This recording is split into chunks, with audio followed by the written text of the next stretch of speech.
Hello. It is time.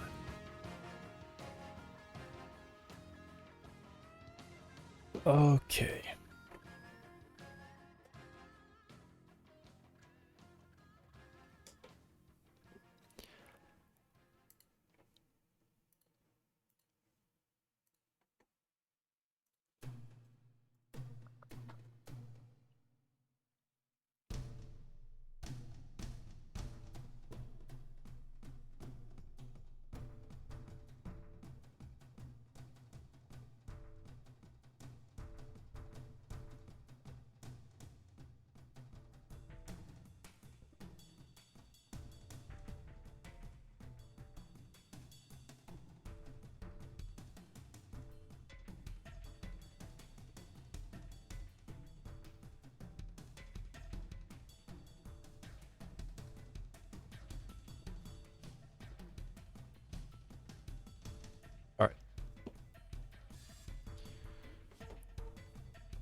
Hello. Right in. I won all the games I played last night.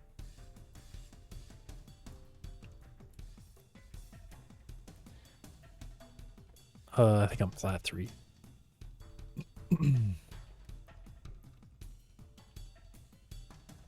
Alright.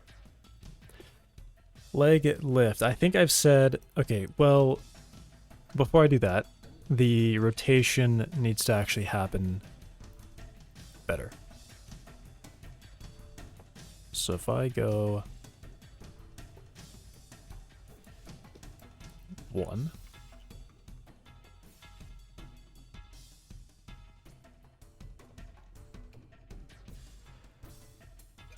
Also 2... What if I change that back to 224 and turn... Yeah, set this back to 0.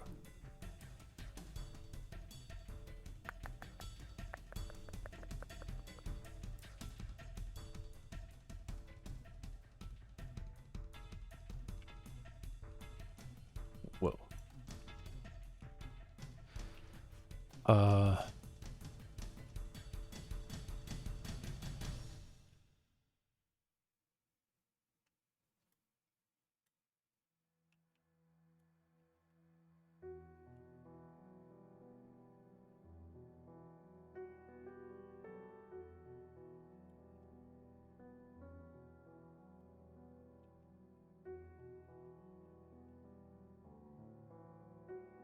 Looks good.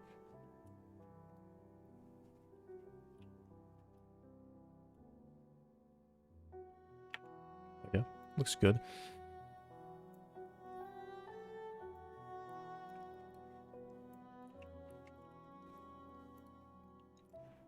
And now make it 1.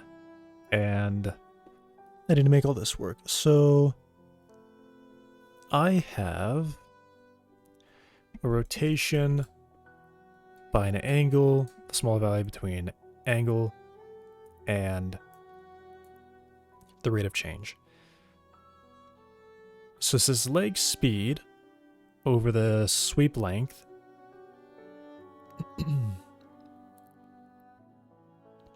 So perhaps this is where I should do maybe the same thing. I have, I'd probably put all this in like a single.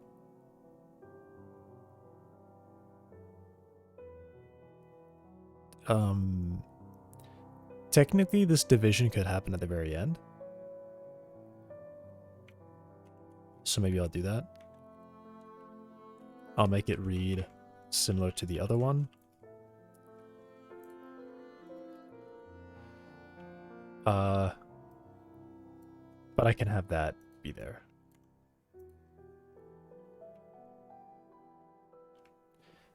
Wait a second. No, division and... yeah, division and this stuff happens in this order. Left to right. Until I use parentheses.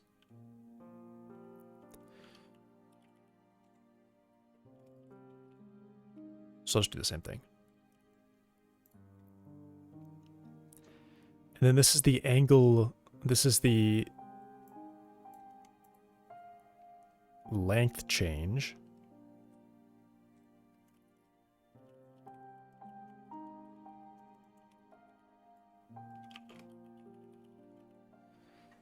Yeah, you know what? Let me put this at the top and say like,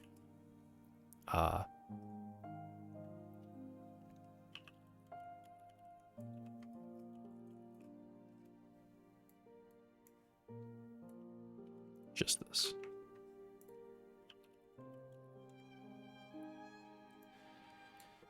And is it short enough to leave it on one line? It is. Okay. Now this will be like delta.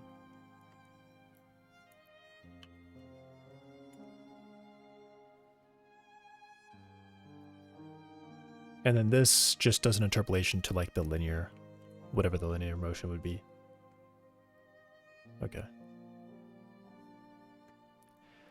And I should probably use leg. This one's maybe fine. It looks okay. So I'll leave it. I don't know if I don't think I'm sweeping right now. Oh, this is definitely sweeping. Okay.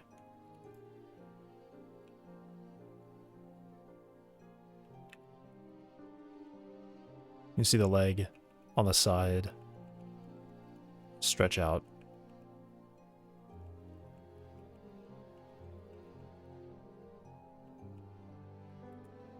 Though it maybe looks a little weird.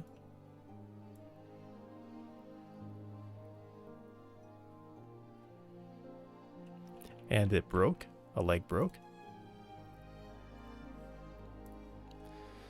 Okay, so to me that says...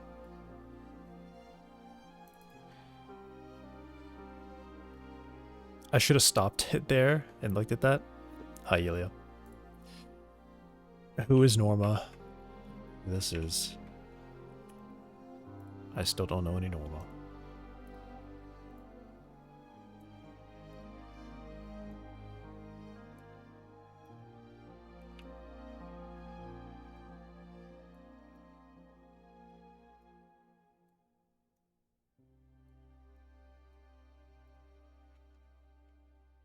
Your mom. Okay.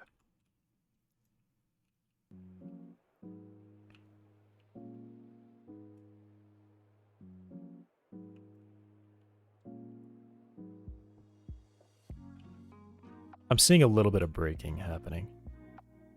But I need that to happen again so I can see specifically what circumstances led to that.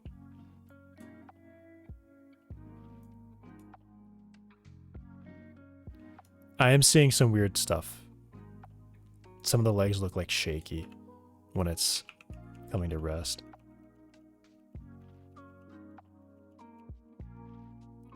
This leg is floating right now. That leg on the right, left. The robot's right, my left.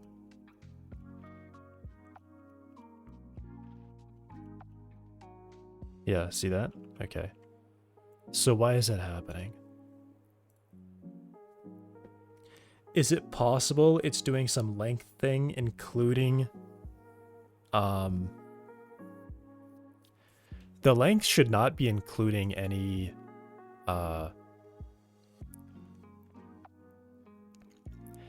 Yeah, length needs to be from the top down, not from...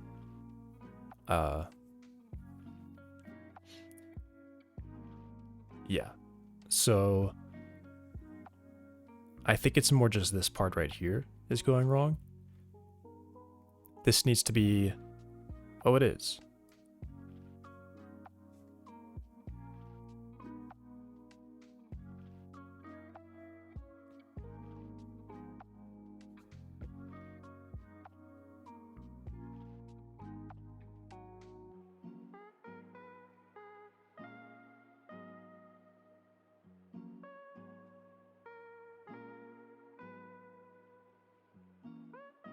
Huh?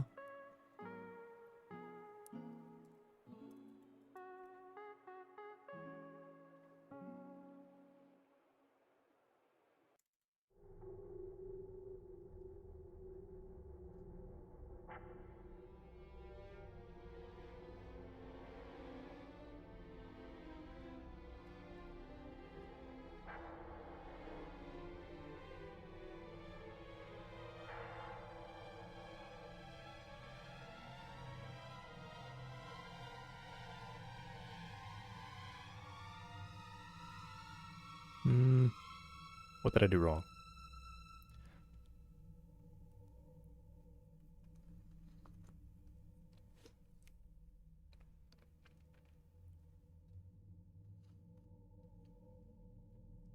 Could I use S-Slurp in this case? Godot's cube map and SSR? I don't know what SSR is. Cube maps, yes.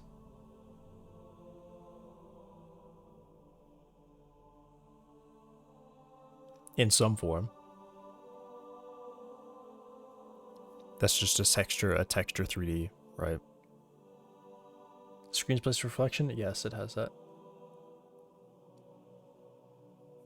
Pretty sure. I mean, I can look.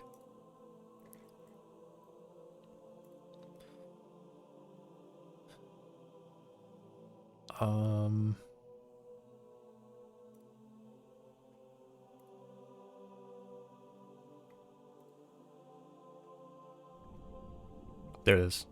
Screen space reflection.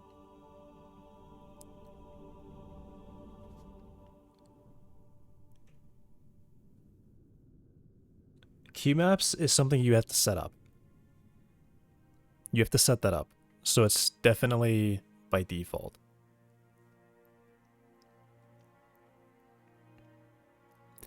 Those are the reflection probes. I believe is what that is, right?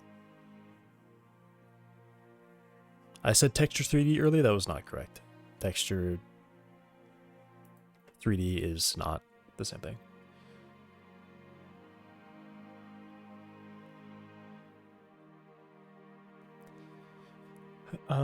I mean, there is like a strategy to like put a reflection probe at the player and then just update that as they move around.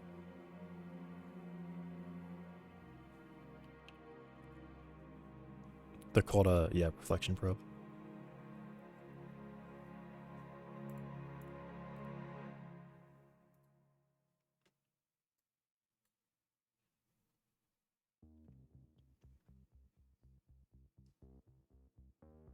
Yeah. Yeah, what you would do is if you have like a mirror, you would just put that on a mirror. You put a probe there. I don't know material, like how material-wise, how to set up like a generic mirror though. Maybe it would just be like using metal with 0 roughness, I guess.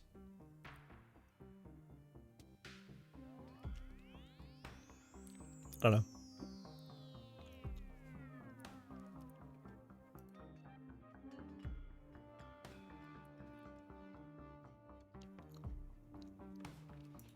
I mean, now I'm kind of curious.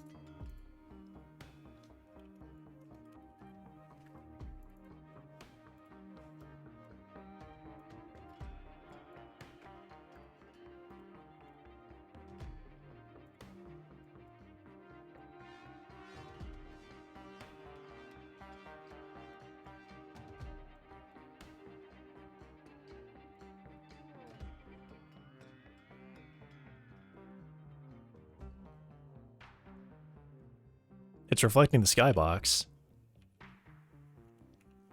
It's not reflecting anything else, though.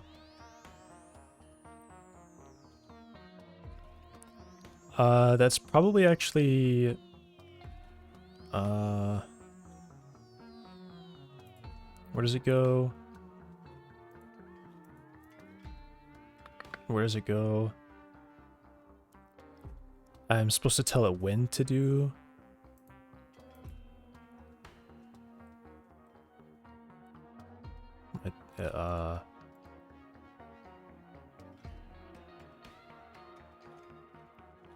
because it has to go in the pre-alpha, I think.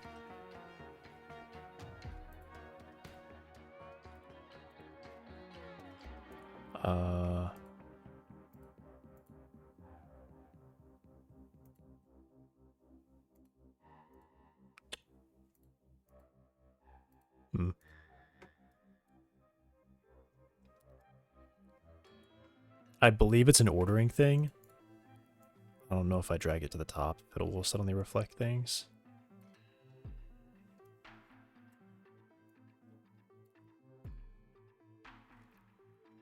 I don't know.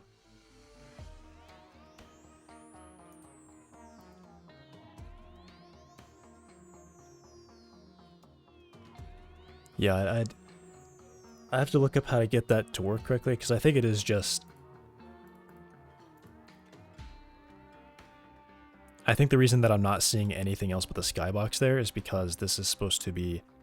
This is rendering... Oh, no, this would have to render after everything. It would have to render... I don't know how it does it.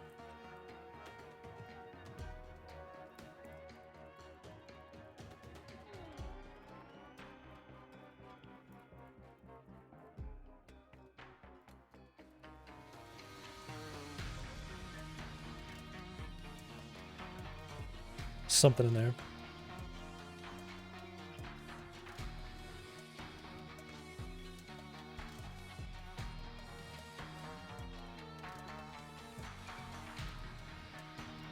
No, it's fine. Because I might want to use a mirror at some point, but I say might. I specifically have a plan somewhere in a cutscene where there's gonna be a reflection. So I would need to have a reflection, a real-time reflection somewhere in there.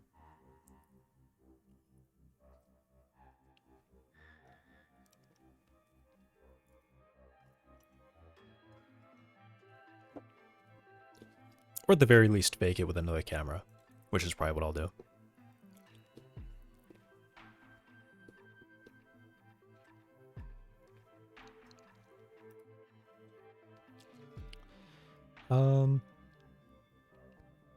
Right, so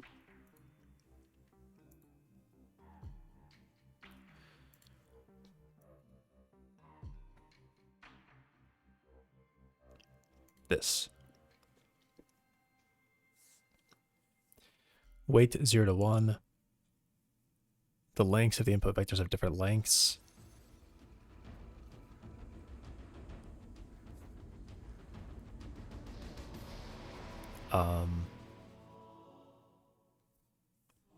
Okay.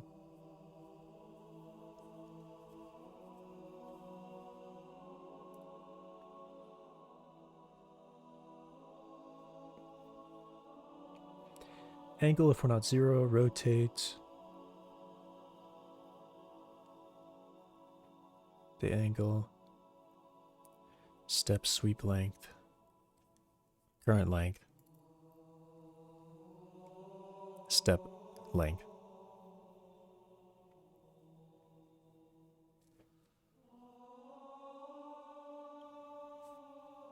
Okay. If it's not 0. Well, actually, no. This does have to interpolate to something. So it's more like...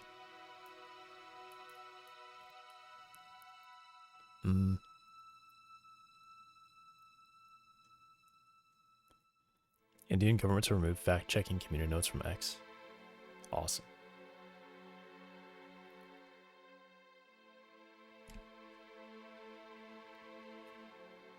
Hopefully they just say no. Sorry, we can't do that. Ban the app and ban the whole app. I double dare ya. That's what he should say. No, and if you don't like it, ban the app. One of the few good things Elon did. That was already there. I don't know if he did that. I think that was already there. I think it's become more prevalent. But I don't know. Maybe he did? I'm not sure.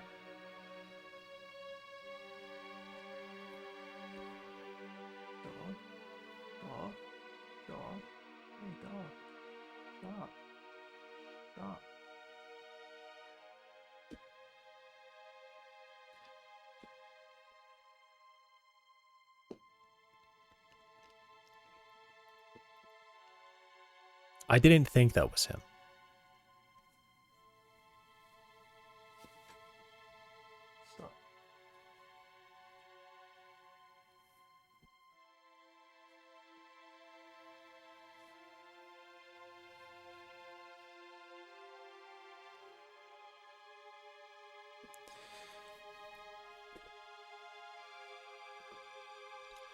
Current length, step current length.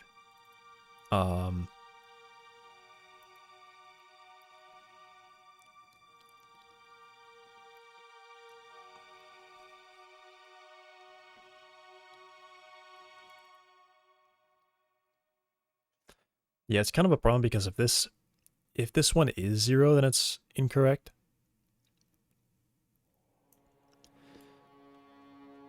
And I think it's just this.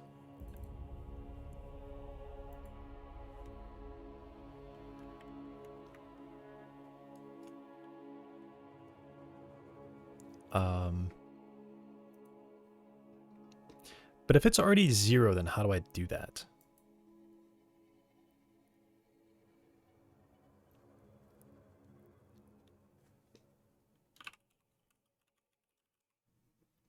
I think I need to do a full step current. Or it would be...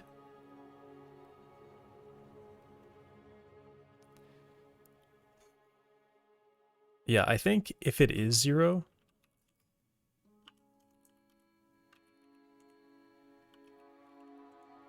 If we are 0, then I'm going to use...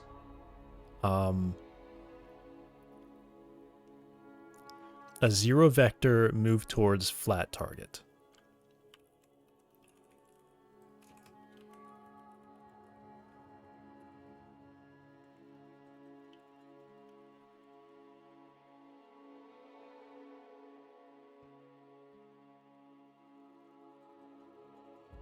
And otherwise, I have step current will be equal to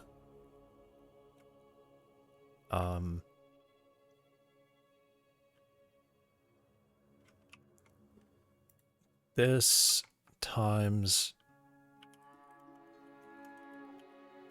move toward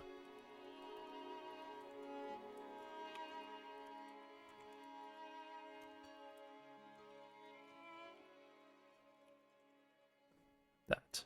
Okay.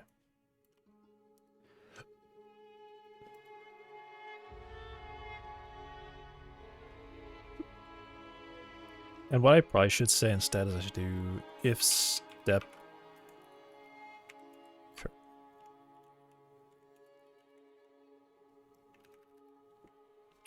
if we are approximately 0, yeah, just do that. And otherwise I say normalized move toward times move toward.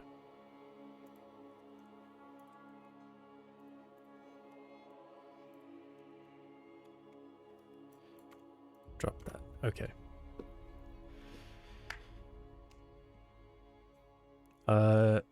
You're right. It wasn't him. Sorry, that was like a few minutes ago. Back Starlink only.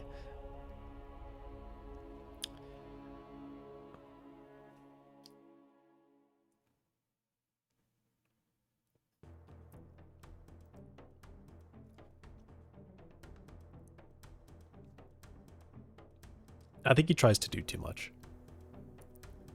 I think his issue is he tries to do too much. And he tries to do what he wants to do so badly that he forgets to do it well. And he also forgets to think long term about it.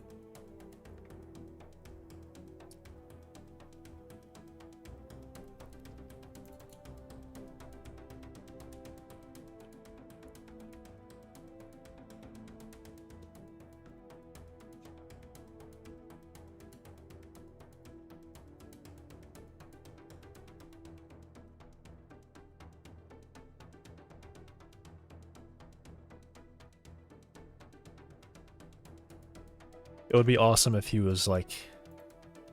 I think people have said he's like the Iron Man.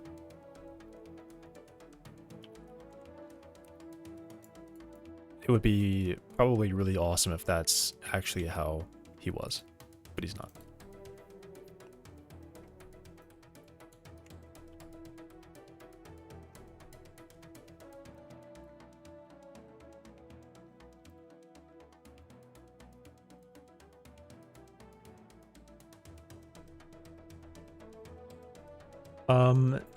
I don't think that that was like the fix, but yeah, I still see, I think, like shaking when it's coming to rest.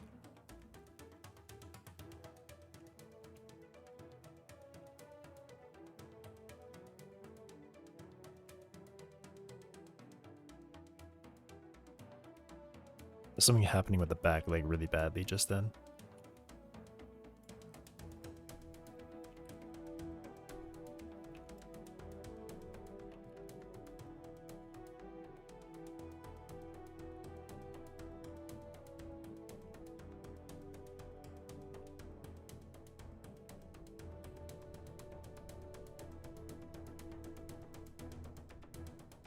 Okay, front right leg is doing something weird.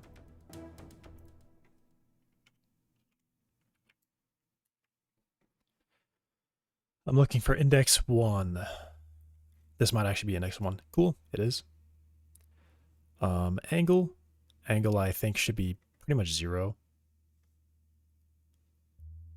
That is a very small value. But is that approximately 0? Apparently it is. So I think here's what I want to say. Because radians are actually just so much more than that, that is 1, 2, 3, 4, 5. 5078. 781.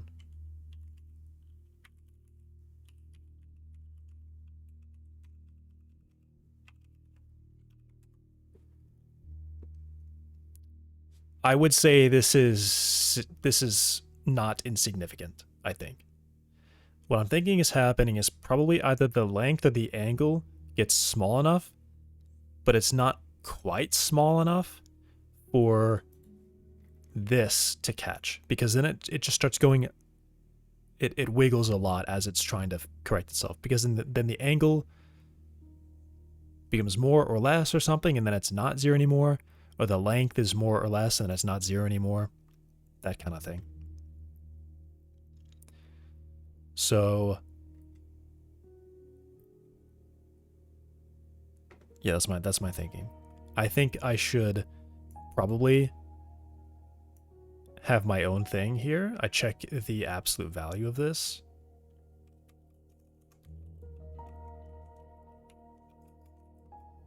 And I'm going to say, yeah, what is math radians of like,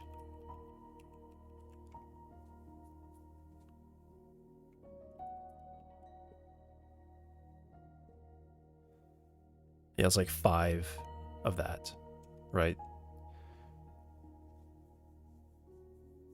I'll say 2 negative 7.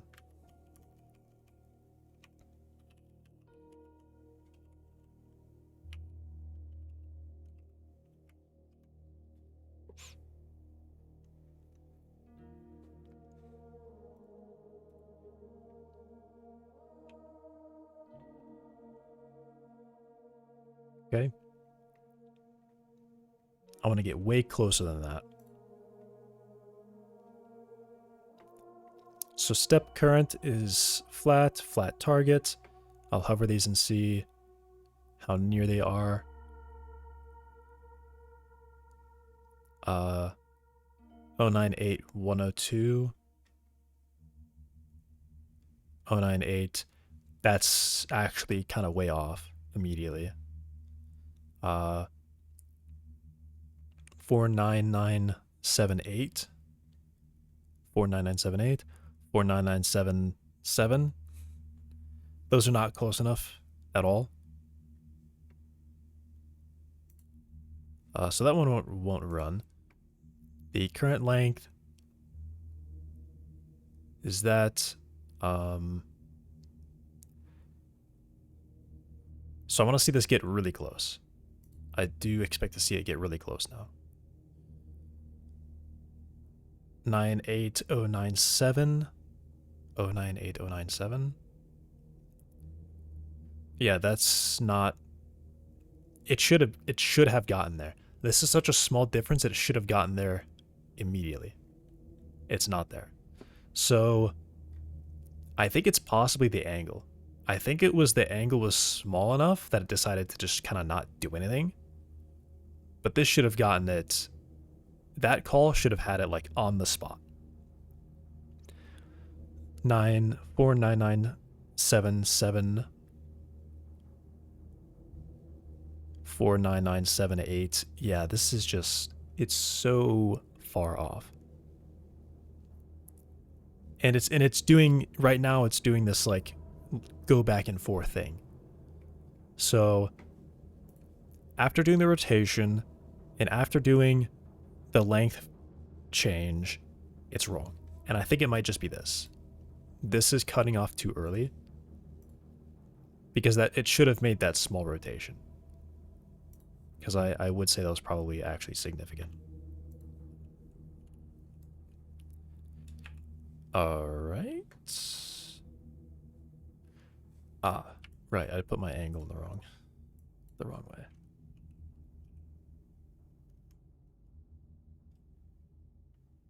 If we're more than this far. In fact, I'll just make that a 1.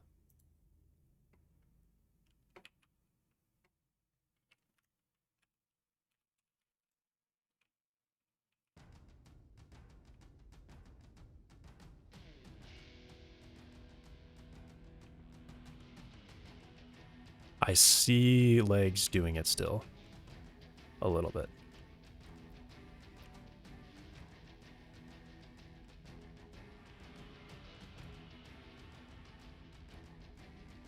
Oh, I think I saw it do it. A lot less, definitely a lot less, but it still happened.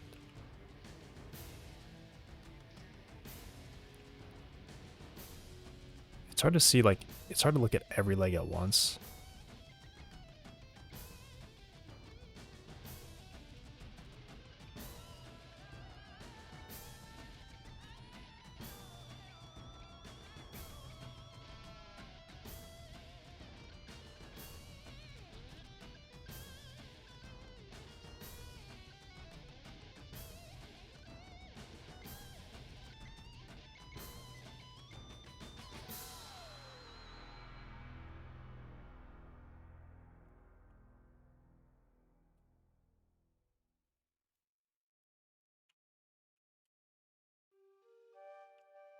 I mean, that might have been it, though.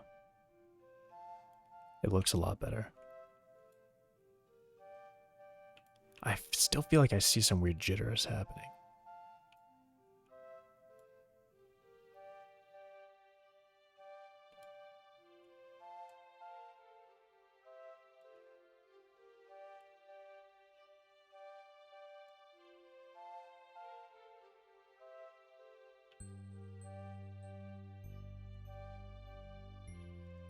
I mean, I think the jitter is just like it's getting kind of stuck.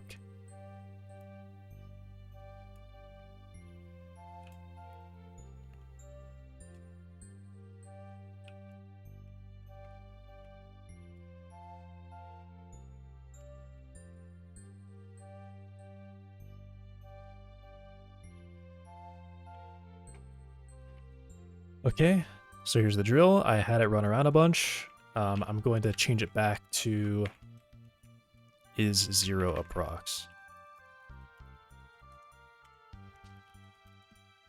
And see if I instantly have it doing this stuff again.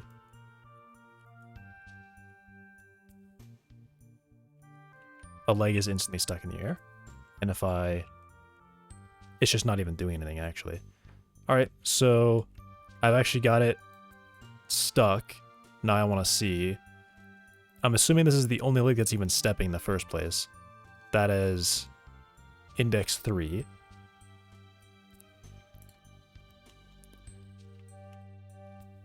Index 3.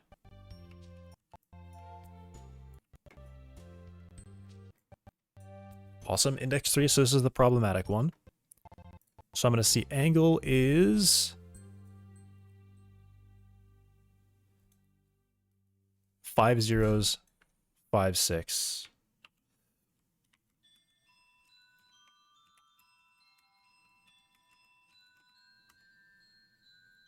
Yeah, I mean, that's still bigger than I'd want it to be, right? I want like 0, 0, 0. I want 4 zeros and a 1. This is 30 times that. Okay, so it's not going to do the angle correction. But what are we at now?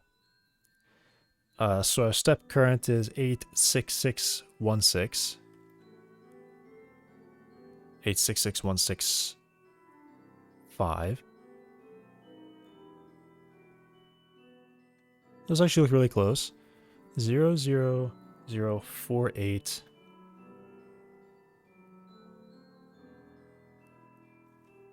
Okay, 4909. This is 4803. So it's this. I mean, that is an angle difference actually, because the x coordinate is nearly identical. 8661652. 16582 377. I mean, I can just hover over these up here. 658265. 658237. That one's really close. I would say that one's fine. That definitely meets the is equal approx check later, but the z coordinate definitely doesn't. I think that one definitely does not. That's 4909 versus 48. So it's quite off. And I think when one of them is the exact same, it's not a length thing anymore. If that's purely an angle change, that z coordinate has to change, but the x needs to stay the same, which means just an angle. So first it would be an angle and then a slight reduction on the length, I think, in this case. But yeah, it's just going to end up not even really changing. The x is going to... Yeah, because it's going to think that it needs to be longer, I think. Yeah, it's going to think it needs to be longer, so it's going to extend that. So the x-coordinate is going to increase. The z-coordinate is going to decrease.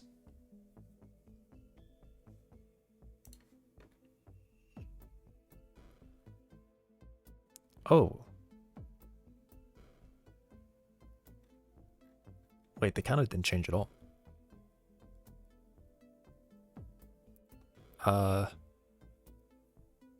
8661658. 8661658 2377 26548. I mean, it looks like it hasn't even changed, actually.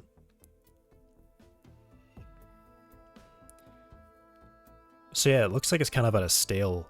It's like it's at a stalemate. The angle, it won't turn the angle anymore, but it still wants to it won't change the angle, but the length matches. Yeah, it's like the length matches now, but it thinks it doesn't need to rotate it anymore. Because I don't think those change at all. Yeah, the length is probably really, really close. I probably could have put in like a target length so I could see how close these are together.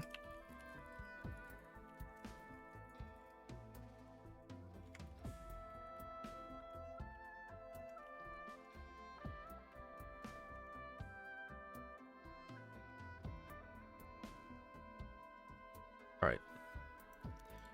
I want to see it happen again. Do I have... Yep.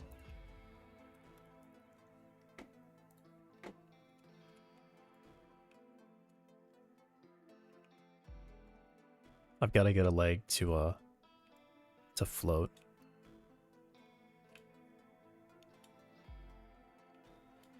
I think I need to release it like over here or something. Ooh, a leg floated for a second, but it did recover. I saw that with like getting really twitchy. I think it's like...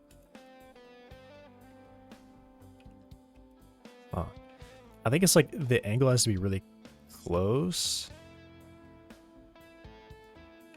Dang, like how rare is that to happen? It happened like the first time I tried it, and then it happened when I turned it off, and now I can't make it happen. Though I am seeing some really twitchy legs.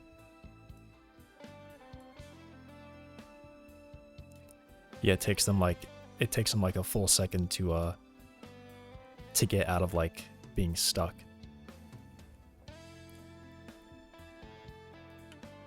Come on, do it again.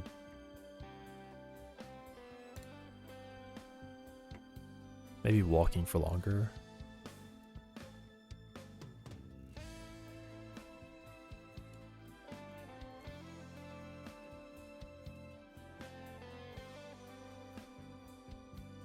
Come on.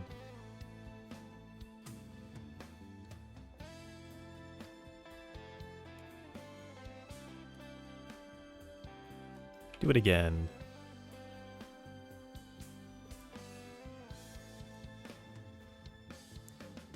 so close. It looked like I was about to do it. I saw leg like sit still for like a second.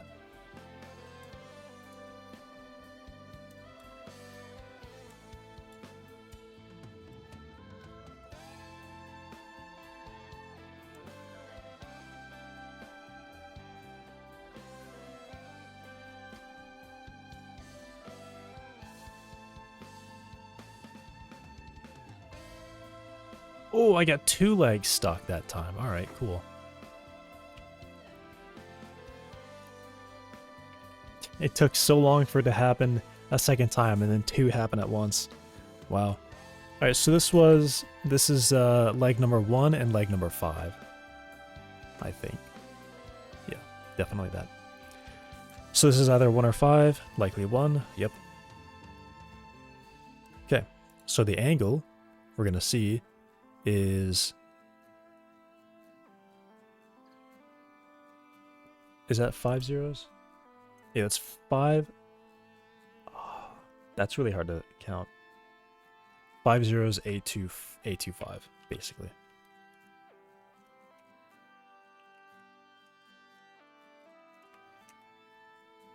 So yeah, this is the highest one I've seen so far too.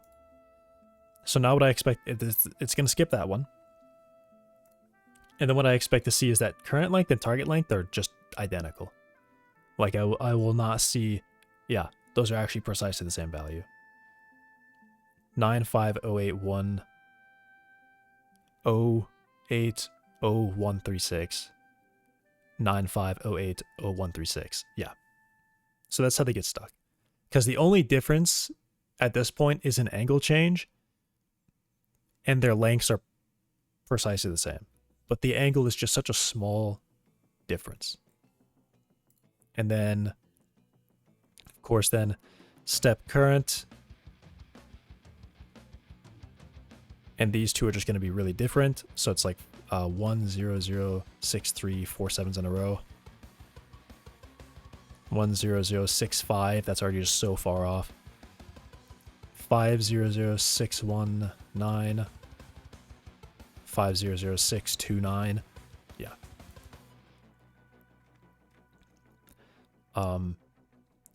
Perhaps what I could say is maybe do something different for the length. This might even help solve the problem kind of entirely. That if the angle is nearly 0, I just start moving the vectors to match each other. That would probably be a better solution here.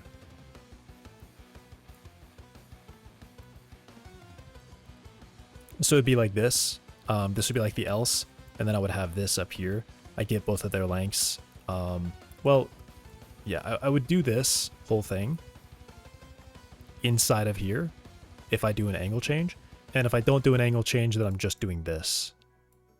I'm just moving it to that target.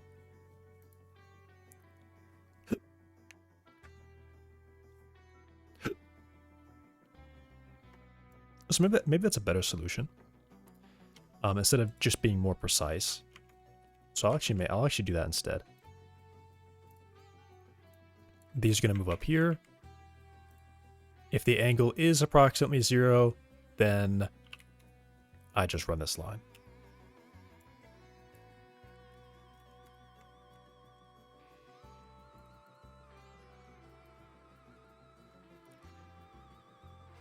So if we're not at a 0 angle, we're going to rotate, and then we're going to do a length interpolation. But if the angle is 0, then we just do a pure interpolation. Because this is essentially the same thing as just changing the length. Alright, that's got to be a way better solution, I think. And my thinking is that should probably totally fix any stutters. I shouldn't really see stutters at all. Because then I'm always doing interpolation. Yeah. I haven't seen anything. I said before that it felt like some of the legs were twitching every now and then. I haven't seen one yet so far. Other than like the normal, they're kind of in like a weird position and the body, you know, it's trying to stick. But I think that I'm probably fine with. That could be an improvement for later.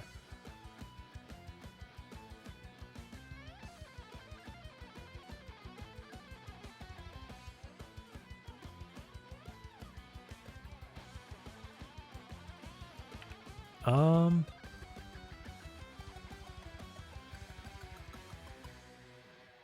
I'm a little bit suspicious of something I'm seeing here.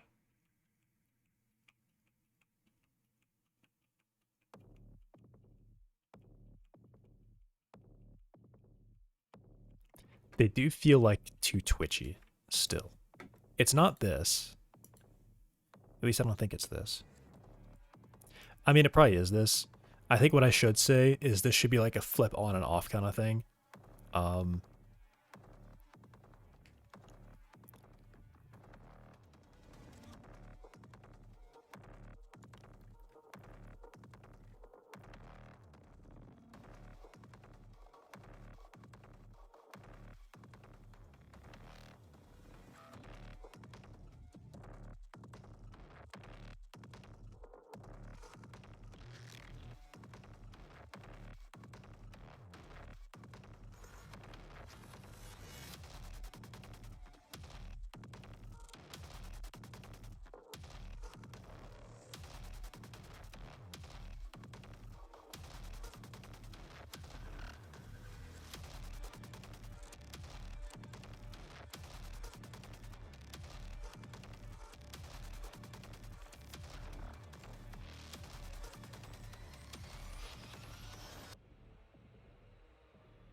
You know what it possibly is? It might be the fact that I'm constantly updating the step target. Maybe I should only really update the step target if it's, like, distant enough. And I'm not, like, nearly on the ground already. Maybe that's what it is. Okay, I actually really like that idea. I'm going to say here, if my shapecast is colliding, I can update next step target. Do I actually use that outside of this call? I use start step. I mean, I can update it here, but I think what I say is if I'm stepping, if we are stepping and we're not grounded, which means like we're really close to the ground,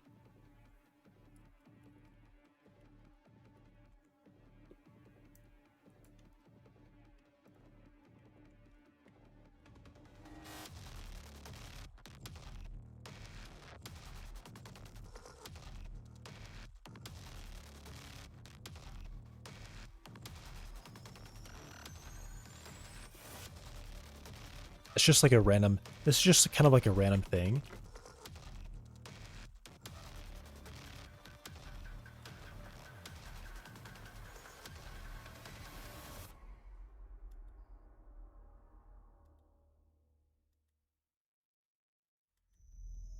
Dude, the legs like kind of look like crazy. They're like jumping forward really fast when I click it. Why you rotated it like that?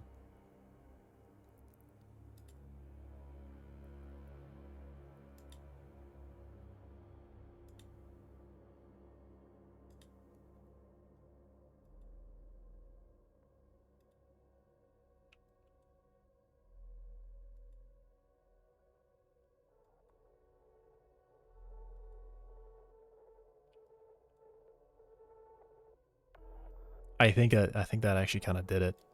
I'm seeing a little bit here and there, but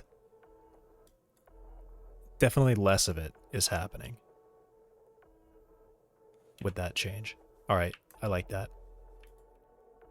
Okay. Don't update target if leg is already touching the ground very close, right? Because yeah, what I think happens is the leg is like landing and then it's grounded and the body starts spinning a little bit, like a tiny amount. And suddenly the target moves and now it's like, oh, we gotta adjust and we gotta lift the leg again. So like for a single frame, the leg like ticks up and then comes back down. Or maybe like 2 frames, the leg will tick up and then come back down and then tick up again and then come down, right? So when it's like already, when it is counting as grounded, we say, all right, we're firmly planting, and at this point, we're gonna make sure we maintain our target until we're done stepping. Yep.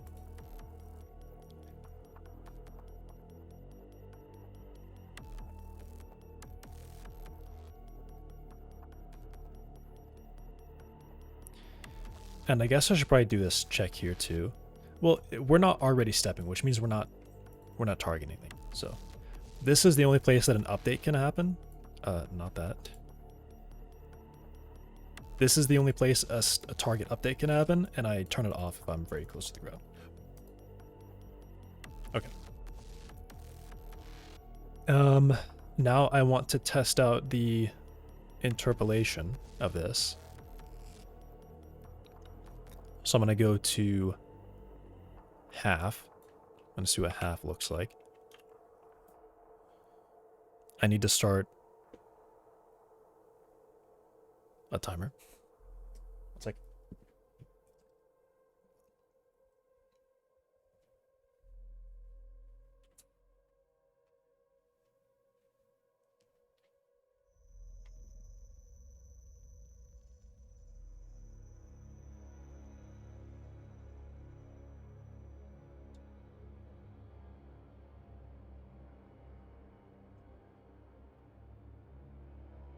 I almost forgot.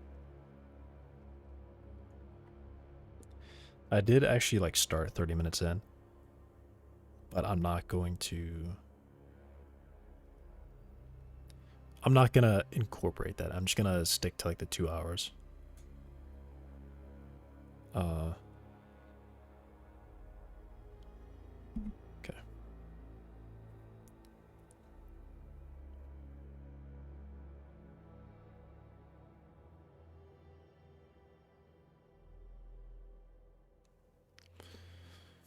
Right.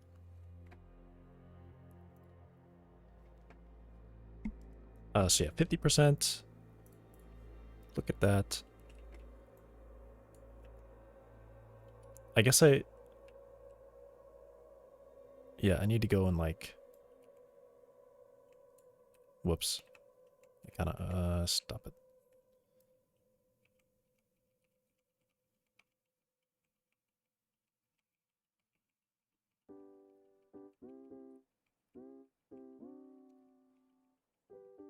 Okay.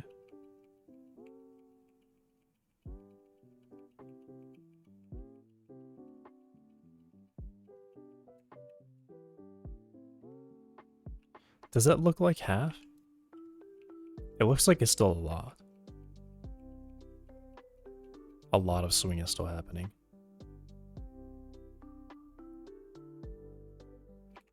It looks weird. It does look weird. I feel like a small amount.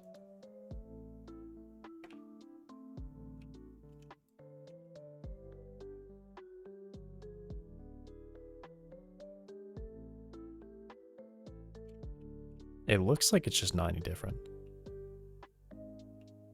Oh. Oh, it's being really strange. Okay, well, it was being really strange. What was that? Like, started falling over there.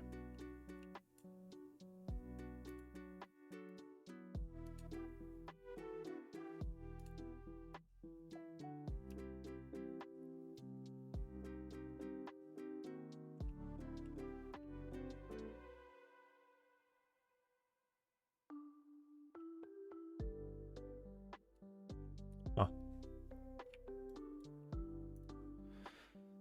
Ah. So, here's what this does. It does this.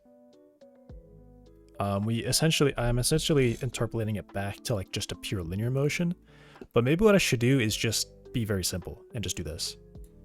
Take this interpolation and run it again and interpolate between this value and the one that I've already calculated.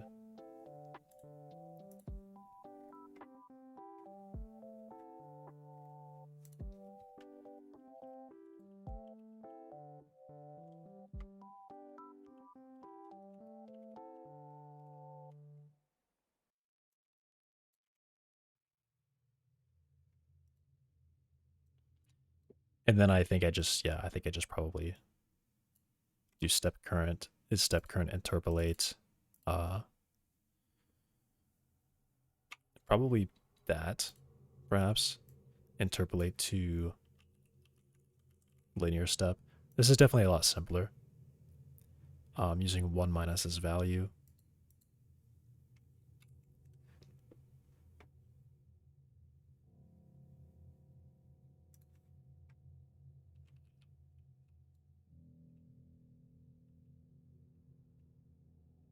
Ooh, okay, I think I see it now. I'm hesitant to go into like, is that like, it looks like so much swing is happening though, it really does. But I guess because it's coming towards me,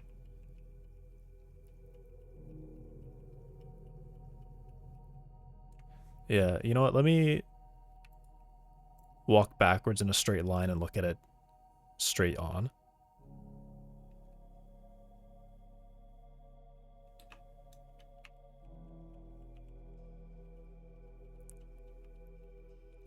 So first up, I should kind of just ignore.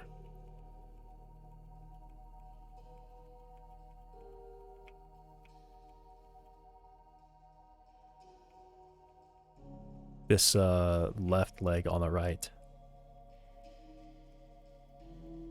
All right, it looks like it sweeps over. Yeah, so it definitely swept over quite a bit. I did see it sweep over. I think I'm at 20%, but it feels like it's still too much.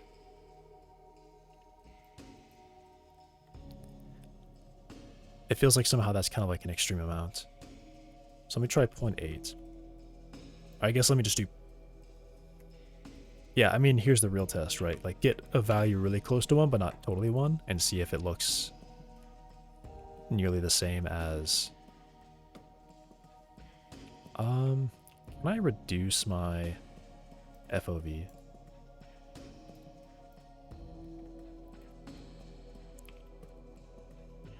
Okay, I'm gonna reduce the FOV a lot.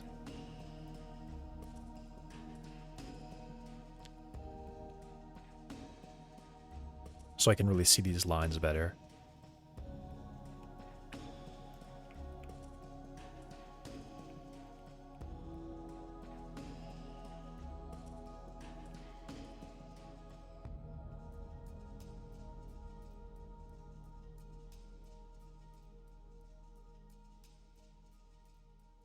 Ooh, interesting. I see something that looks weird with the swing on the front legs. Because they'd have to swing forward, and then they swing... Oh, no, they don't swing back. Okay, yeah, they just, like, come forward, and then they extend. Maybe they do swing a little bit, I don't know. But yeah, that leg is going way out. I'm looking at this one over here. That leg is going way out of the line when it lifts. Yep.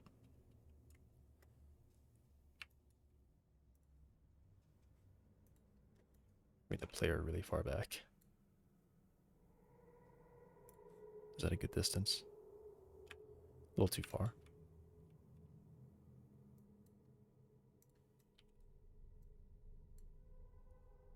Oh, that's kind of weird that I'm able to do that. I don't think I could do that. I'm actually moving the player while the game is paused. Cool. Okay. Sure.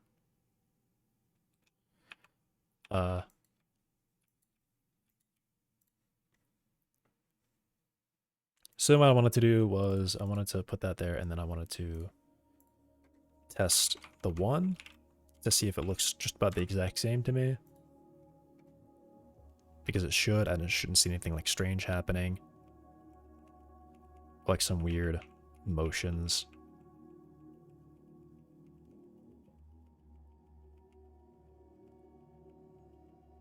I want to watch this front leg. I think it's just part of the perspective, but it does kind of feel like they go out and they come in a little bit. Or they go in and then they go out. Okay. So let me try like a very small value and see if that's pretty much the same as what a straight line would look like.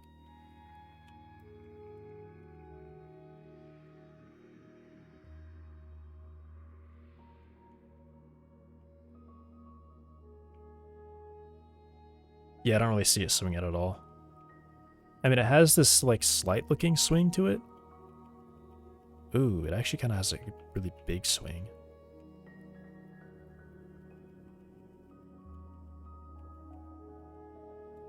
It does actually kind of have a really large swing happening. So then, what does 0 look like? I'm confident this is definitely just no swing. It's just a straight interpolation. Or the first step.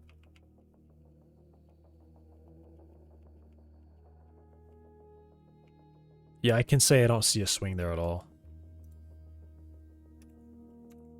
And I feel like this is so close that it should just look the exact same.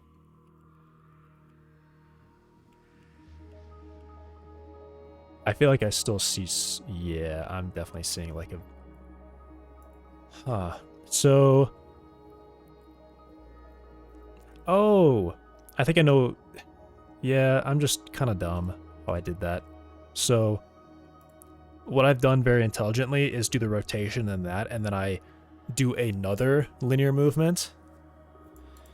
Like, just a total idiot.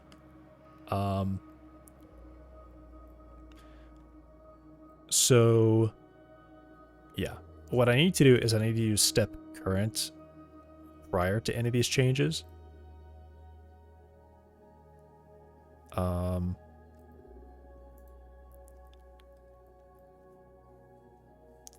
So what I could do is say, maybe I just calculate it up here at the top.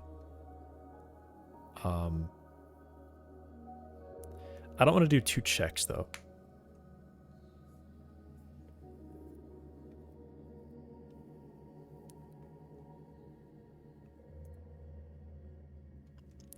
I guess what I could do is I could do like a rotation thing instead. And work on that.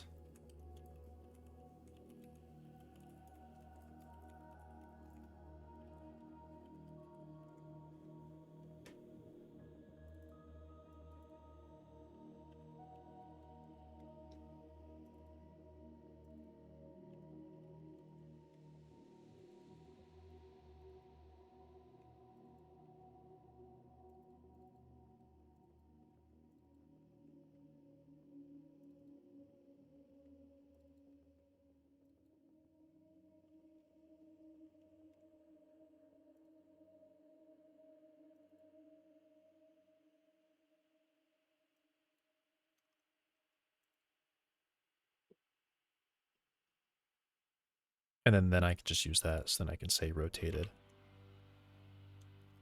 guess I'll do step current.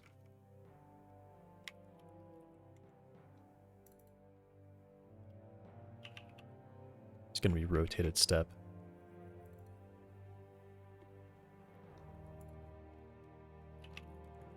I can just say else step. Rotated step.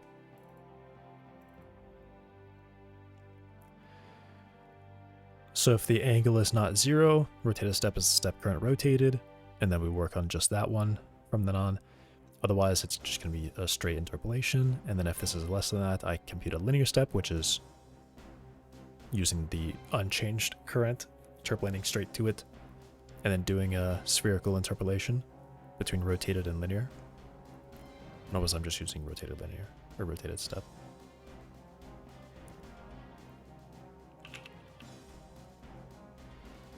I guess I could just do that.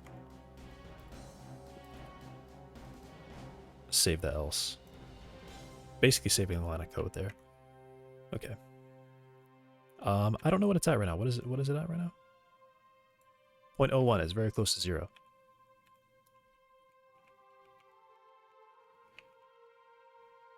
Yeah, that looked like a very straight line to me.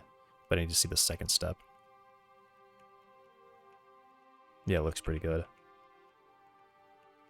Yeah, that looks exactly the same as the other one. Alright, cool. And now I'll see values in between that hopefully look good. I don't really see a swing there. I see I see a little bit. I see a very small amount.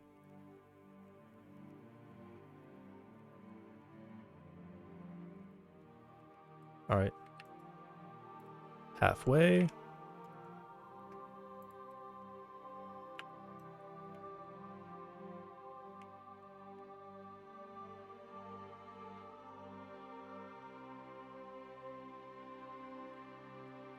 Yeah.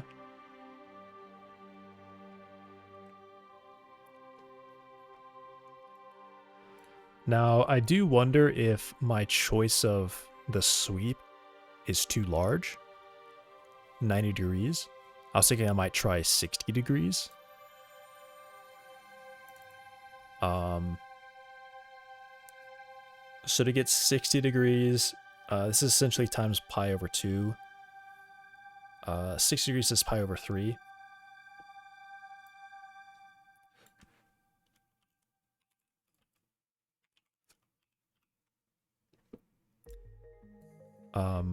And then I think that's just the same multiplication down here. Yeah.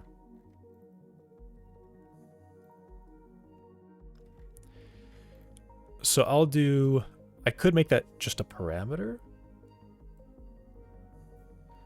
I don't know. I don't think I should make it a parameter. Maybe I should. Alright, I'm making it a parameter.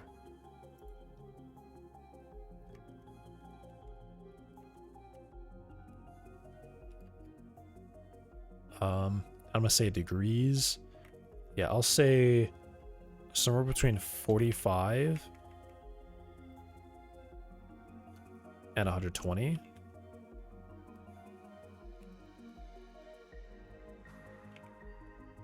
We can go lesser, higher, I suppose. Well, maybe I won't allow that.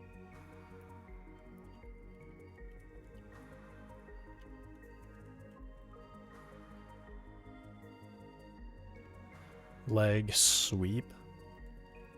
I'll just call it leg sweep constant.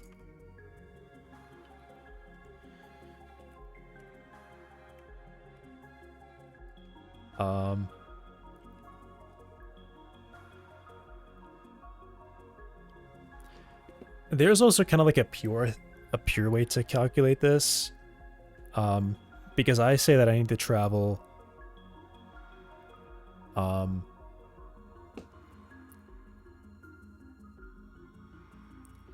I guess it's just that I don't know what it means.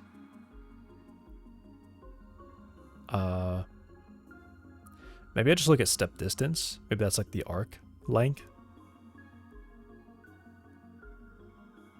You know, what's the difference between a point on a... If I draw my radius out and I've stepped distance, what is the length of that arc with a chord of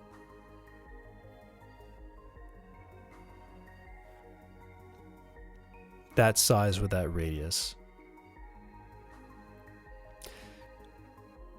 All right, let me see if I think that's probably the right way to think about it, because my step distance essentially comes out to be twice that. Because I start the step, and then as I'm traveling, it's generally traveling the body generally will go a full step distance before it lands. I think it travels a little bit more than that. I don't know the math. There's some weird stuff going on. Because I have to multiply this by like 2, which I shouldn't have to do in the first place. And then I have to multiply it by value slightly higher than 2, which still bothers me. But these two working together just happen to make it look nice. So my question is, given a chord length and a radius of a circle, can I determine what the arc length of that chord is? Given a radius and a chord length, what is the arc of the chord?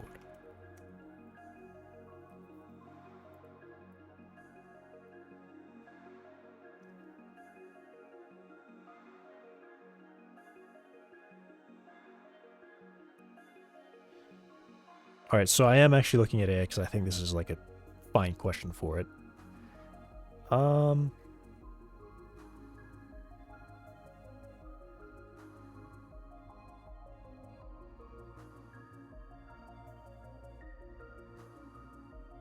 By the measure of a red arc or chord by understanding the relationship between central angle and arc measures.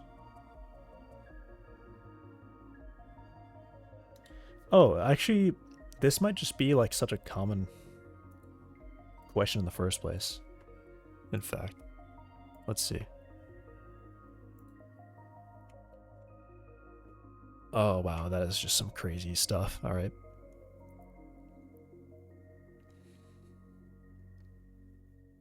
Watching math video, as I do.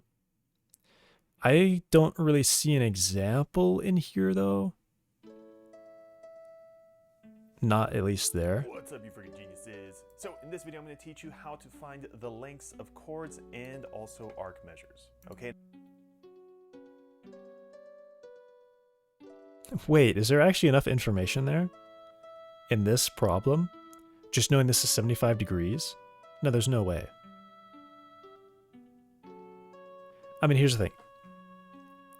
I'm pretty sure that due to the geometry of a circle, a lot of the stuff actually has such strong correlations that this probably is just enough information. Just knowing that, I mean, I do see that it's got... All right, I'm also going to teach you how they're... I mean, I'm still going to think about it.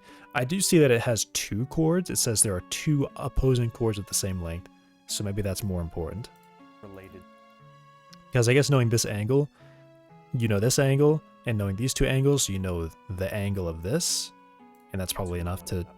So just as a quick reminder, let me explain what a... Well, also I say a circle. If you know a single angle in the circle, if you know this angle, you actually know all three of these immediately. It doesn't matter where these lines are. I guess it does matter where the lines are.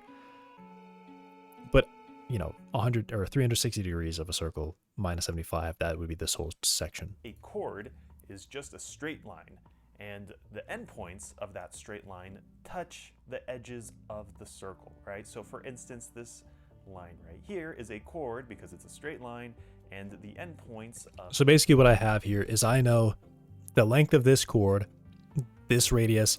I want to find this arc length. This straight line touch the circle there and there. Okay, so same thing, this is a chord. This may not have like the exact problem. There's a lot of examples actually, so it might have it. Diameters are also chords, right? Because they're just basically a special kind of chord. Because they're straight lines and the endpoints of this line touch the edges of the circle, and this chord is a little special because it specifically also runs through the center of the circle, right? That's how we know it's the diameter. Okay, so now that you know what a chord is, let's go over our first example here. And all we're going to do in these examples, I could genuinely see it being as simple as like, what is red happening here? What? There's like some kind of SVG cloud thing underneath this title bar going on, and it's like glitching out. Why is it glitching out? Now, we have this circle right here. It's glitching out. We're given that these two chords are congruent, right? We have our little congruent marks over here, so we know that they're the same. Oh, it's even worse We're now. also given this central angle. Okay, at least that disables it. Okay, so one thing we can see Good job, here YouTube. is that this angle You made an right incredibly here of 75 distracting degrees SVG cloud is going texture. to be the same angle as over here, right? We know that this is also 75 degrees. The reason we know that is because if you look at this angle right here, it opens up to this chord, okay? And if you look at this angle over here, it opens up to this chord, right? And the problem is telling us that these two chords are the exact same length. So if the chords are the exact same length, that means their central angles are going to be the exact same angle. Okay, so if we know what the central angle is, it's pretty easy to find the measure of the arc because they're the exact same. All right, so if the central angle is 75 degrees, that I guess my first question, yeah, I have to calculate this angle. How do I find the angle of a chord of a length and a radius? Of this arc is also 75 degrees. All right, here's the next example that we're going to cover, and this time we're going to find this chord length right here that's in red. All right. Now, as you can see, it gives us a couple arc measures. So it gives us that this arc measure. Are we in freaking kindergarten? 34 degrees. This one's 5. Ooh, what's this one? It could be anything. It's totally not. Okay, hang on. I just need to know how to get the length of a chord from a... Yeah. Find chord length given an angle. And I'm going to find what this is and do the opposite of that.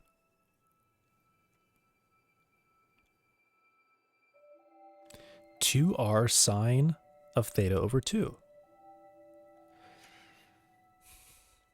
Okay. He did this? I'm gonna watch this guy. Hey everyone, welcome back to Wrath of Math. In today's video, we'll be going over how to find the length of a chord of a circle. I just want to be sure. Recently, I saw a math lesson with a bunch of nature sounds in the background, so just for a change of pace, I'll give you some nature sounds to listen to today. So soothing. Just relax, listen to the bird. This guy is just a troll. Forest, He actually is a troll. in the dirt, doing geometry. If I focus on the sound of the birds hard enough, I can almost drown out the rumbling of my stomach.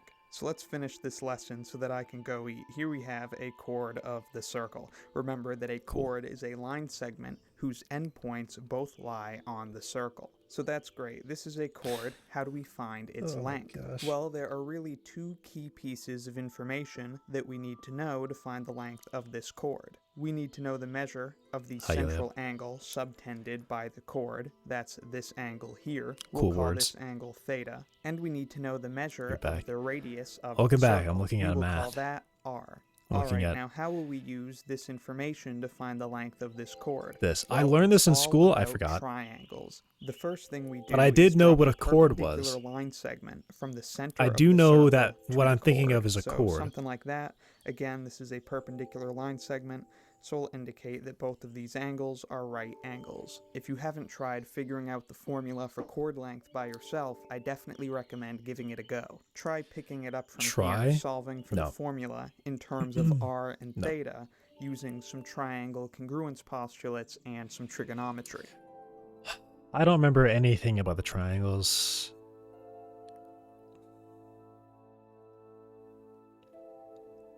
I mean, this is just a hypotenuse.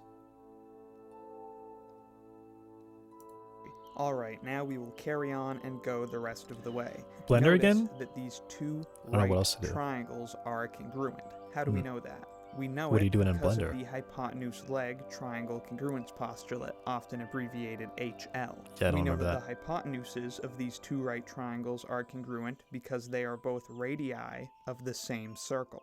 And this line segment here is a leg of both of the right triangles, and of course it's congruent to itself. So we have congruent hypotenuses, we have a congruent leg, these are both right triangles, so by the hypotenuse leg congruence postulate, they are congruent right triangles. A living room. So these right triangles are congruent. We know that this side matches this side matches itself, so that means this side of this right triangle must be congruent to this side of this right triangle. So that means if the length of the whole chord is x, then the length of this piece has to be x over 2, and the length of this piece has to be x over 2 as well, because these two pieces have to be equal, and together they have to add up to the whole chord length, which again we're calling x. So if we can find the length of this leg of either right triangle, all we have to do is double it to find the total chord length. Now notice that this bigger triangle is an isosceles triangle because these two sides Alright, this is where the 2's come in then, right? Of the same circle. Your result has to be doubled.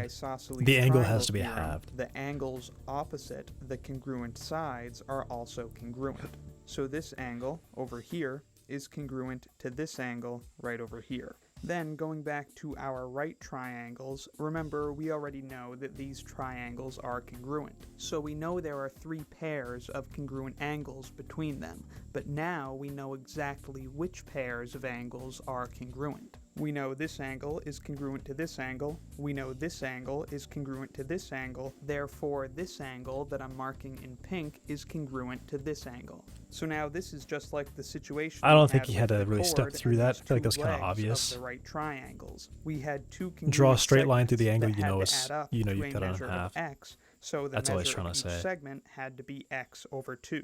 And now, since these two angles have to add up to theta, and the two angles have the same measure, each angle has to have a measure of theta over 2. So each one of these pink angles has a measure of theta over 2, and together they make up this angle that has a measure of theta. So now that we know the measure of this angle in this right triangle, we can start to use trigonometric ratios. But which ratio should we use? Sine, cosine, or tangent? Well, this is the acute angle that we know.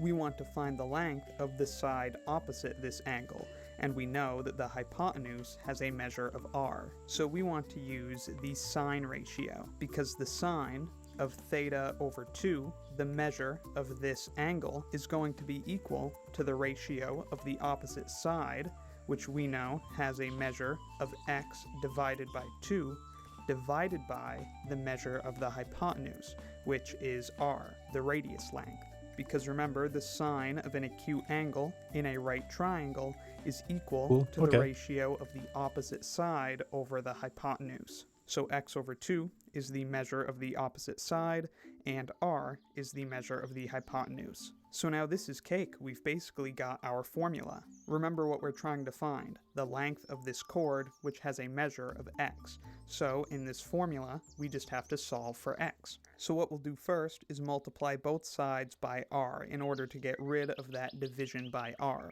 Then what we have left on this side is... Okay. I need to know... I know x, I know r, I don't know theta in my case. So... start this, so I flip it around. So the only thing that I see is I take the arc sine, both sides, and then I divide by 2. So it should be half. Is that right? I don't know. I multiply by 2. So it'd be 2 times the arc sine of x over 2 over r, which in my case, technically step distance is already half of what I want it to be. So I just use step distance over that radius. And that gives me the angle. And then from there, I have the angle and I can calculate, I have the angle and the radius and I can calculate the arc, which is just the circumference times the angle over,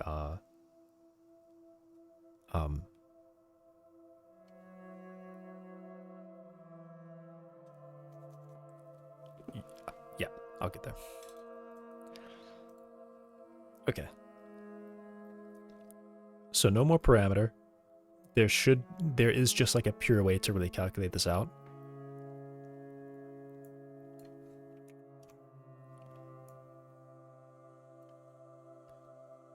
Though I do still have to write it down. I do have to know that angle. Or yeah, I mean, it's a step sweep length.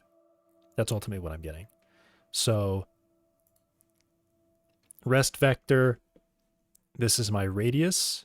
Here's my radius.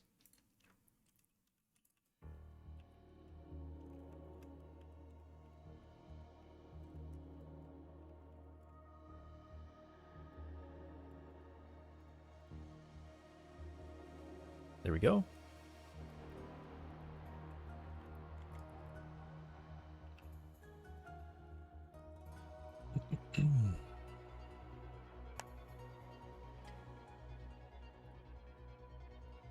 Okay. So then I would take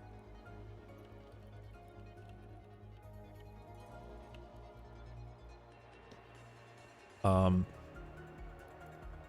right. That is actually break. So I'm going to go step away for a bit and I'll come back. And I suppose I'll be grabbing lunch too. So, okay, I'll be back.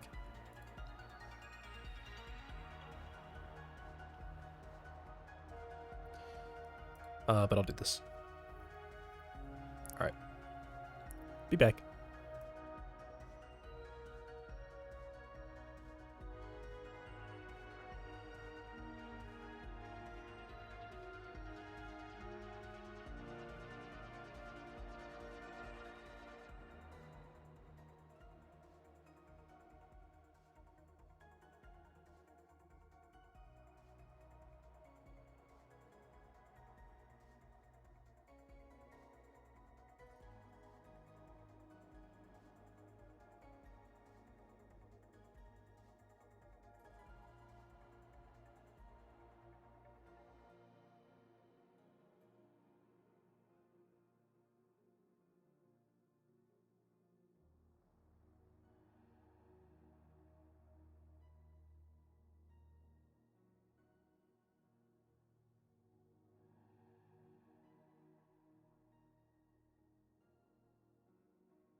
I am back.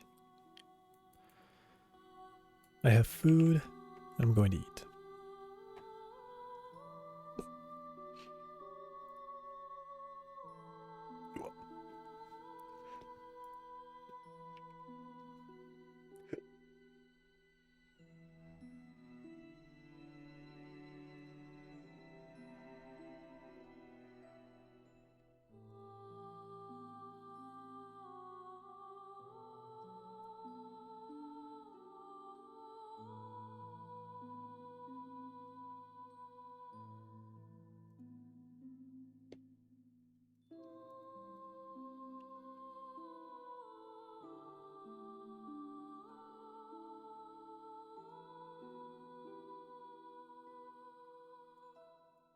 Okay.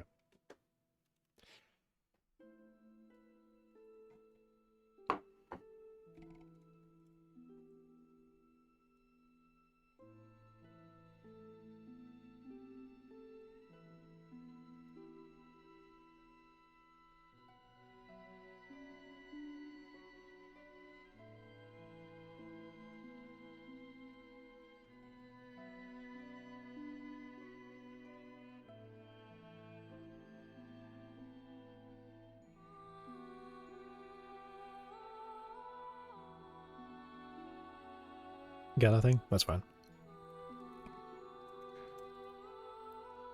Can watch the rest of the math video.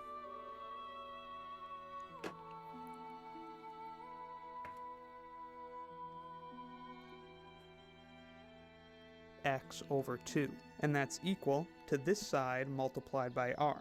That's sine of theta over 2 multiplied by r. Now to finish getting x by itself, we just have to multiply both sides by 2 to get rid of the division by 2. So that leaves us with x as desired, and that's equal to this side multiplied by 2. I'm going to write that as 2 times r times sine of theta over 2.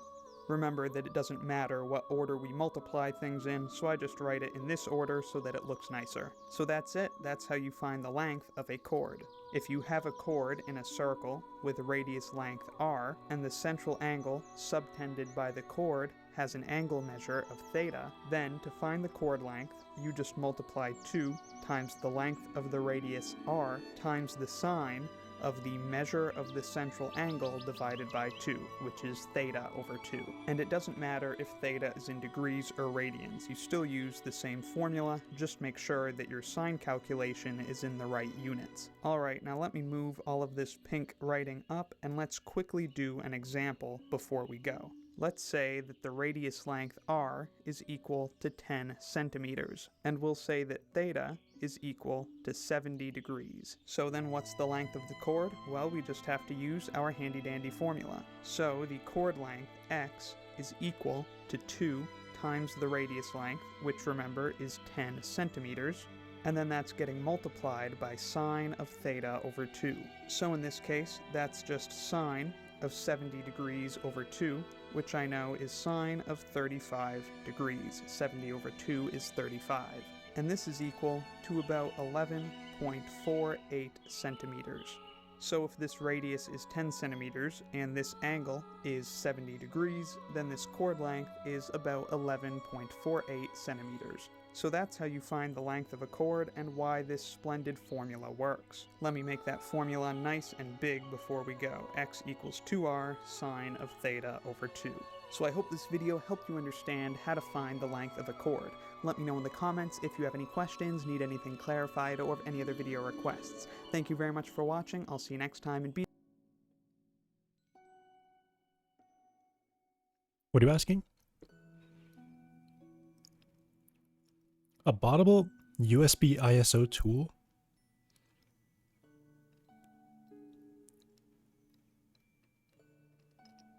What?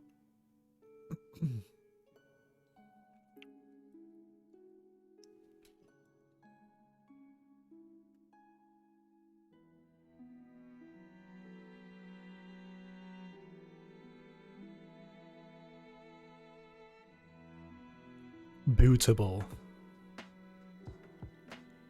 That makes a lot more sense. That makes so much more sense. Yeah, I'm pretty sure that's Hello built. And welcome. I just have a feeling that's like built into Linux.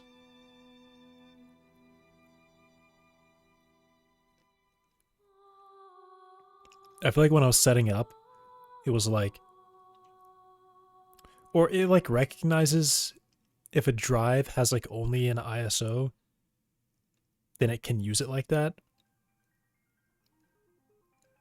I can remember exactly. To this video where we're going to learn about circle theorems.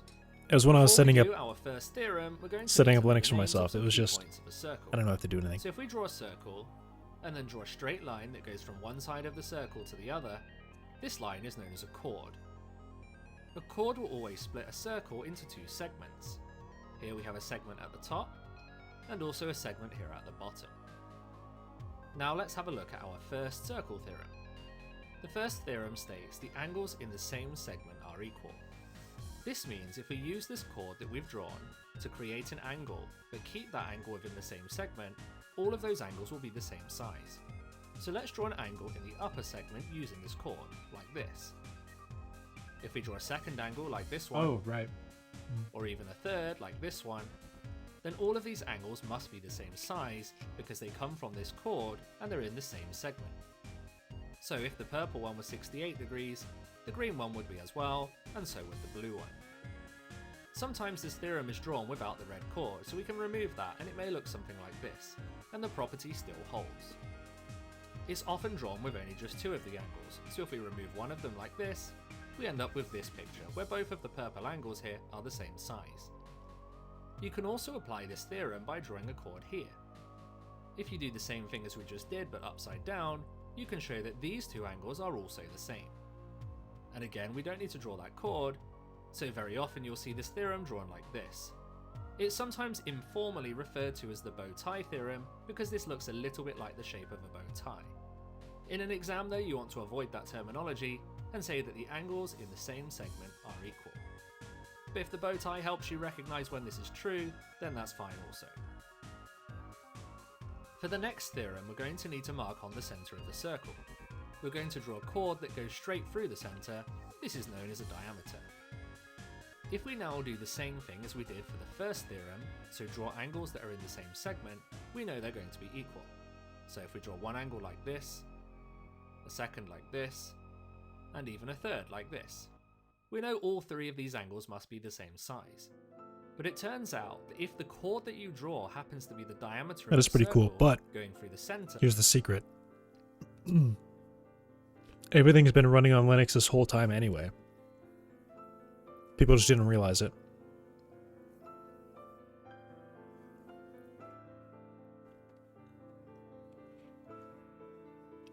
And also, Microsoft is just like making it way worse.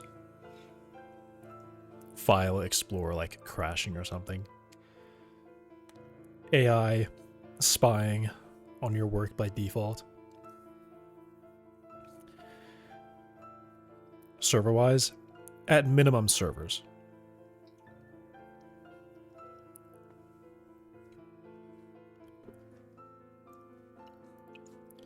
Progress, it's working. I'm getting a better calculation for... I was eating, so I was just watching some math videos. But...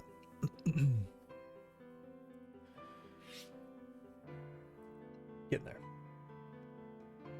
This should just be the last thing that I have to do for legs. No, not the last thing. Then I have to do the leg lifts. So I can force it to walk without a leg, or as if a leg is missing. Are there graphics yet? There's graphics. You can see it. Graphics. Graphics. Alright. I'll be right back.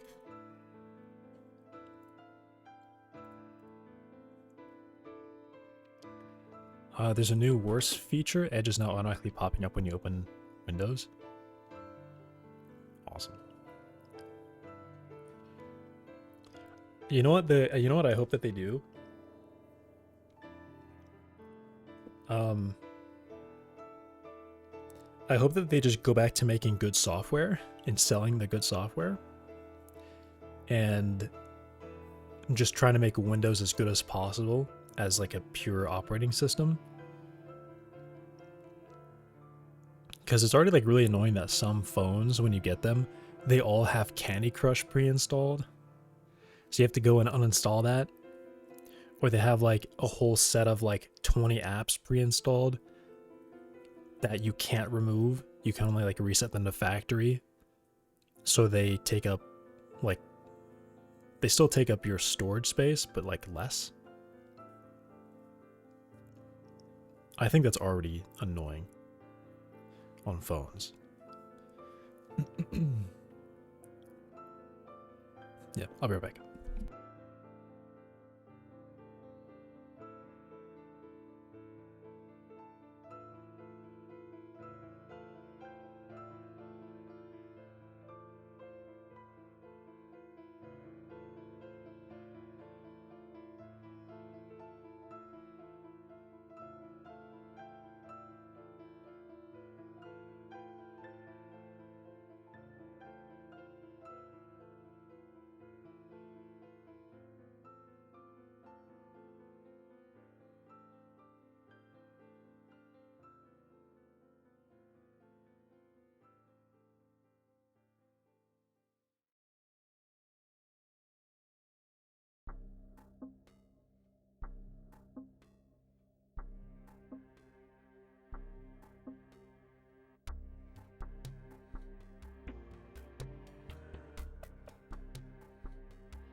I'm back. Okay. Windows Central is article after another crapping on Microsoft. Right. Inner angle is going to be 2 times the arc a sine of step distance over step radius. And step distance is already half of what I want it to be, because normally I would do double this, but then I have to cut it in half when I use it. And that should just be it, right?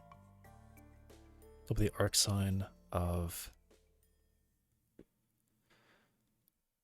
that, and there's the inner angle, and then knowing the inner angle, at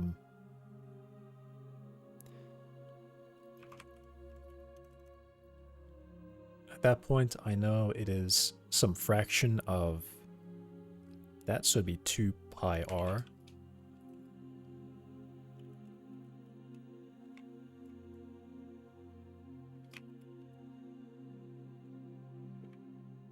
It's this. And then this, whoops, and then this whole term is going to be divided by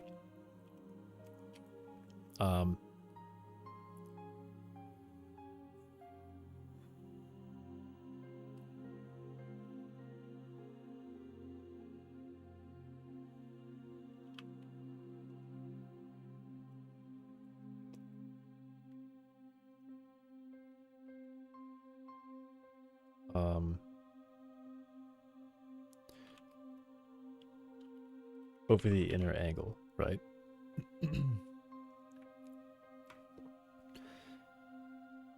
So if I look at this, this would be the same thing as multiplying by the inverse of this.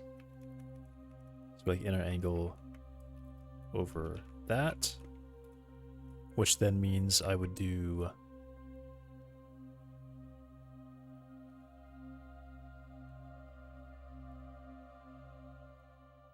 am I just multiplying these two together then?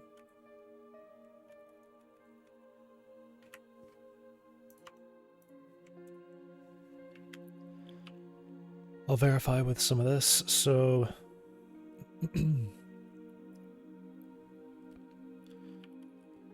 they have that? Oh, they do. Cool. I'll say radius of 2. I'll say radius of 1.5. 1.6, sure. So there's the full circumference, and then it would be this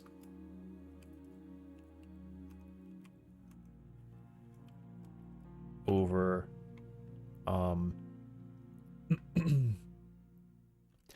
I know that 90 degrees would be a quarter. So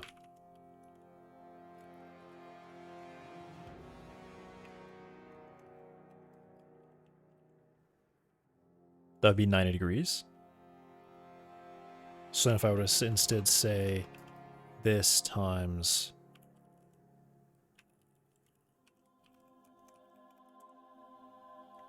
same value. Okay. So I just take the radius times the angle.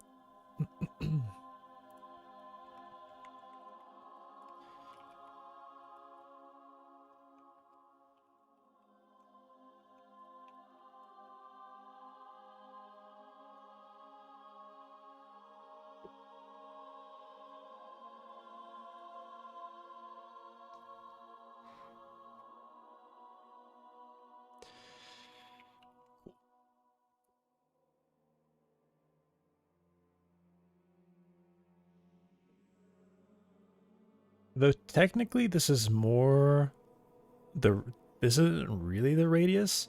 This is more like the point out to the chord.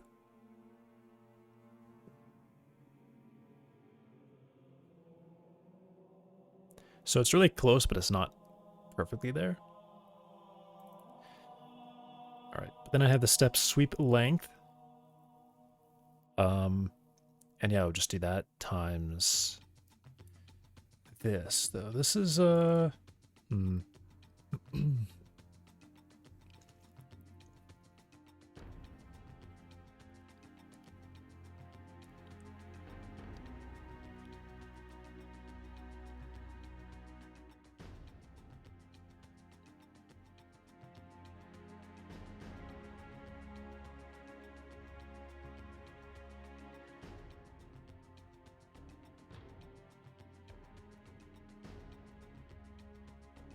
this is multiplied by this angle.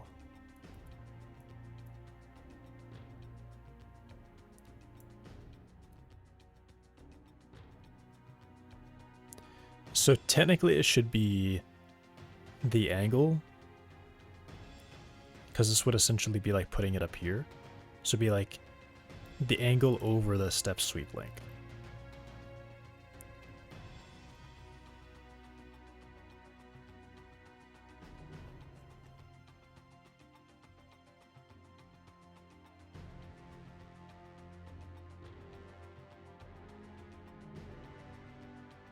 Which is funny, because if I were to write that, inner angle just goes away and sweep length is just step radius.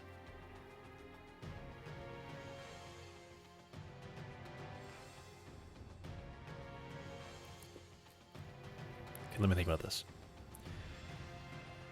So essentially this is more, I think, like a multiplier.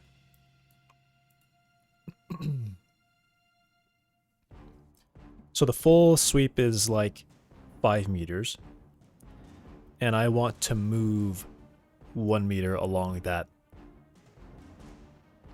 Well, it's not that I want to move 1 meter along that length, it's that I want to move the step distance amount. Yeah, because this is like a straight step length, but I need to multiply it by this.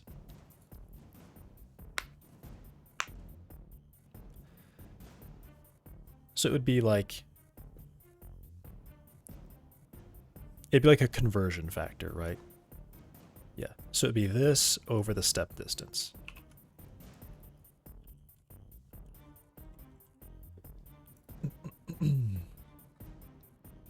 So for every unit of step distance, I need to go this far.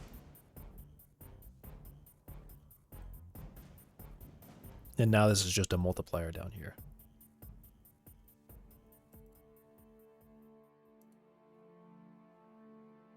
All right, does that work?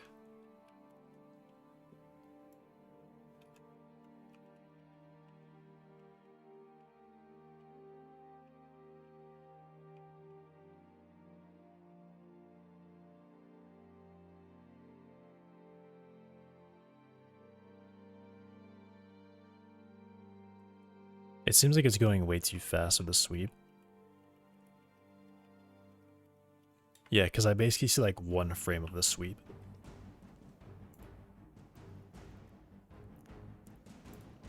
Oh, I think what I'm really missing... No, I'm not missing that. Okay, so this is just too high then, isn't it? Should it be over double the step distance? Probably.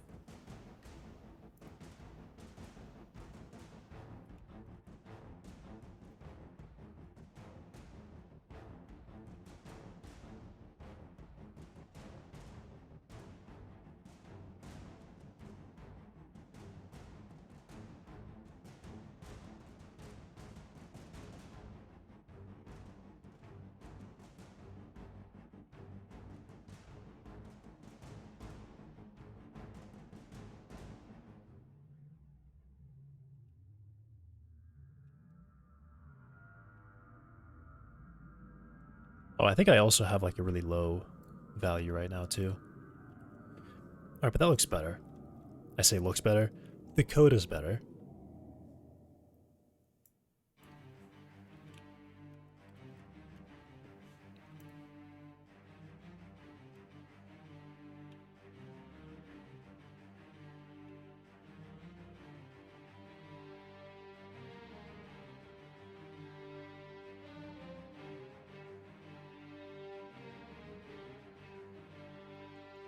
I'm going to do some counting here. Okay, I forgot to count. Look at the front leg. 1, 2, 3, 4, 5, 6, 7, 8, 9, 10, 11, 12, 13, 14, 15. I would say that's like 16 frames that it was in the air. So now I'm going to count 16 frames that it's on the ground, hopefully. 1, 2, 3, 4, 5, 6, 7, 8, 9, 10, 11, 12, 13, 14, 15, 16. And I see it lifting. No, I don't. 17, 18, 19. Okay. So to me, this means it could be slightly slower. like very, very slightly slower. So my idea for that is so much debug happening there. To go just a little bit less. Like, I'll see 2. Like, what is 2 fine?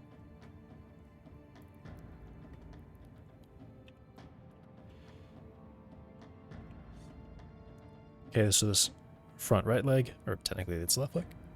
1, 2, 3, 4, 5, 6, 7, 8, 9, 10, 11, 12, 13, 14, 15, 16. Alright, so 16 on the ground. 1, 2, 3, 4, 5, 6, 7, 8, 9, 10, 11, 12, 13, 14, 15, 16, 17, 18, 19. Okay, so still about the same.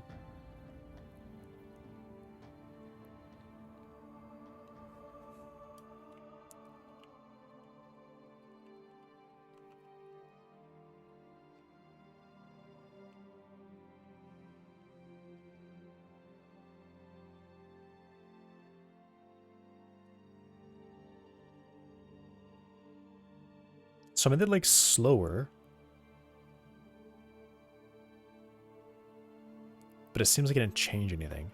What if I make them a lot faster?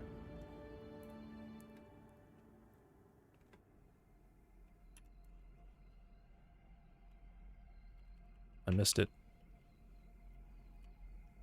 1, 2, 3, 4, 5, 6, 7, 8, 9, 10, 11, 12.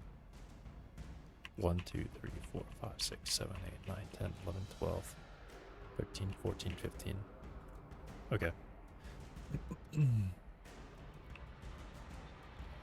It seems like possibly it maybe doesn't matter too much. So maybe the experiment is to see at what point is it unable to walk correctly.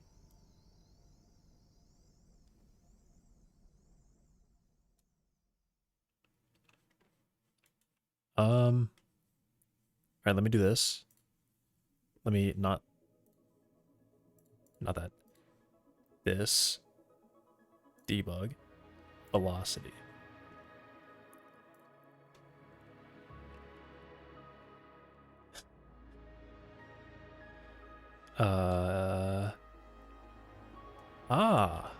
Right, okay. I changed how the text works and I didn't update all the text uses, so I need to go find those.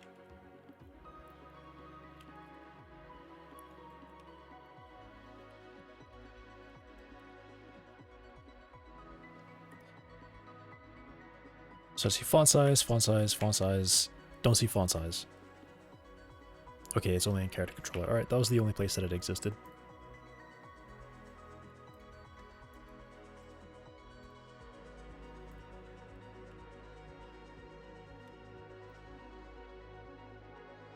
So it should be before color, right? Yep.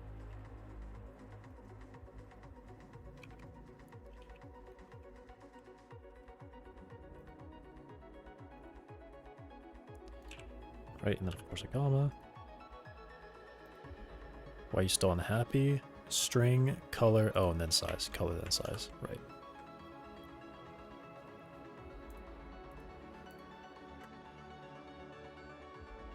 That is crazy small.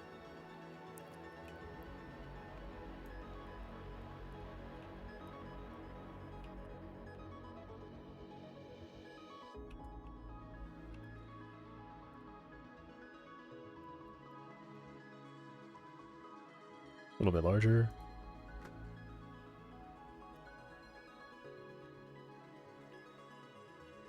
It's hard to see, probably, but I can see that saying 3. So, how is this? No, I don't even have the multiplier there.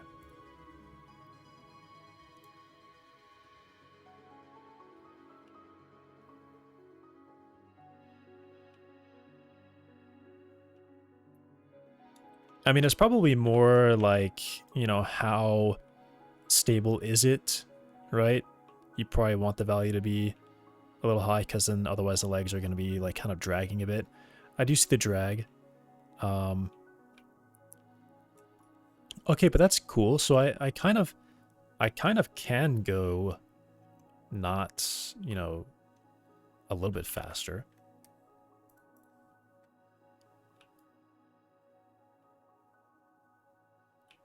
Though I do see it kind of, you know, it looks like it's tripping a little bit as it goes.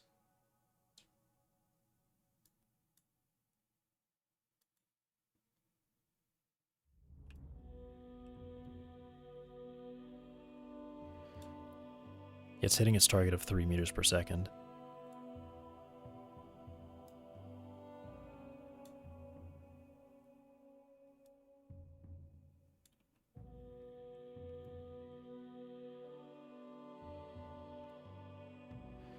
I will also say the angle changes look kind of harsh. They do have a really harsh look to them.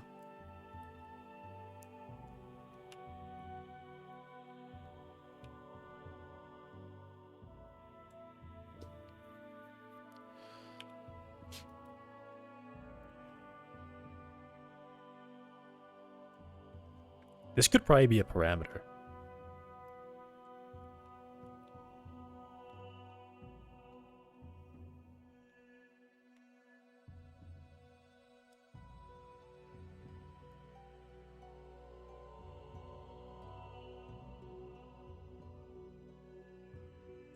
All right, yeah, there is definitely a limit to that. Yeah, I see that. Okay.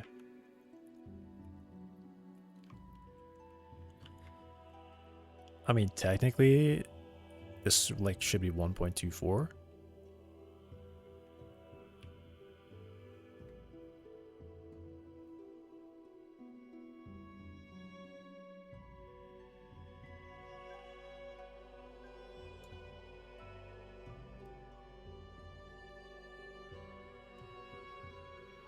It does look like kind of harsh though.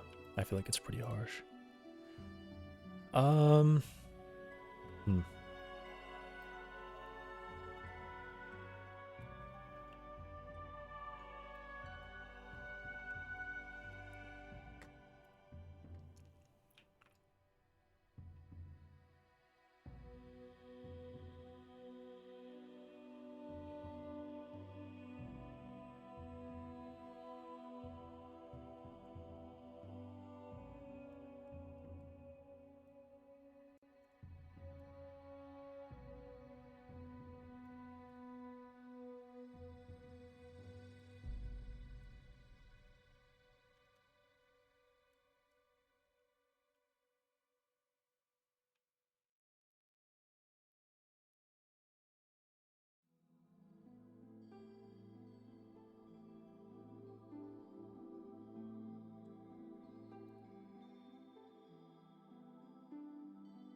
Whoa.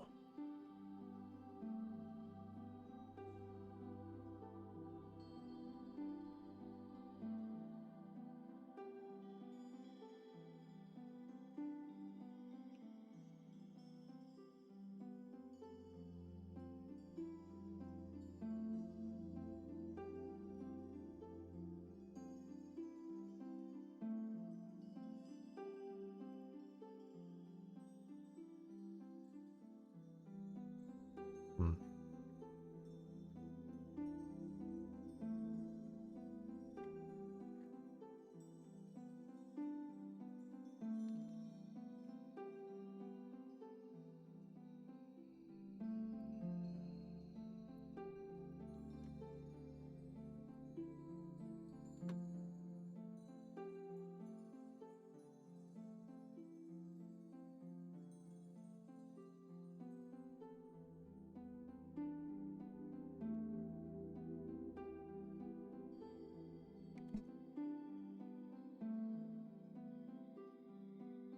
Um.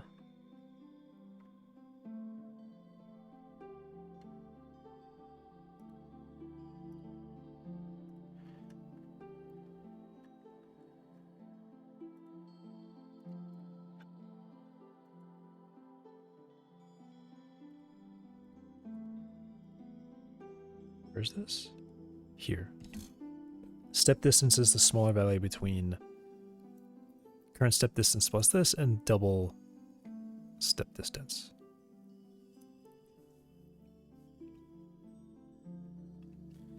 Okay.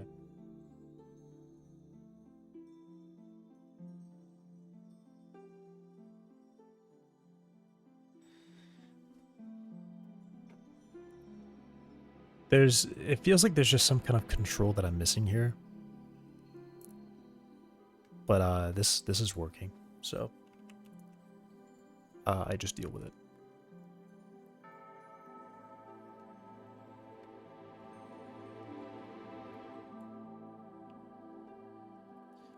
But I do think I don't want total linear steps.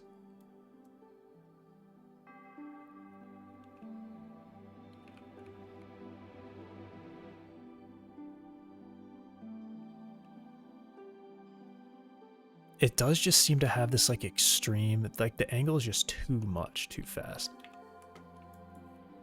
But I mean, this is right though. It is right. I think perhaps I could,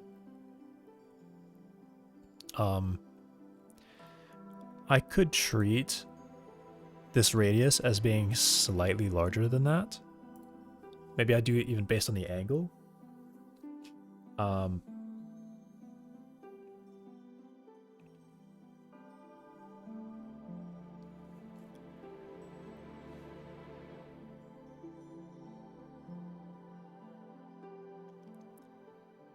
But the angle is calculated from that.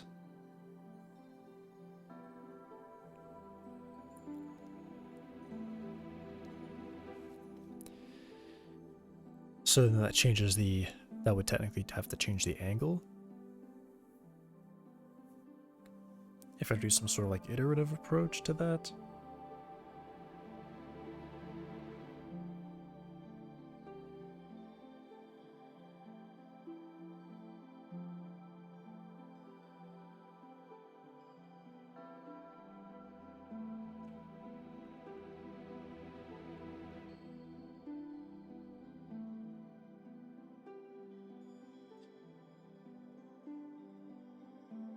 Yeah, that's kind of some tuning stuff. I don't think I need to worry about that.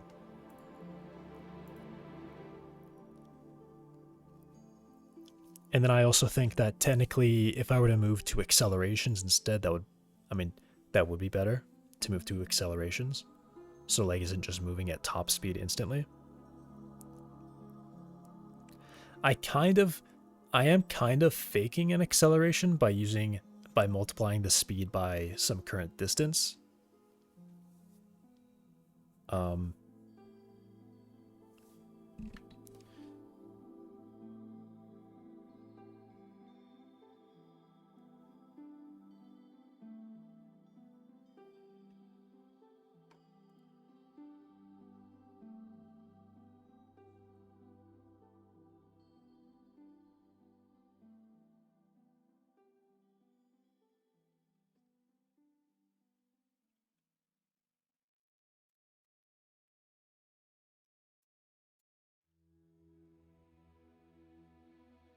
What is...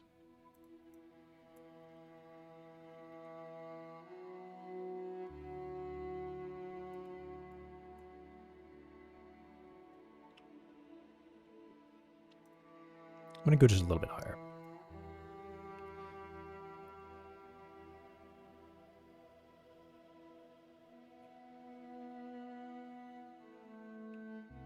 You know what I could say? That multiplier actually could be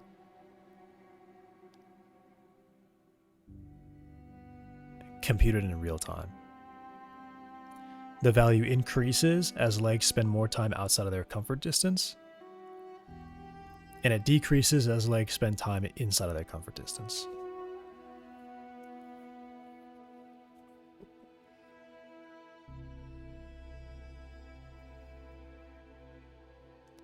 So when a leg is dragging, it's like, all right, our legs are dragging, we gotta pick up the pace a little bit, right?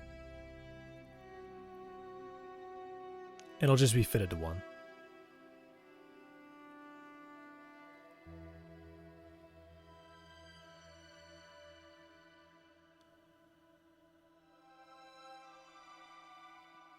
Alright, that's an idea. That's just an idea, though. Better go on the list.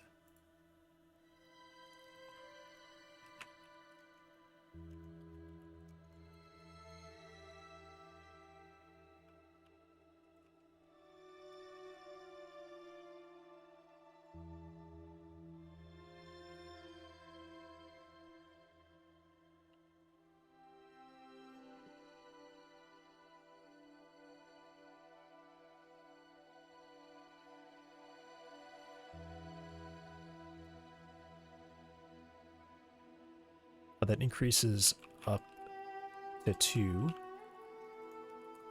while legs are dragging, and decreases to 1 while legs are not dragging.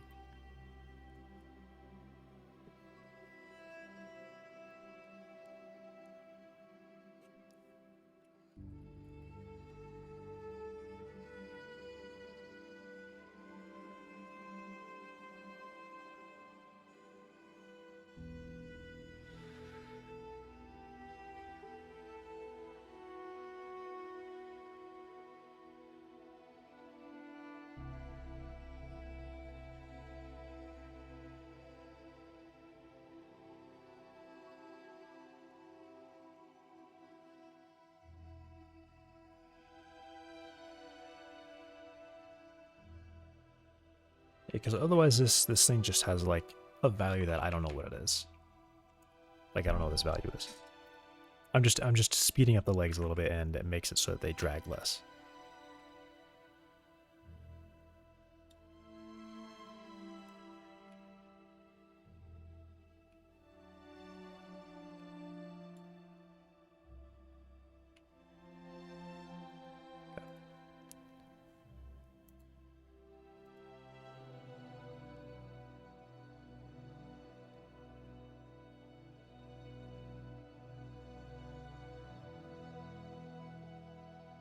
All right, am I there?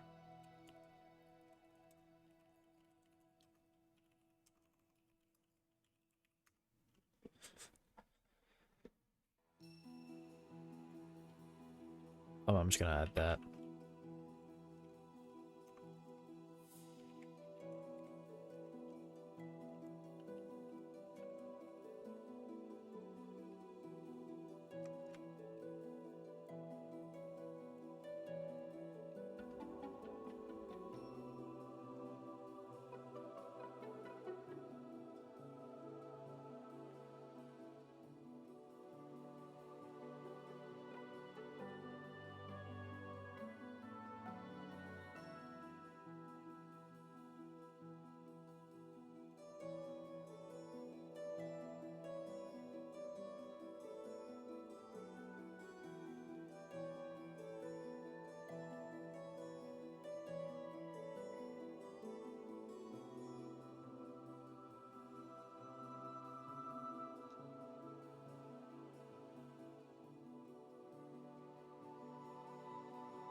Right.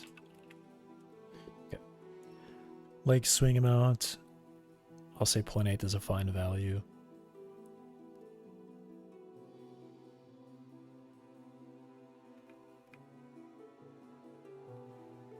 There's a small change there.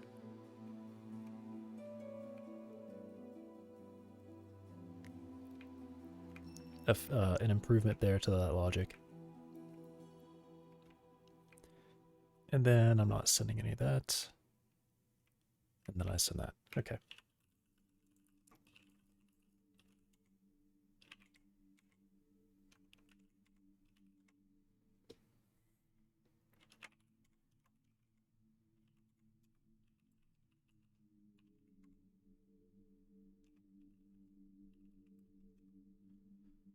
Yes, I don't want to send any of those. But I'm sending all this. Is everything clean? Do I haven't left any debugs turned on? I mean, Those are in the scene files, though. Okay.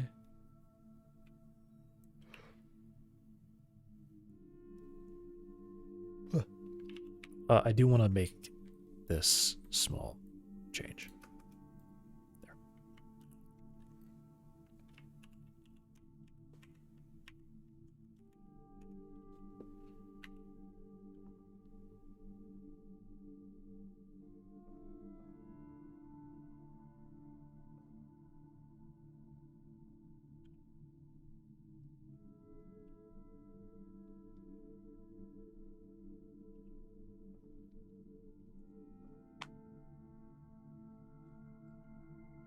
All right, cool.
Then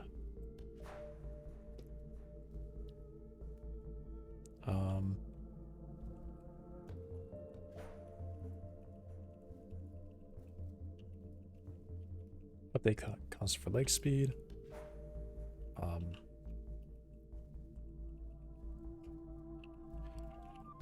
Future idea to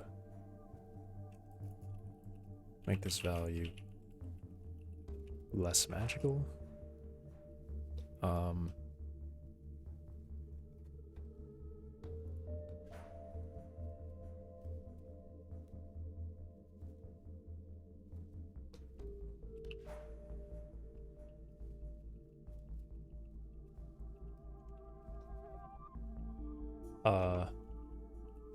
By skipping, leg is already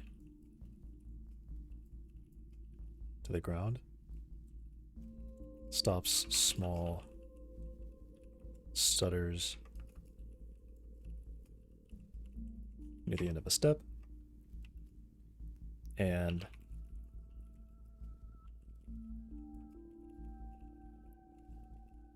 improve leg sweep mount or leg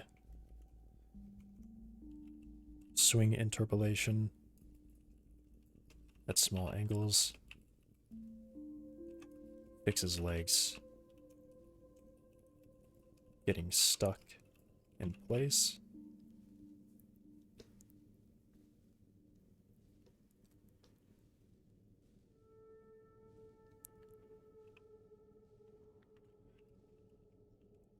And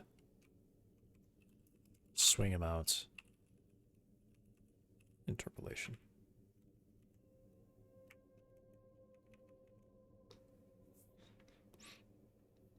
I think that's really it. Okay.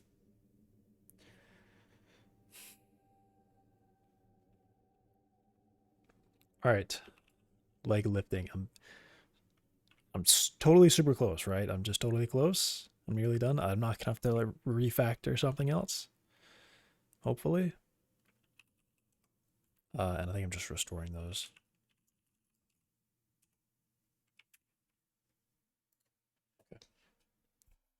Okay. Sorry. Okay. Leg lifting. Essentially, the first thing I need to do is I need to have some kind of... Did I write it down? I think I had a good idea. Leg lifting controls essentially just literally raising the leg That's all it does. It's a Boolean. When I start to take a step, I turn it on. And when I'm nearly done with that step, I turn it off. But I also will turn it back on if I need to continue going. I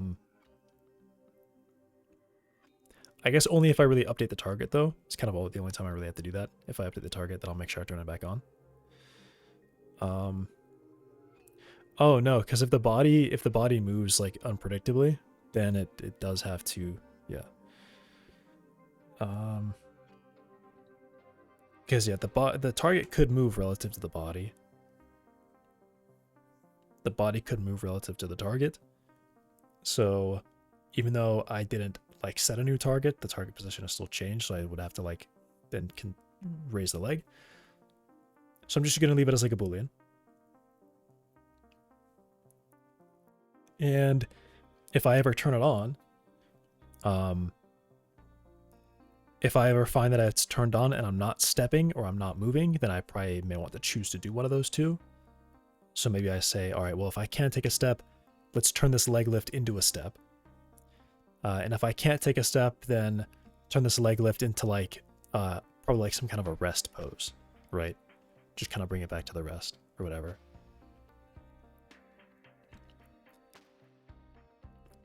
Which is, yeah, probably just translating like IK target back to rest. Or at least laterally, but leaving it in the air. Okay. So first step, I think, is just to make the Boolean and make the stepping work with the Boolean. And then I can start adding on top of that and making it a little bit more complicated. Where can I do that? Is stepping, is moving. I guess I could say like is lifting.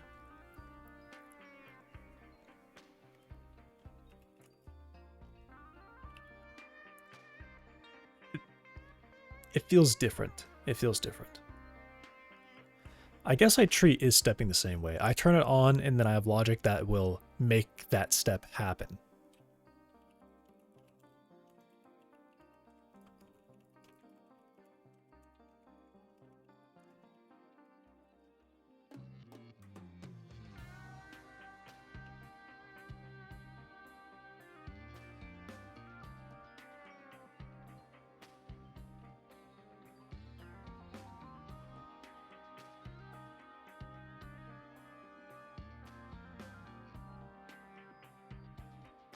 I like this.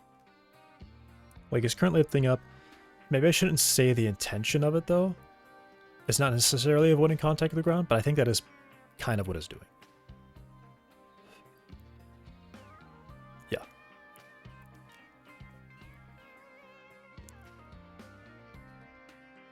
Though, like, it's currently lifting up to avoid contact with the ground. There's also another thing that I've been thinking of. And now I really like that I did this because I think this solved it. There's some logic relating to like friction and things like that, where if the leg is taking a step and it's close to a wall, it will ground on that wall as it's taking the step. And I don't really want that to happen. It can still be grounded, you know, it'll be close enough and like, okay, if we want to do something, we could still do it. But part of that, I think, is friction, at least in that case. I want to say, yeah, we might be like technically close enough to like call this ground, but I don't want to do spring, and I don't want to do friction. So I guess if I have this Boolean now, I can say, hey, we are grounded, but we're also like technically trying to keep the leg off of the ground at the moment. So let's not do spring, let's not do friction. I think it's great. I think I'll do that. Because currently spring just kind of operates on, I think it actually just looks at step, right? In fact, I think spring is entirely in here. Solve like offsets. Ground force, that'd be the big thing here. I want friction to be 0 if a leg is lifted, even if it's touching the ground.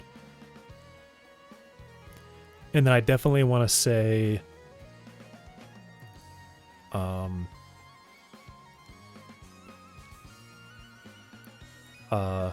yeah, this kind of thing, right? And maybe I need a better thing for that. Maybe I also need to say leg grounded and not lifting.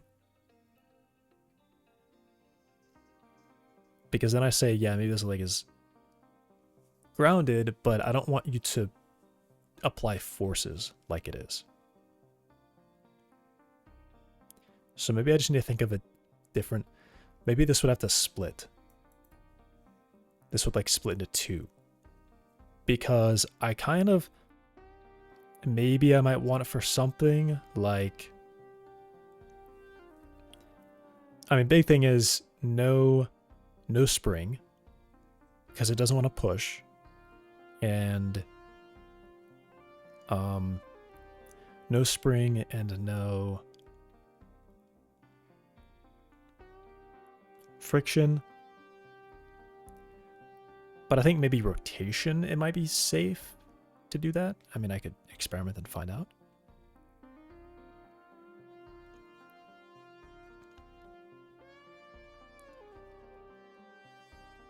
Yeah, I definitely don't want it to be counting the ground normal. That's for sure. I do not want it to consider the ground normal of a leg that's like passing by something else. Because then that's actually, yeah, I shouldn't do that, because that's gonna do like a big rotation, right? It's gonna be taking a step and suddenly one of its legs is, or even two of its legs are sweeping along a wall. And it's like, hey, that normal is 90 degrees. We gotta like flip the body now, right? So it'll just spring really, really badly.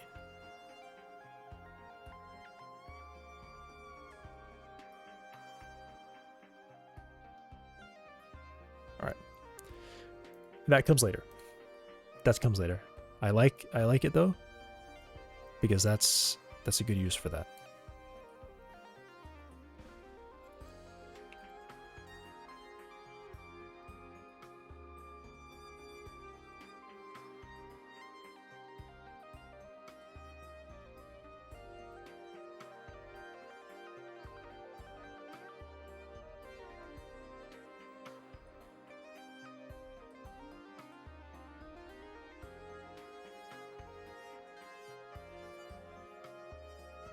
I'll say excluded.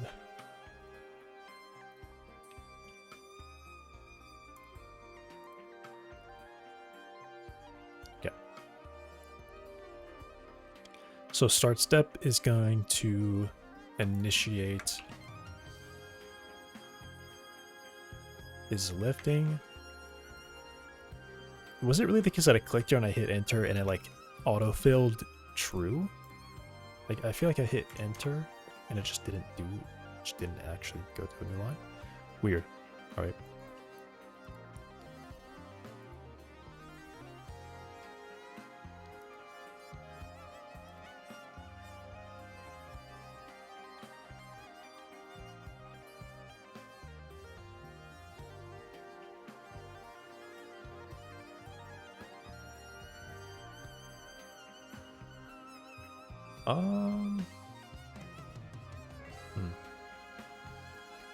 Should it be like I do...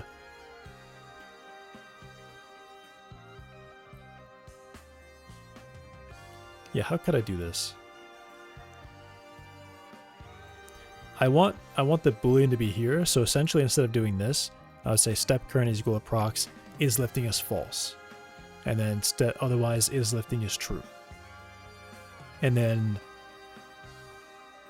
some kind of lift logic would happen.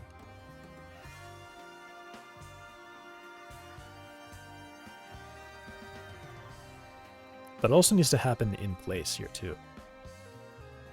So it's not necessarily setting it to true and false.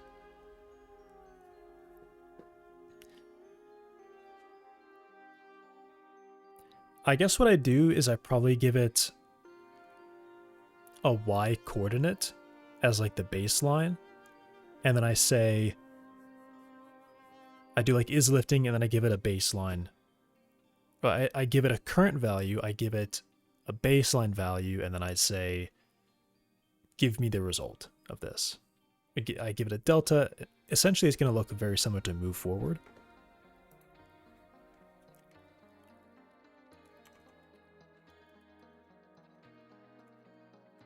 So I'll just start by writing this out.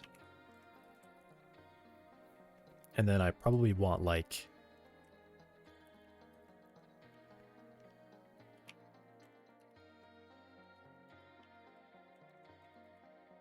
update leg lift.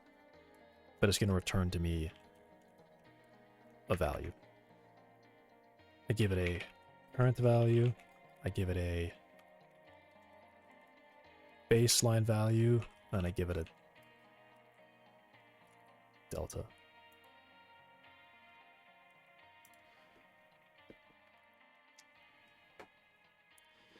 And really all it's going to do is do like is if we are lifting, we're going to do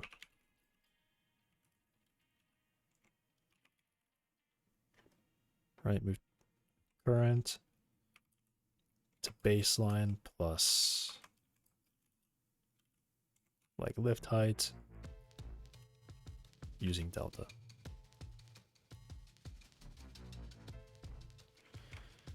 And then otherwise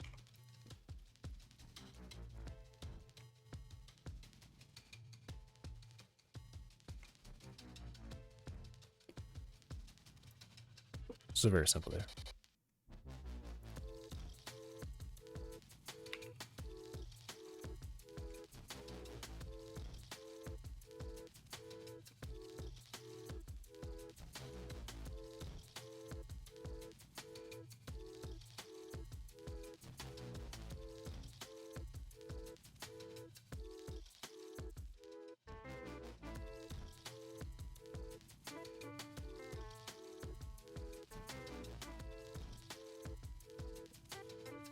Right?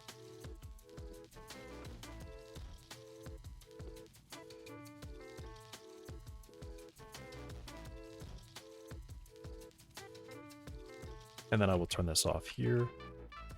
I'll make sure it's off because it could be lifting into it. So I'm just going to make sure it's off when the step completes. And I should see that nothing's changed. Also, I kind of made a mistake. I should have sent him up the wall to be sure that this definitely still works.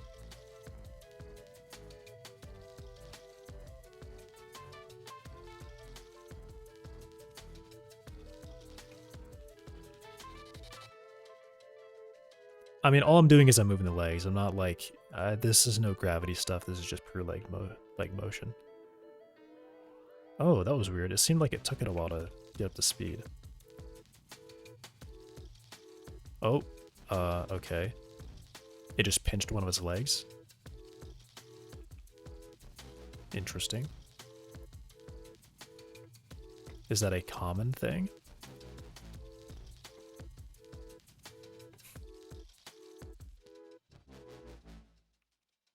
I'll try to follow it from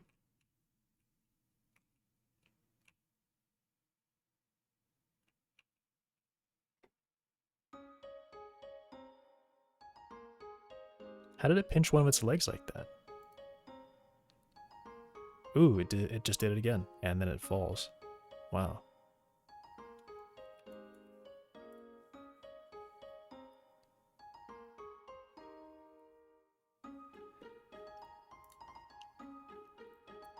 I mean, my guess is this is probably too low.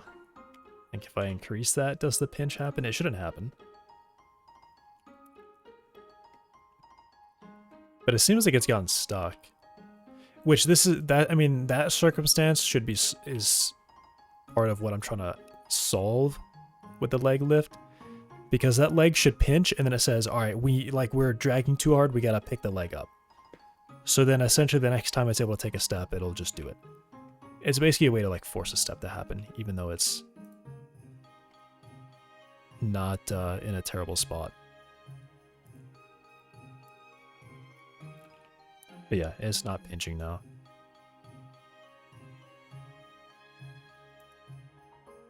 Oh, it's really close. Okay, so yeah. It's also part of that value. So I did raise the value and it didn't do it at all.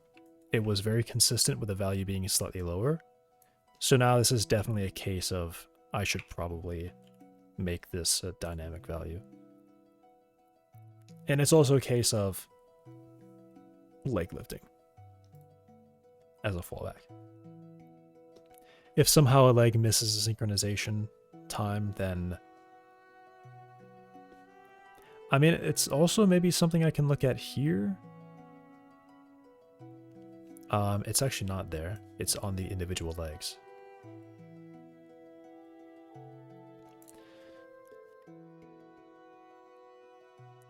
Actually, yeah, looking at this, I'd probably want this to be a larger value. This seems kind of way too small. This is how many frames?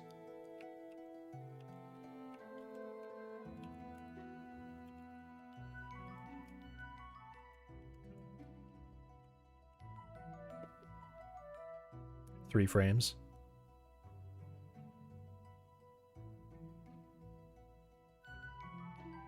Right. So it's got 3 frames to align with another leg, and judging by what I see, it seems like they could be 5 frames apart in time. Alright, so where does 5... Ooh.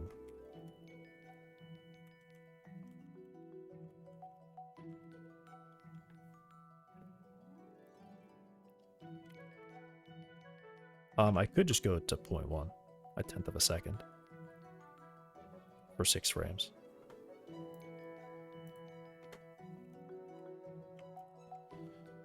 Crosspair must have gone before this leg can move.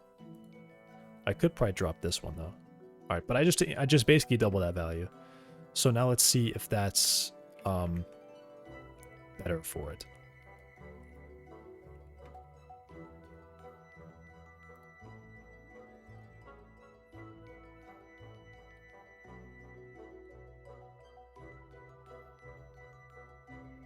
I also dropped the value, which should mean it could get pinched harder.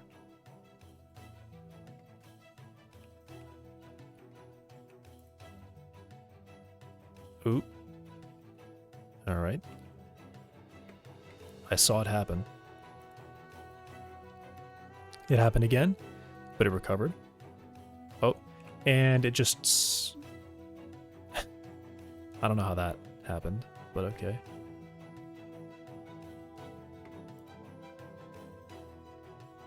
That was interesting.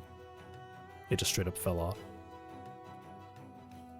Okay, well, maybe that was a little bit better. Here, one. Has someone managed to remove edge completely? It's really a sign of your decisions as a software developer when one of the most common like searches is like how can I remove features? How can I uninstall Cortana? How can I uninstall Edge?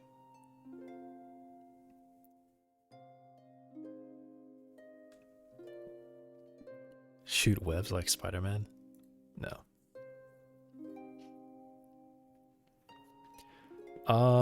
Is it a thing that if you're... I mean, this is kind of like a blowing your own sail thing.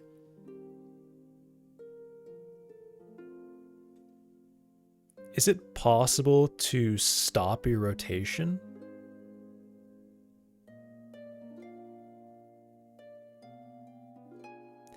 I mean, it is, right?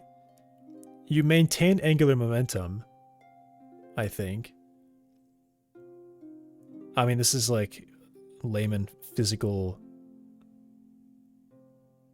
theory, but if you had some mass internal, if you're rotating like this and then you start spinning the mass in the other direction, or in the same direction, would that essentially transfer the out? Does that really work? I mean, it could.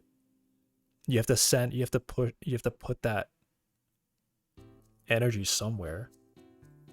So I guess it would be possible using like some kind of internal weighted mass spin it in the same direction to transfer your momentum into that. And then let it spin free. And then the outer shell would stop spinning. The reason I'm asking is, like, if it falls off, can I just have it orient against gravity? So if it's falling, it's going to put its legs underneath itself.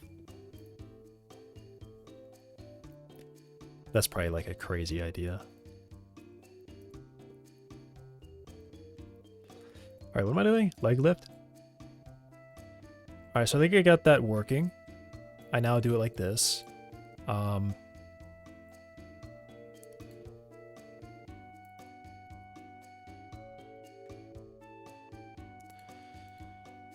So then I'll say if we're not stepping, I will do a check here.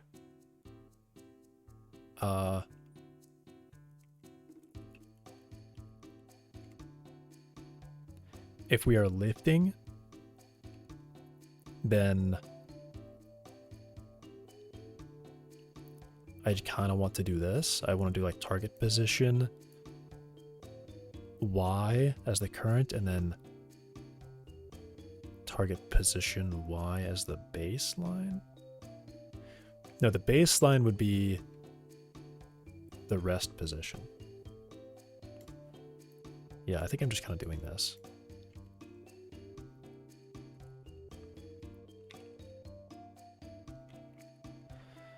Well, not really. I'm like always kind of doing it. I guess I know for a fact that if this returns and is stepping as false, then I should be doing a leg lift. Likely.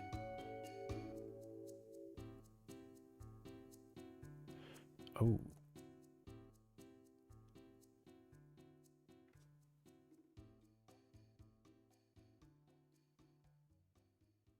Okay, here's the thing. Here's kind of a problem. Because what this means is the leg is constantly like trying to overextend into the ground. I guess I could just say that. I guess I could just say my baseline is where the ground is. And then, like, if I'm grounded, my baseline is the ground. Or if I have a step target, any of that stuff, right?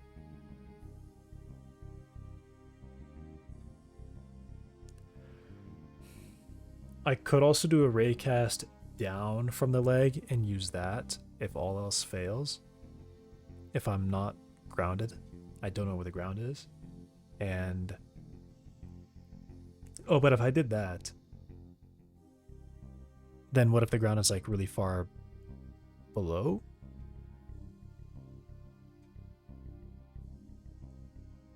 I guess I could just limit it to that, to like, I don't know. Huh.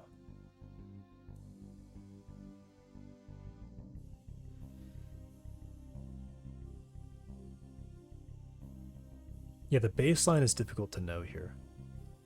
I think if I'm grounded, that's the baseline. And then if I am not grounded, it's the rest position.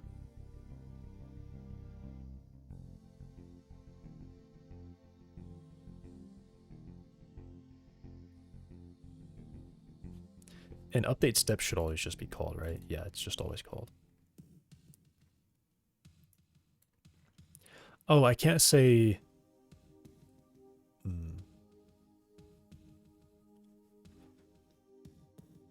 Step will turn off lifting. I feel like what I want to do is after this call, I ask, are we stepping right now? And if we're not, then I do leg lifting. But this does mean that in this call, I could have called update leg lift, turned it off, and now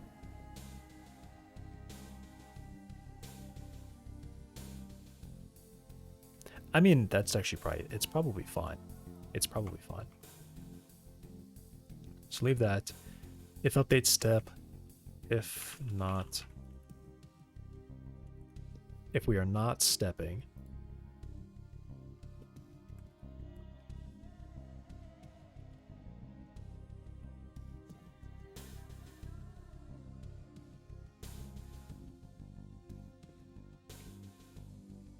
I mean, but I probably do it like this, right? If we're not stepping.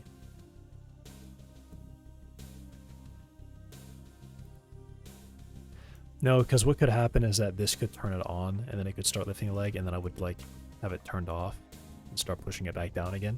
So yeah, I can't do that. Okay.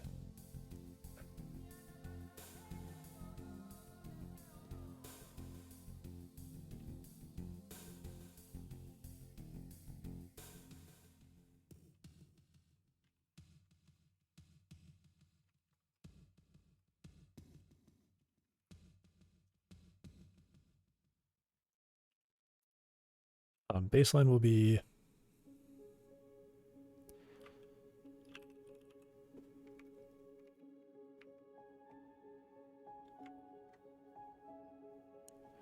ground point. Is this global?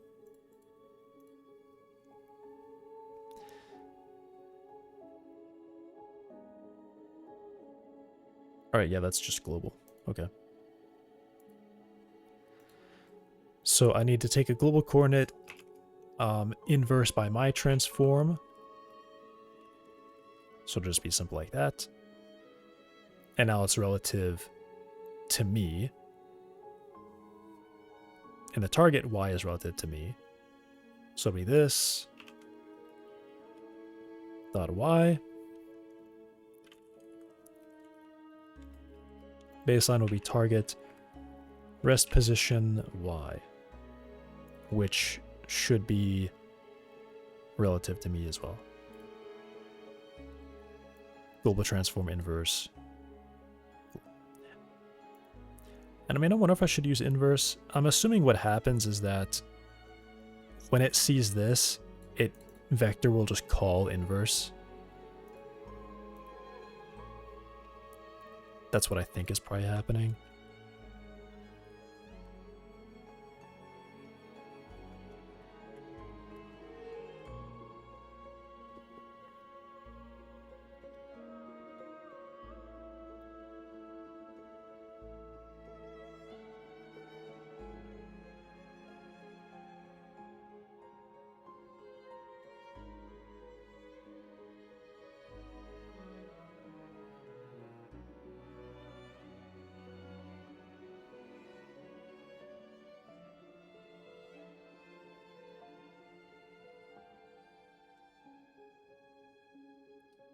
Really?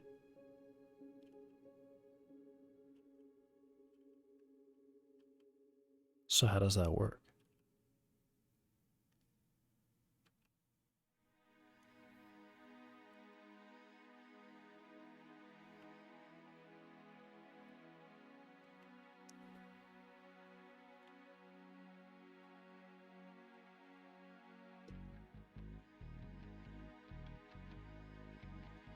How does that work then?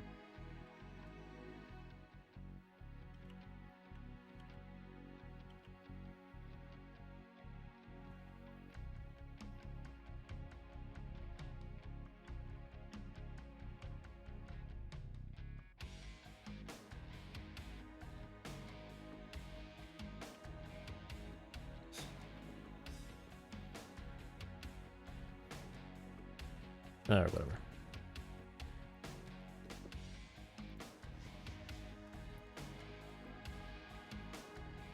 Did I verify that target rest position is relative to me?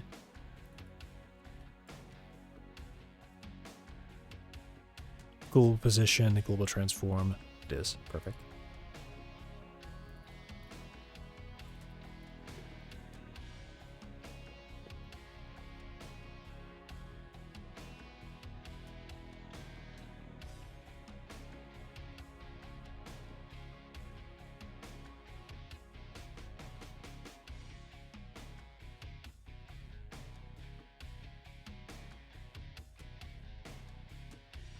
And then I probably just use like state step for effectively a meter per second translation.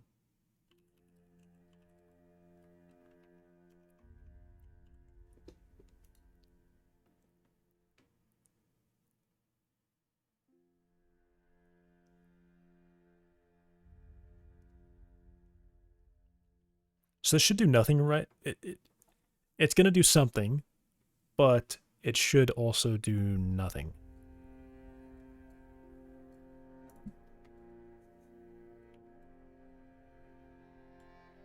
Am I seeing something weird happen right now? Is it updating twice? No, it can't be, because stepping will...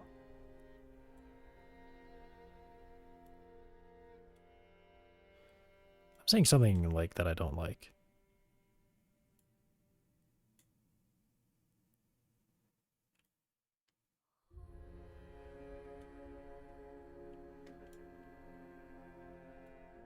What am I seeing?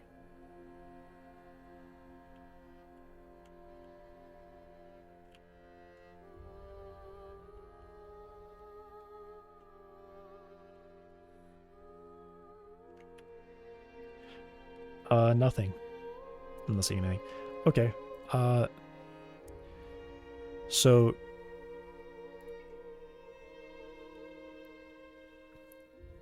here's a plan. I'm going to force the front left leg to always be lifted. So if index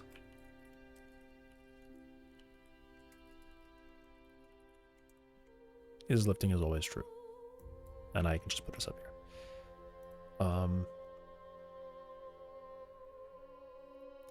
I probably actually want to put it in like the pre-updates.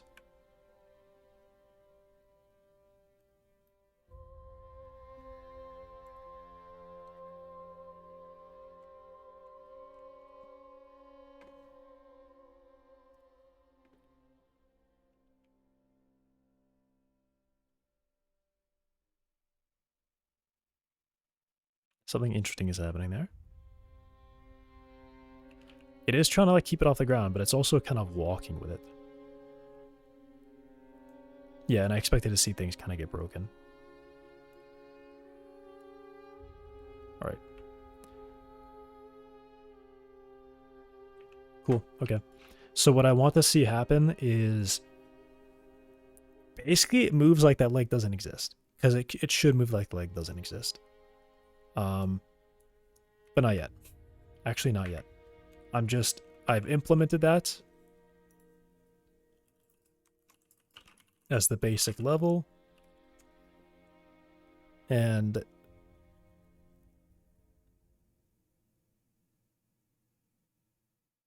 what I probably should do is make step pair window a precise number of frames. So what is like 9375?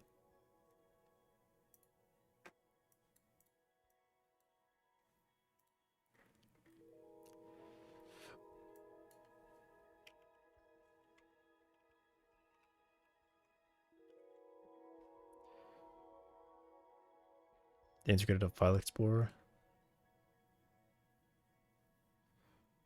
Yeah. I think that's the saddest thing about it.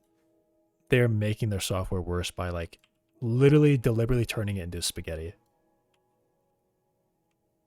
It is deliberate. They want more and more things connecting to each other.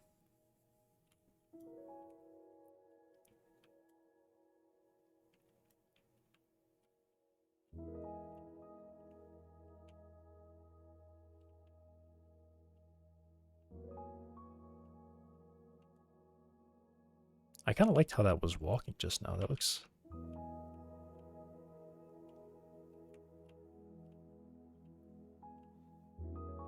interesting. Okay.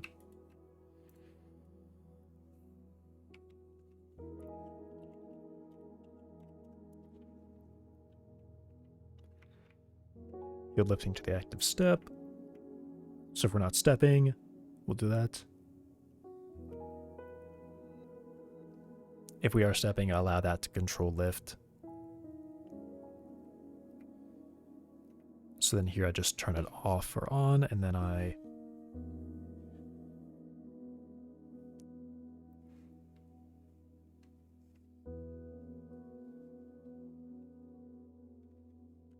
turn it off, I turn it on, and then I just have update leg lift, which return the current value move towards that. Otherwise it won't move. current value to the baseline.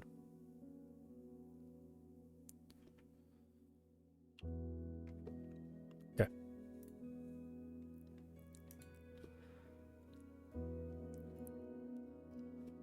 Yep.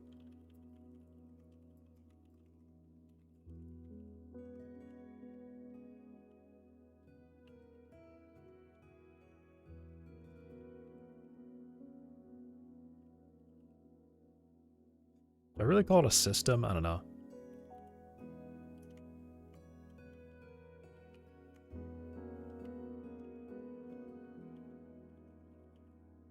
This isn't really implementing leg lift. This is like start work on leg lifting behavior.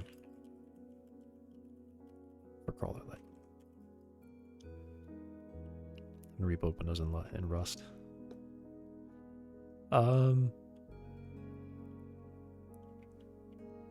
Boy.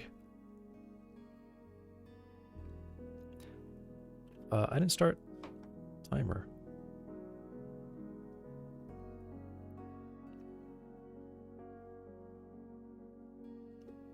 Here we go.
Okay.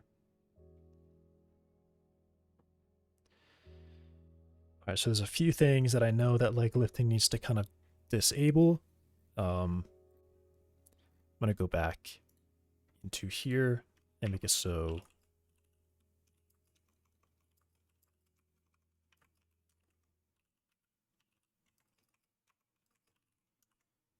this leg is just permanently lifted. So the first thing I see, of course, is that spring is probably working here. I do not want spring to work.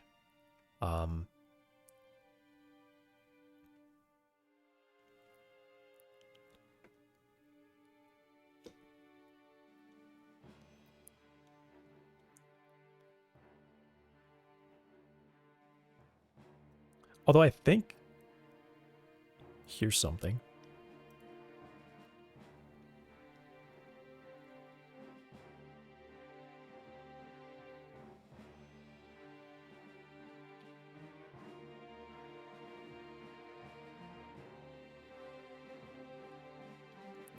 I think I want baseline to go I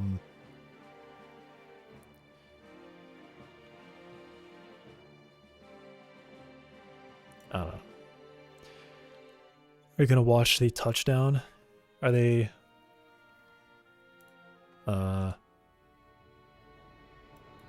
when do they get back?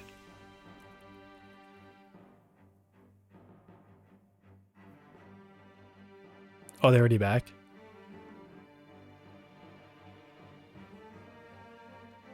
I'm confused. Where's NASA's stream?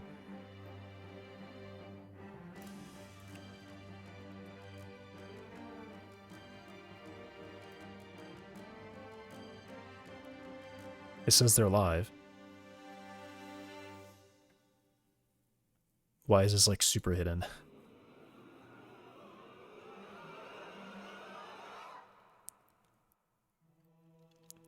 I did not see anything yet of their flyby. I guess that, I mean, that must have already happened because, you know, if they're coming back.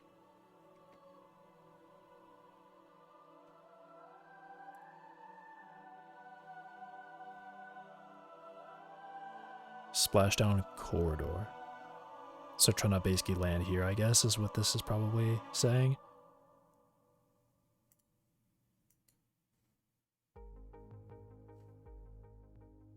I think it's cool to look back at these, like the frames, because you can see all the very small corrections they're making, because you can never perfectly stop your rotation.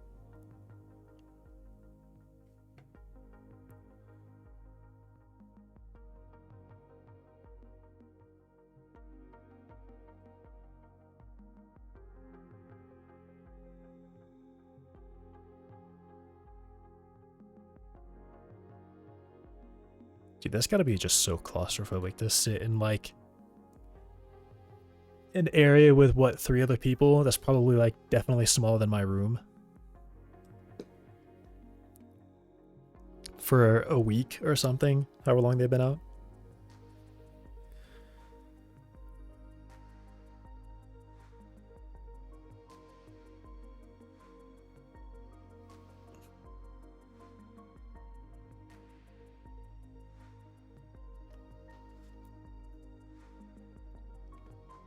Okay, yeah. First thing I want to do, I want spring to not count.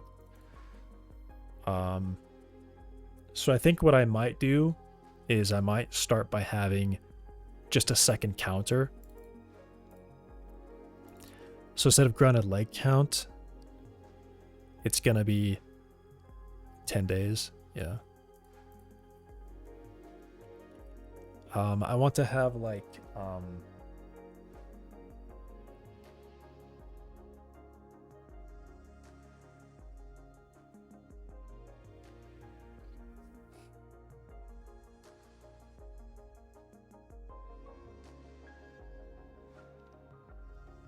let me think about this. Everything that I do with a grounded leg. What does a grounded leg mean? I think I could say that grounded leg just means this is a leg applying ground forces.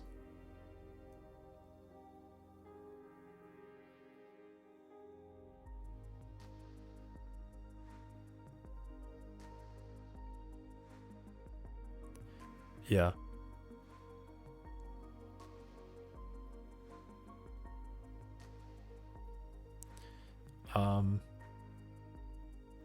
I think Twitch has like limits on how long a live stream can be before it has to like reset. Though I don't know. Because I do know that there's like a thing, there's like subathons where they like stream constantly. But I don't know if those are interrupted in the middle. Hey, that guy. What language is that? This is GD script, though it looks very, very similar to Python. Pretty much if you use Python, then this should not be... This should just feel like you already know the language. I don't think YouTube has limits. I think YouTube is just kind of crazy and they let your stream go on forever. Streams on YouTube are a bit different. It's more like you have a dedicated video slot and you can just keep streaming to that slot. Twitch, you have one channel and they split your streams whenever you stop and start.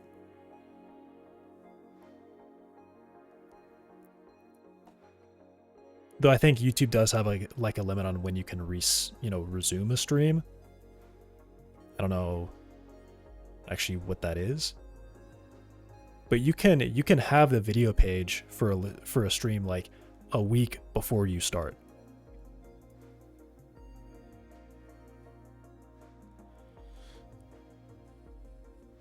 That seems to be the last one.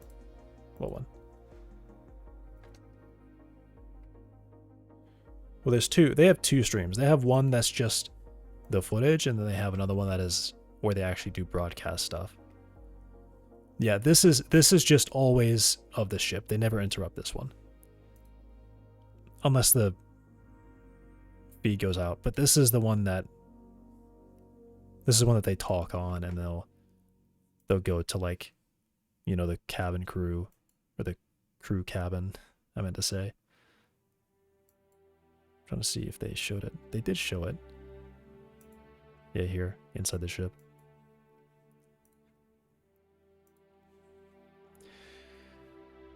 You do game software for work? I do. Yes, but I'm not getting paid. I'm not hired by somebody.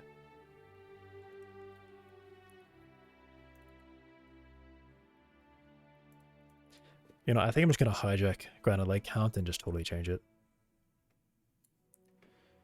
Because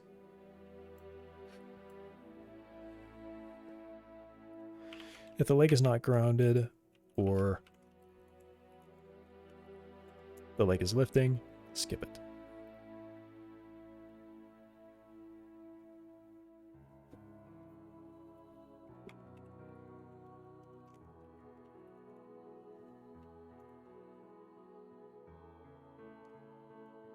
Yeah, same thing here. I could actually say like applying ground force, and that would just be a combination of these two together. So now I don't have this logic out here. Yeah.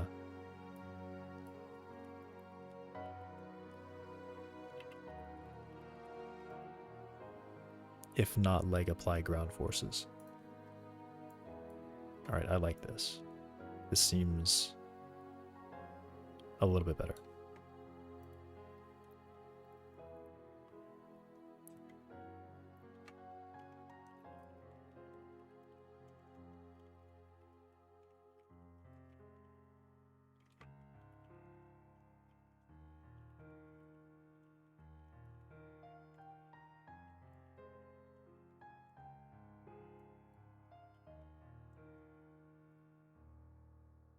Never done game dev before.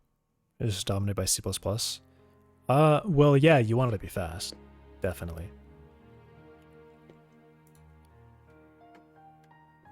You definitely really want that. But fortunately, this is enough that this is fast enough that I can do it. Scripting is always superior in game development, the actual dev process, because you don't have to sit there and wait 5 minutes to test your change. Why is it doing this?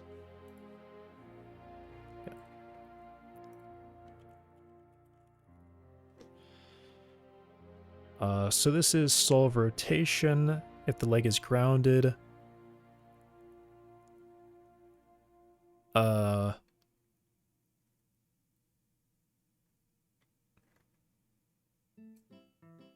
Yeah, sure.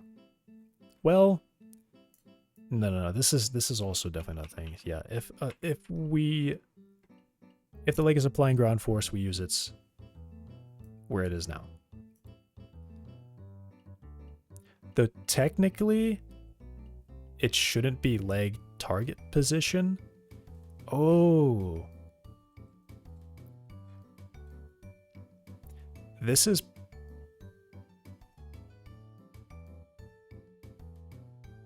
This is wrong. Ground points target global rest. Okay, so yeah, that's definitely wrong.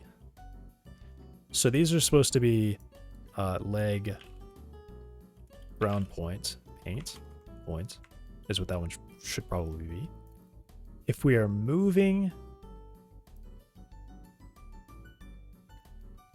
if we are stepping, then I will use leg step target, which is relative to the leg.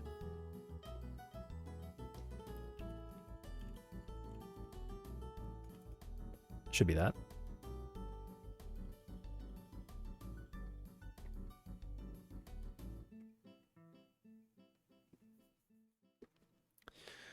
I don't watch none of that as 4K.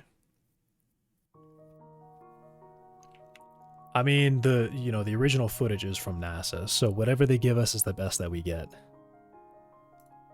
Technically, it goes to 4K, but that's probably just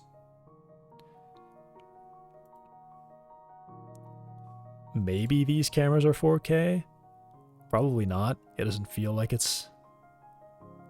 My monitor is not 4K, but I know that I can still perceive a difference between 1080 and 4K.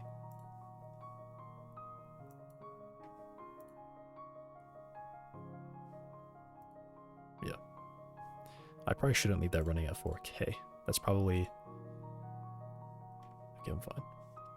Well, I went from 4K to 480 and it looks the same. Awesome.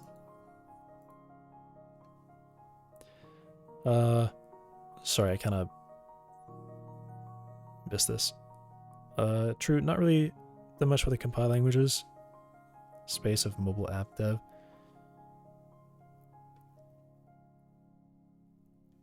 I mean, even then, I feel like that's still a lot faster, especially if you're doing Java, because really all you have to change is the one class file that you've modified. I've done that. I was doing, I didn't like get very far making anything, but I was like doing some UI on a phone before. And it was, I wouldn't say it was, I can't remember waiting to test something. It was, the waiting part was downloading it back to the phone. That was the wait part. And then waiting for it to launch the app.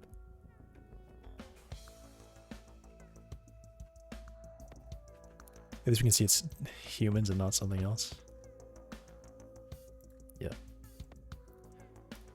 Okay, that's my break timer. So I'm gonna take a break. Probably at least 5 minutes, I'm not really sure.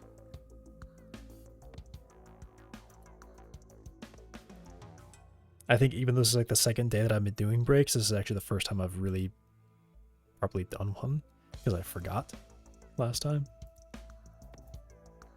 Alright, I'll be back.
I'm back. Okay.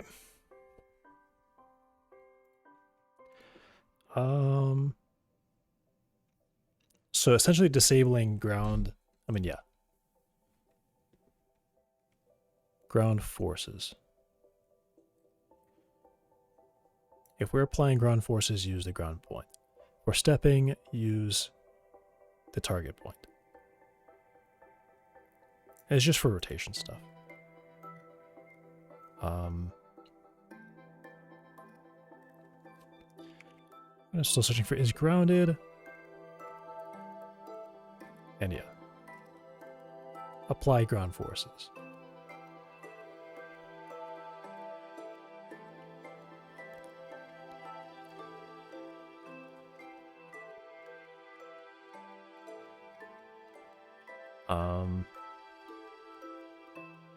Yeah. Okay. Does that...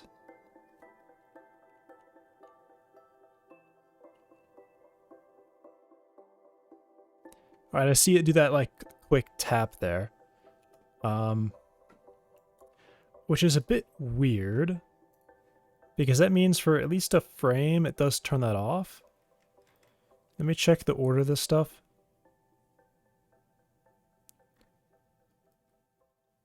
So you do update legs, integrate forces. Integrate forces will then call pre-movement forces.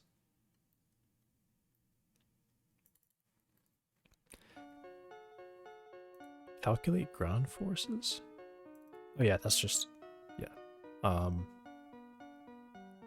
Nothing.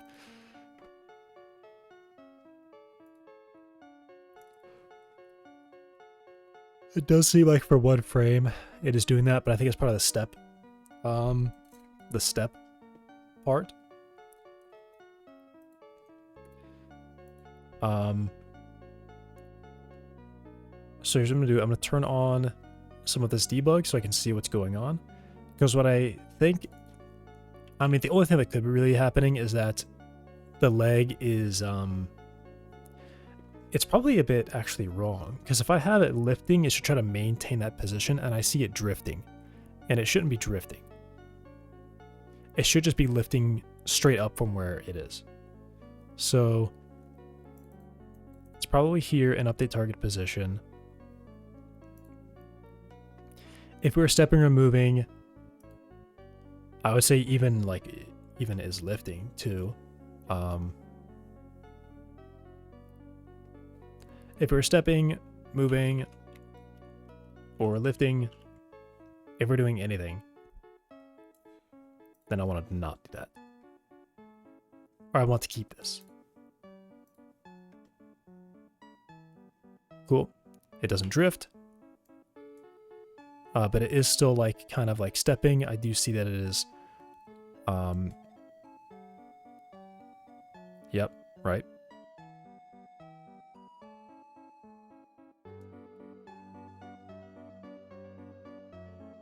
Right.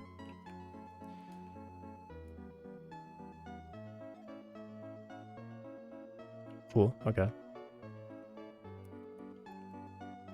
Though it does seem like that lift height is not nearly enough.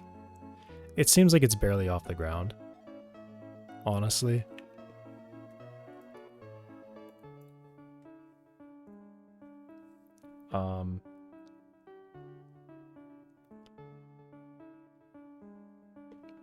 Yeah, it seems like it's kind of barely off the ground.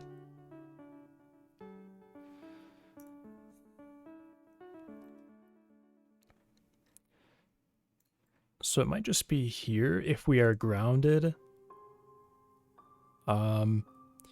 Use that ground point as our baseline, and then if we're not grounded, I kind of want to do two things. If we're not grounded, see if we have, I would say see if we have a step target that's valid, but probably not.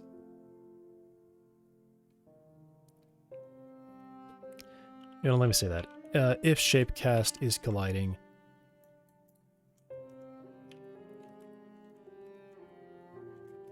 baseline will be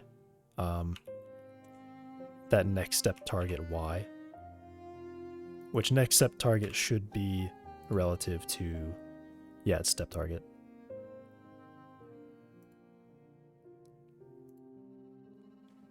Yeah. Yeah, that looks a bit, that looks better. Still not kind of as high as I think it should be though. Definitely higher up.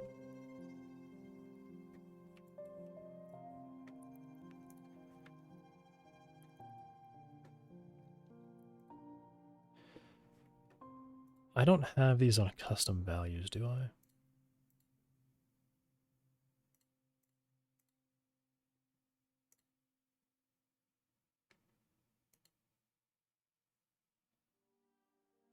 Like lift height is the default.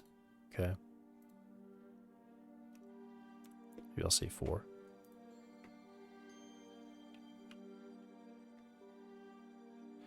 Alright. I like that more.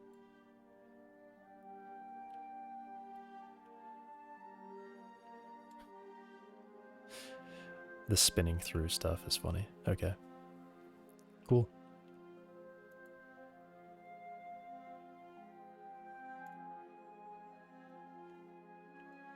Yep. Right. So I think one thing I might want to have here is like a force leg lift, which will prevent it from being able to use that leg in steps.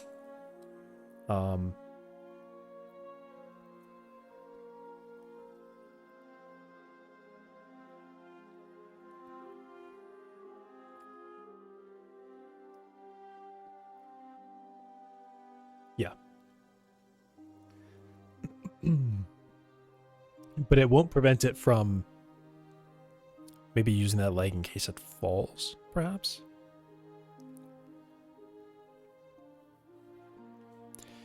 Great can opening. Yeah. Thanks.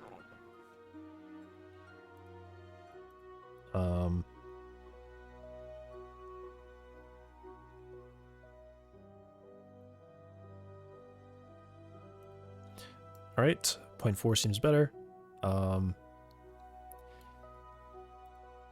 I definitely have ground forces off.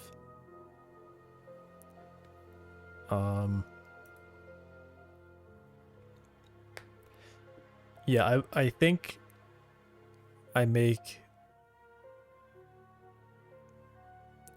a force leg lift.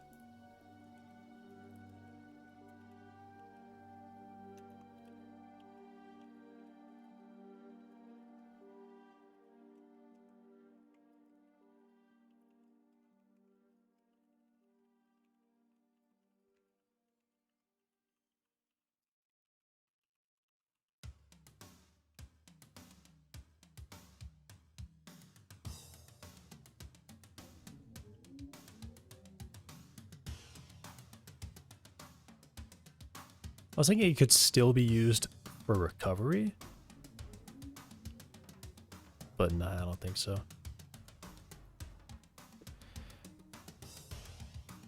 Hello. Game finished. I have the leg lifting. I can tell it to lift the leg and it will kind of do it. And then it, as expected, falls over when it tries to walk with that leg, right?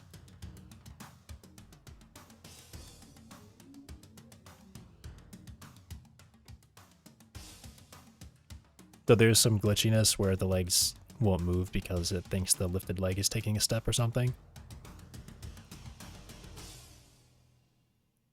So that needs to still be considered.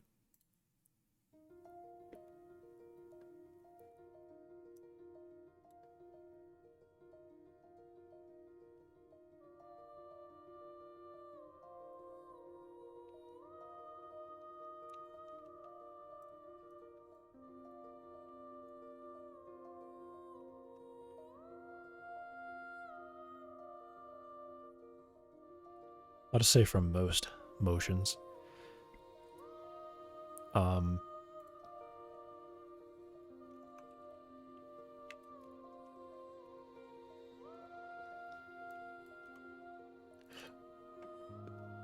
I'll just say force lifting.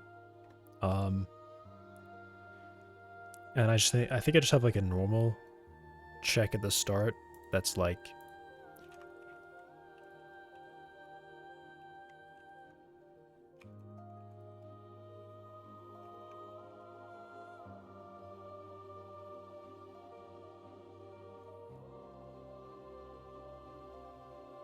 I turn that on.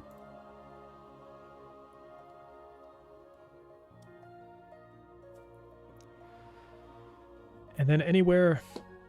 Whoa.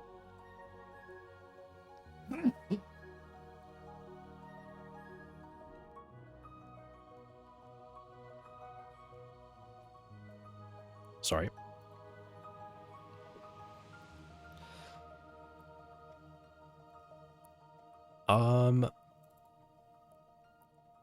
Grounding, I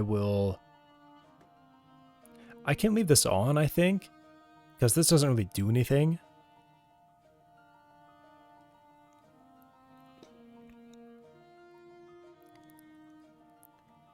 No, I'd probably say, like, if we are lifting. No, I don't think I want to really turn this off. But I think if I'm forced to be lifting, then maybe I turn this off. This will always be like that.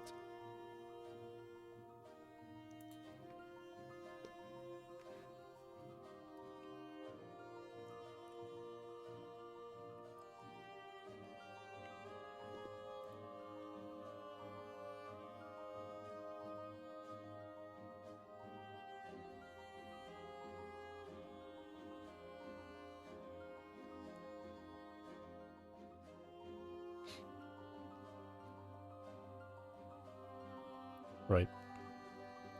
So to ensure grounding stops happening, I stop just looking at that. Step transform, that one I don't really care about.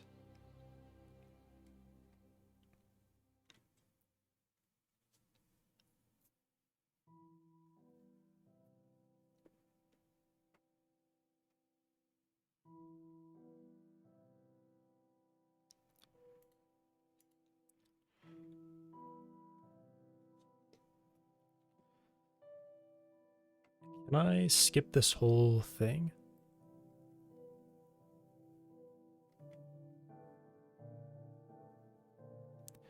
I probably could.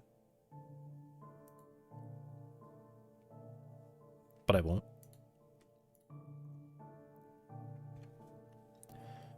Early step.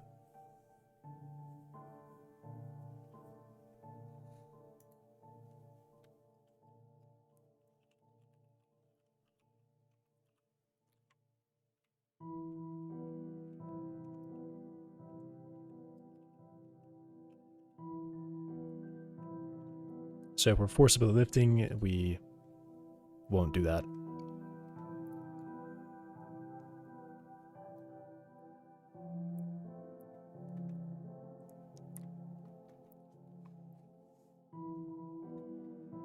I think I may also actually turn that off.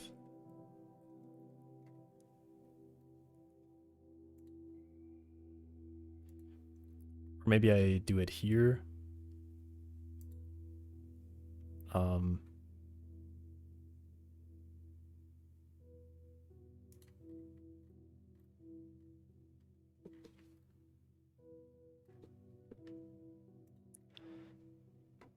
This is going to be pretty large. Very large thing.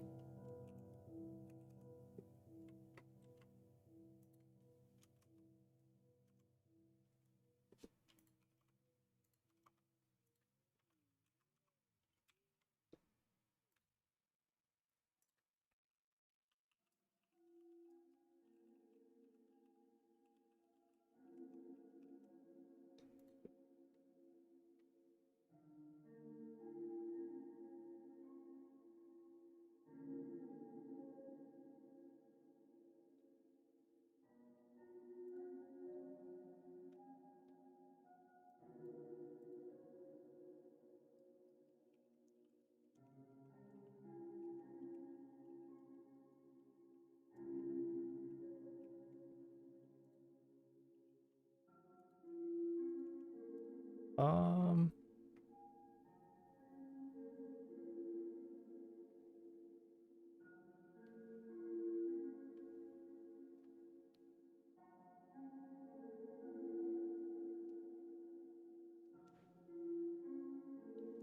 Yeah, I think I'll just do this.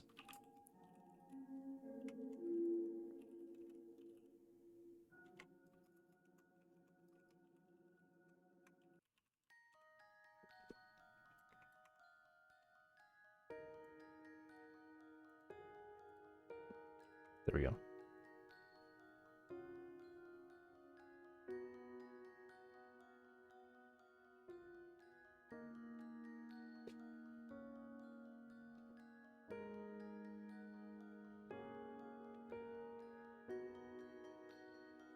I'll be right back.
I'm back.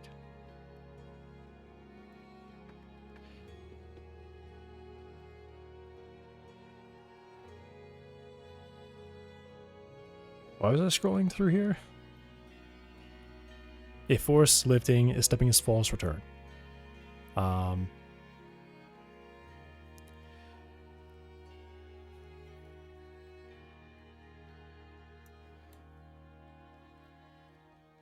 just say that. A force lifting return. And in the update, I'll say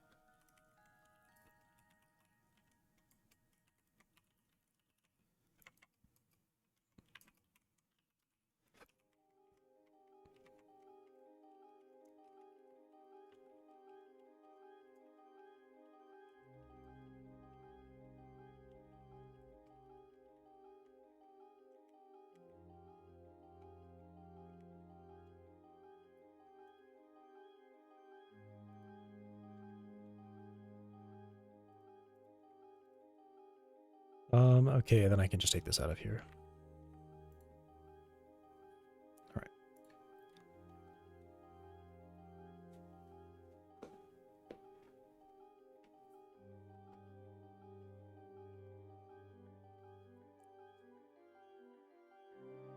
Okay.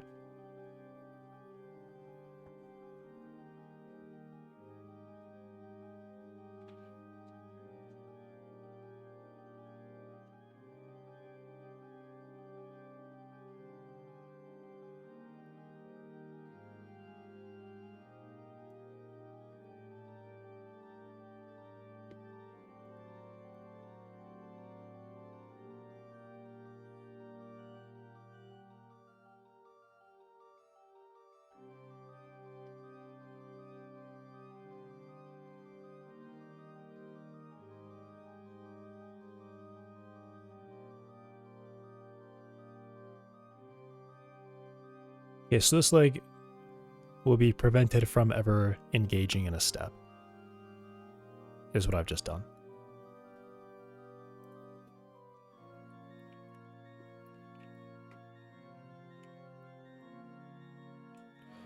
Okay, but then those two legs are always sliding. Okay, funny. All right. So in that case,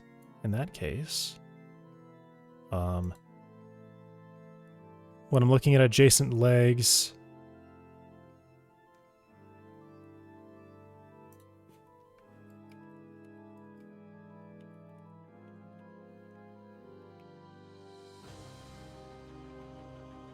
Oh, I love how this just does not autofill. If the leg is not force lift. So anytime I'm checking the adjacent legs and the diagonal legs, this is an early step or something else. Get diagonal. Yeah, I think it's the same thing. I allow an early step and I just ignore.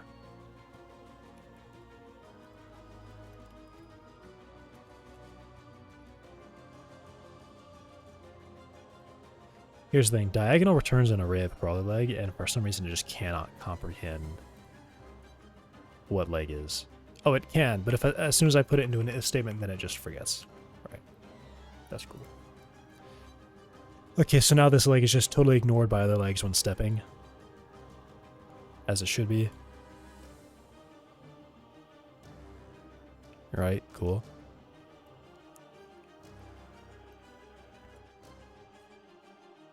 Okay. Though technically now it kind of can't cope with that. It should probably like change its behavior. My thought here was like in game code, I would probably treat leg lifting like the leg is disabled. So it kind of ignores that leg. At least for pair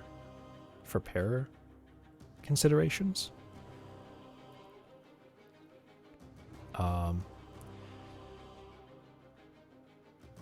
Yeah, I don't really have like a quick idea of what I could do to make this maintain at least like a reasonable walking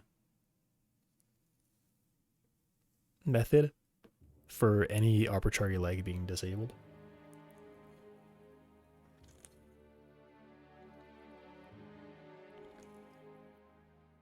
There might be some kind of clever thing, like the leg behind or in front of it will consider that leg to always be some kind of thing, so it won't walk. Or the leg in front and behind looks at it's a cross leg and says, okay, if the cross leg is lifted, then I cannot lift. But also I feel like that could just end up causing it to just never even attempt to walk.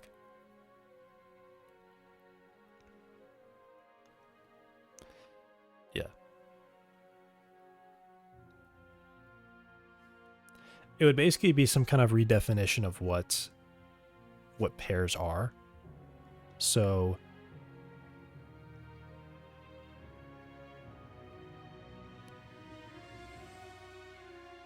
a leg would kind of reinterpret what its cross legs are and what its adjacent legs are and what its diagonal legs are. Like in this case, it might consider this middle leg, at least looking at it like this leg and this leg, this one and this one, can't be off the ground at the same time. So they would have to treat themselves as being adjacent legs. So these two legs would treat each other at this point as being adjacent legs.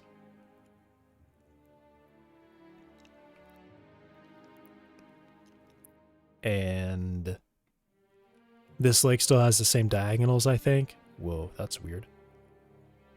What? Since when can I just do that?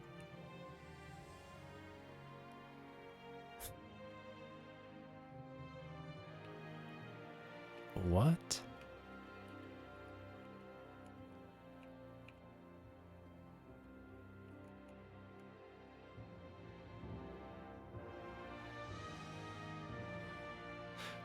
Why is it doing this? It's kind of crazy.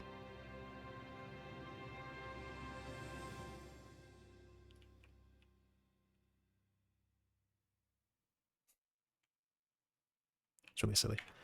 I mean, probably something like that. Though I like that these can cache.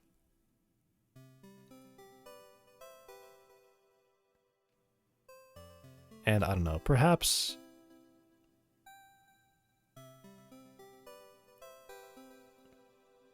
Yeah, maybe force lifting would treat it like it's a non-functional leg.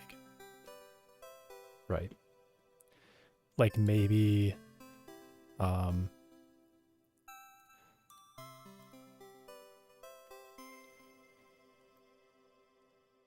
okay, well, either way, I've got the two things that I want. Lifted legs are no longer participate in walking. So other legs just kind of ignore them when taking steps. But it does kind of feel like this isn't high enough. I don't know why. It feels like this just isn't high enough. And why doesn't it go up to my head? These ones go up to my head. This one will not. Why won't this one go above my head?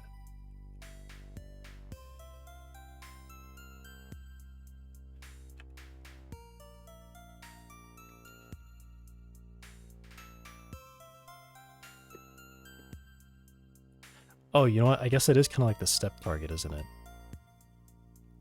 But no, why would it do that?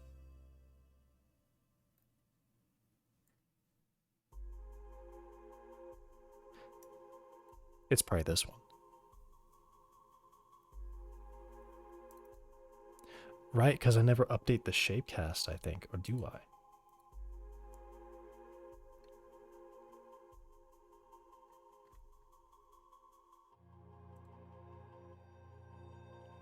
No, I will update it. What's up with that?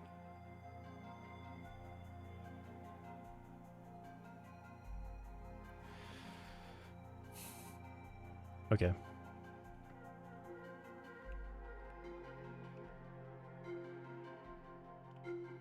I stand here, I hit stop.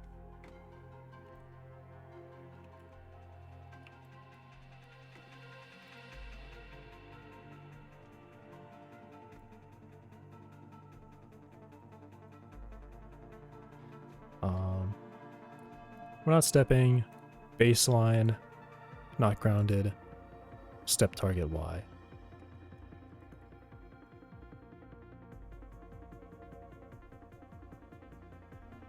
Yeah, why is it there?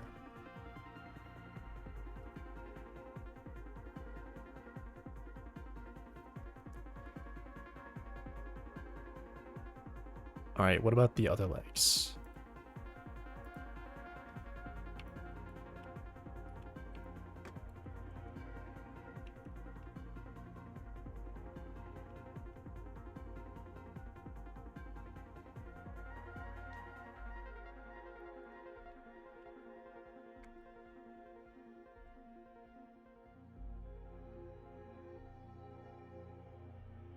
Index, index, index. I scrolled past it.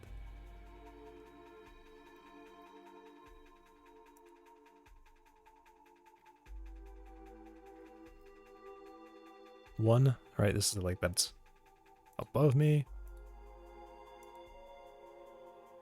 Grounded. Okay.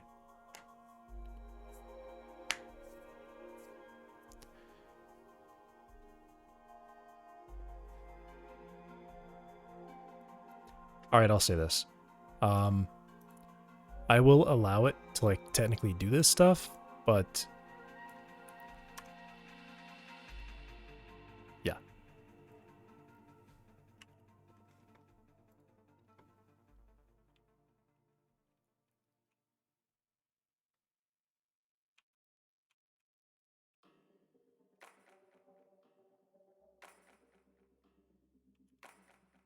All right. Also, a meter per second feels kind of slow. Maybe I should make it faster.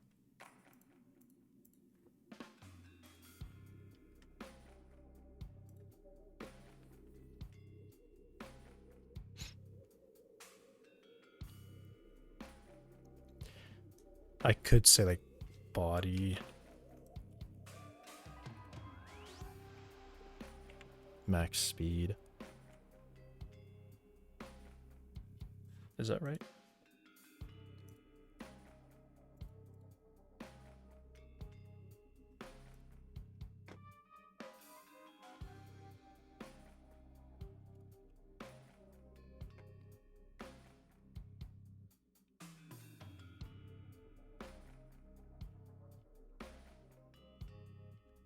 That is super jittery.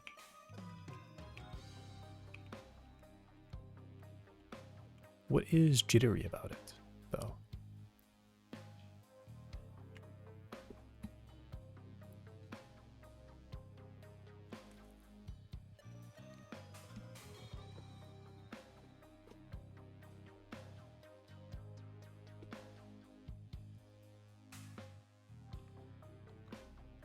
I think it's just going back and forth between being grounded and not grounded.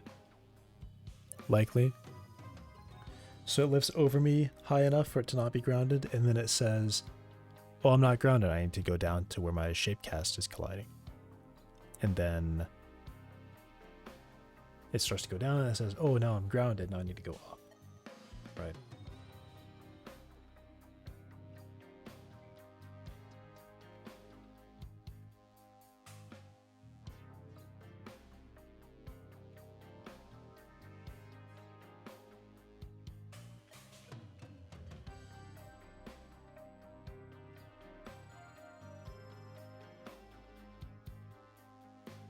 All right, well, I'm not going to fix that. But that is what's probably happening there.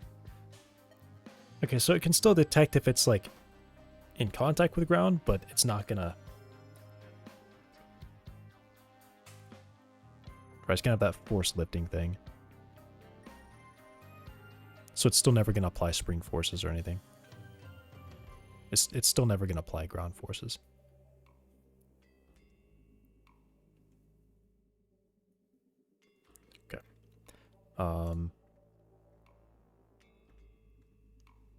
I'm not going to worry about that.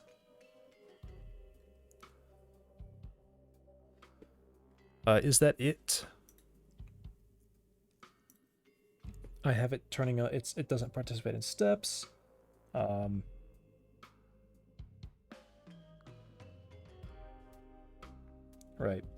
Now then, the next step is going to be turning this off. Or just deleting that.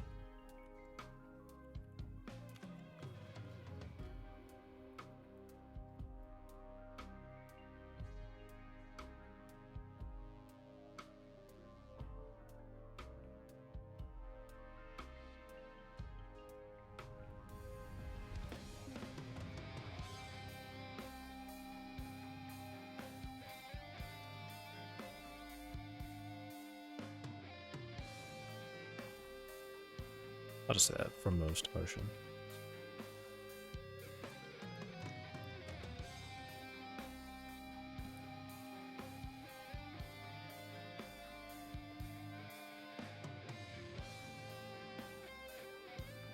Is not checking apply ground forces instead.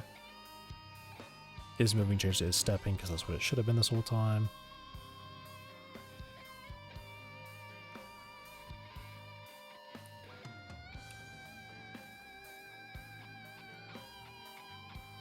I slightly increased the lift height.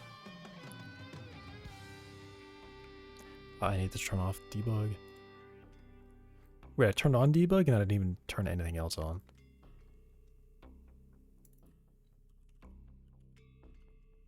I must have like walked away right after turning that on or something, so I forgot to even look at that. Okay.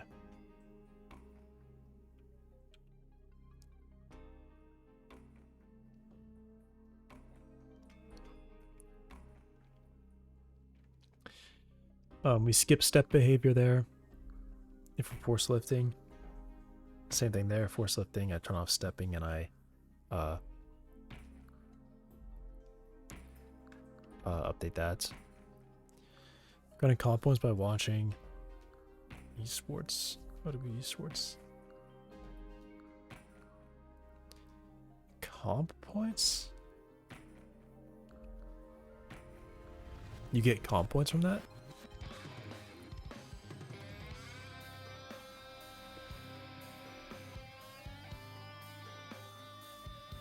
The shape cast is colliding, use that.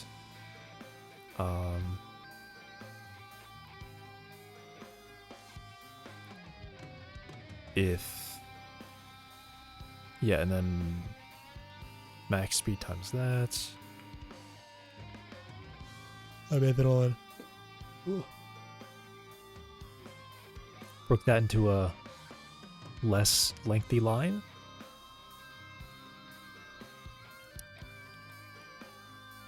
And then yeah, the step. That's the step logic. We ignore legs that are forced to remain lifting. Probably what I should do actually is say if leg force lifting, I just run continue instead. I think that's actually a more clear thing that was happening, because I did sort of notice a bug there.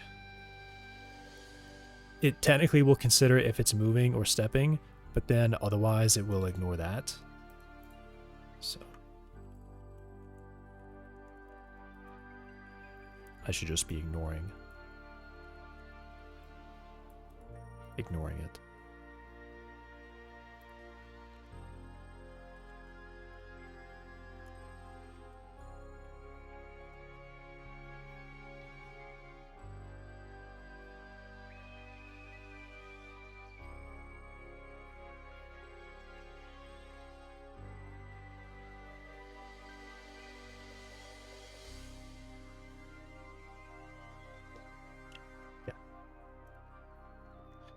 Yeah, so it's not going to be exactly the same as saying a leg forced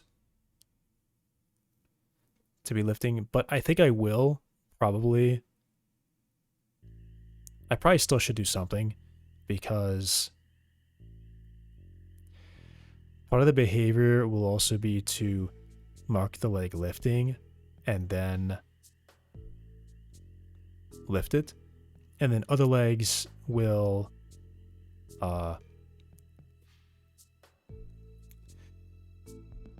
I think it's more the behavior should be stop walking, lift that leg, and then continue walking. Is probably what the behavior should be. Because otherwise, if I force the leg to lift, it could be lifting at a bad time, and then it will just fall over and tumble. So instead it should probably be like, hey, we got a leg dragging, stop, we come to a rest, or we get stable, and then we do the lift.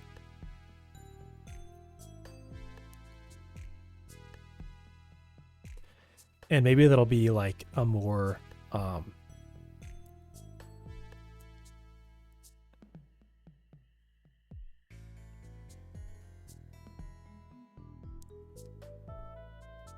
yeah, like a more a larger. I probably shouldn't be thinking about it. I'm just wasting. But if we see that a leg is dragging, then I say, all right, mark that leg to be lifted, and then the legs will start operating as if that leg is already forced to be lifting. So the thing can still maintain forward behavior. And then that leg to be lifted will wait until it is safe to lift. So it would do some kind of thing where it's got to look at its neighbor. I guess it has to look at its neighbor legs and say, like, all right, are these ones grounded? Then I can lift, or something like that.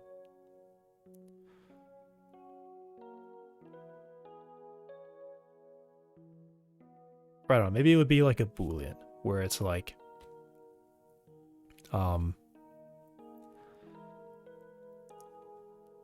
hey, force this leg to be, or, yeah, okay. I shouldn't be thinking about it too much. Okay, but then those are ignored. All right.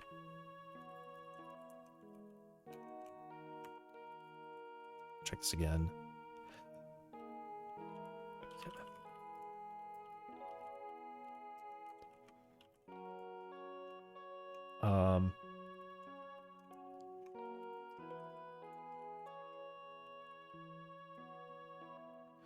Add force leg lifting.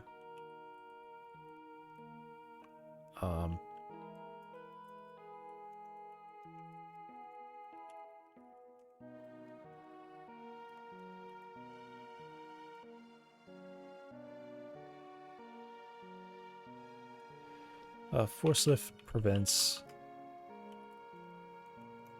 leg from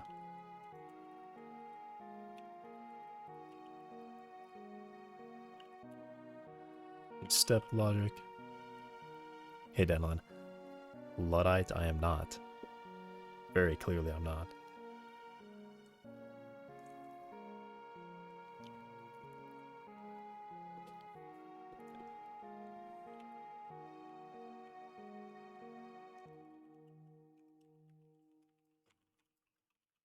Being ignored by other legs.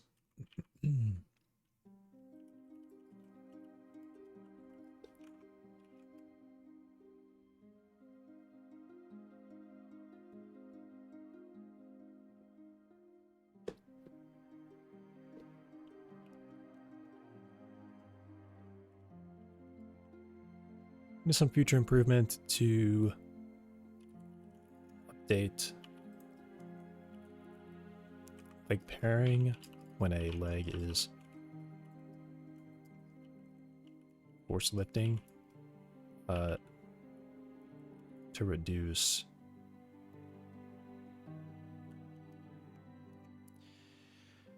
to slightly improve walking ability of crawlers.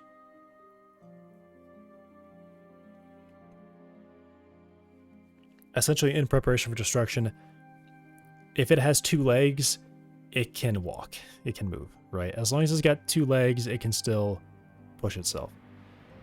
If it has 2 legs on different sides, then it can steer.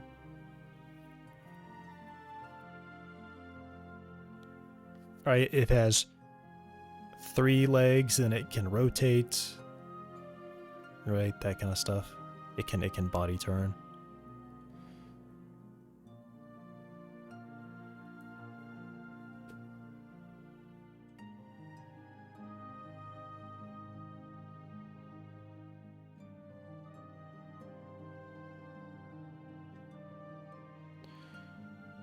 Two days from now, I'm going to AnimeCon. Cool. 2 days.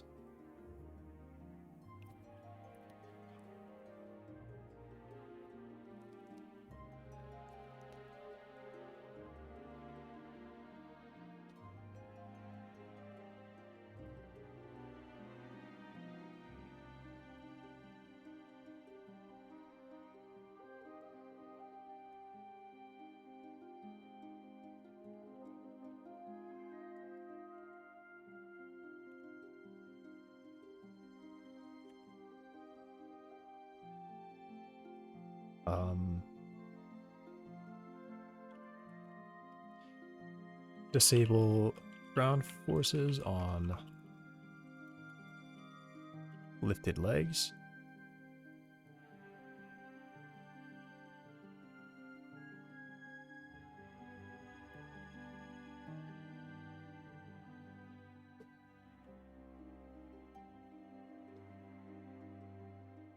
It's too cool to go to one and have fun.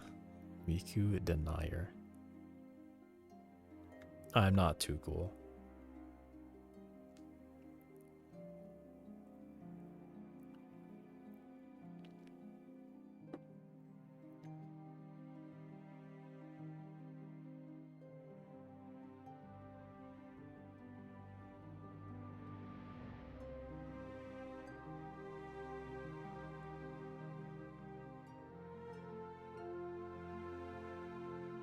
Disable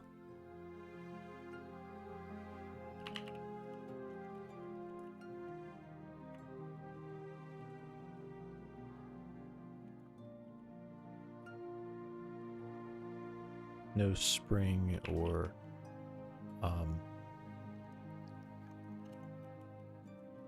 also going to say also fix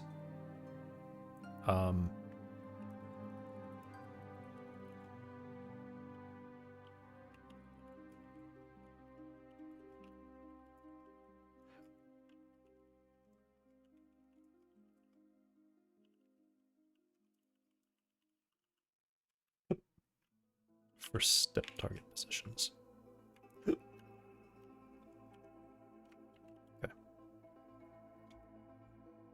Force leg lift prevents leg from participating in step logic, being ignored by the legs. Disable crawler ground forces for lifted legs.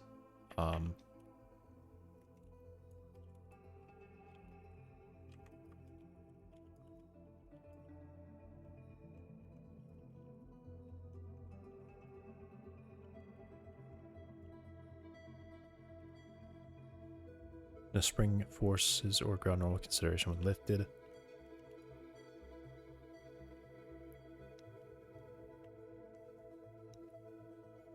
Okay.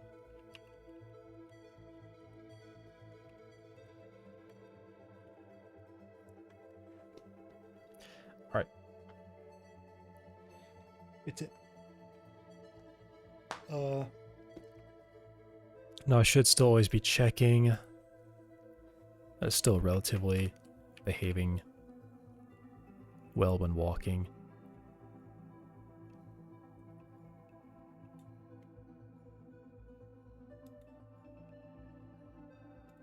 I still think I want to fix the rotation because it does suck that it just kind of refuses to turn a lot.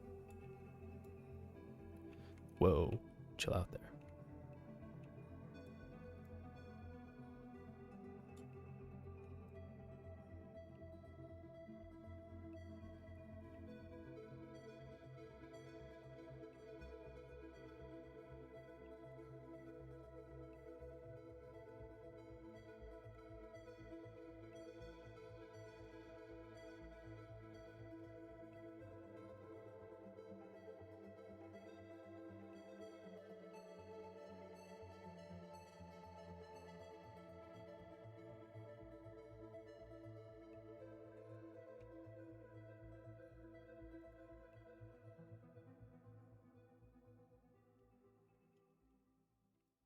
What? What do you mean imagine? What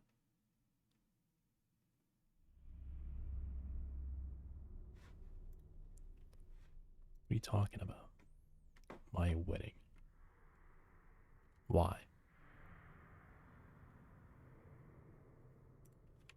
Go.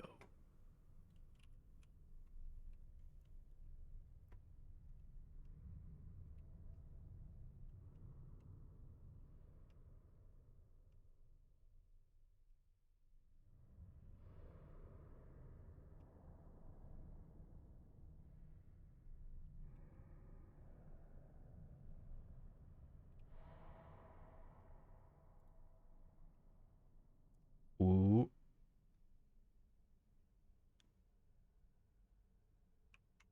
Uh.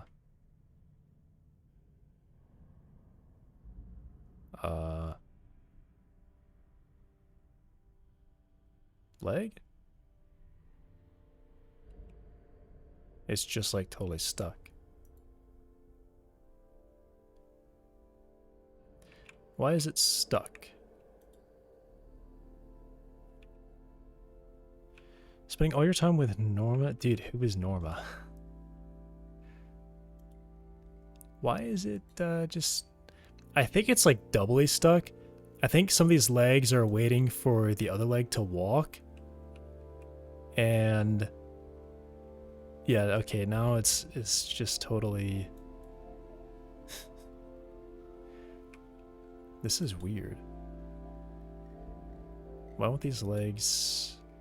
like... do anything? They're just like stuck. They are actually just kind of stuck.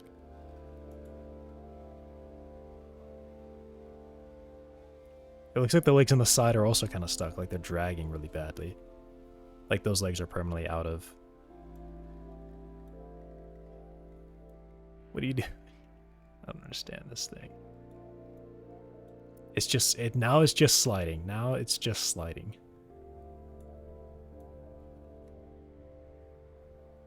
Can we be normal?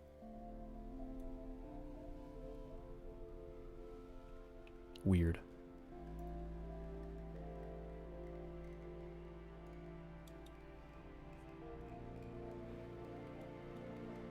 I don't understand what it's doing. I don't understand. It's just straight up not even attempting to move these legs. Alright, well this is just really weird though. So I want to see if we can find why that's stuck like that. So either the front left leg or anything really, I'm just going to follow through.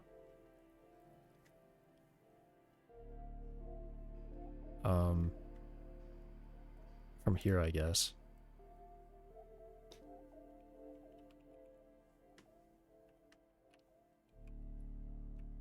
It's dying. It only has like its back 2 legs now that are functional. The other 2 legs just seem to just, or the other 4 legs seem to just be stuck where they're at. Okay, so this should be the first leg. The front left leg. Index 0. I guess I check some of the timers to make sure that they are like big values. Time since grounded, time since stepped. Alright, so they're really large. It considers itself to be grounded. It also considers itself to be stepping and lifting.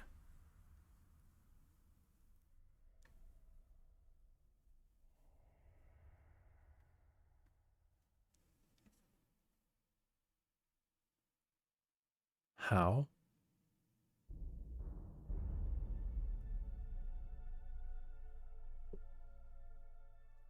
But it's not.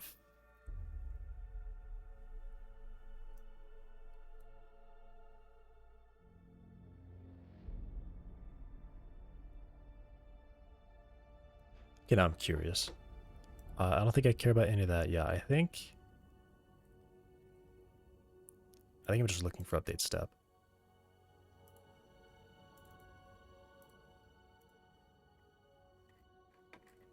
I just had an idea that it maybe like the angle is like 0, but it should be like 180 degrees. Is my thinking at this point. I guess I can look at step target.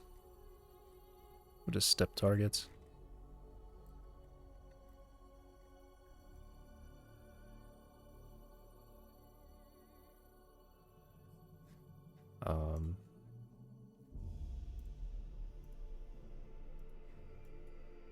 Relative to the front left leg, essentially right here. It wants to go to negative, negative. So yeah, this is like in front of it. And above it a little bit. So that seems right.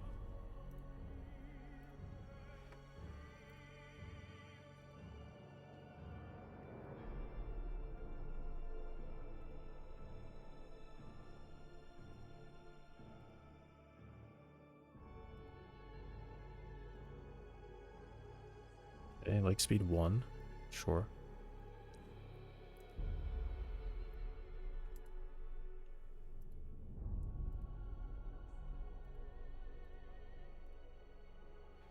Okay.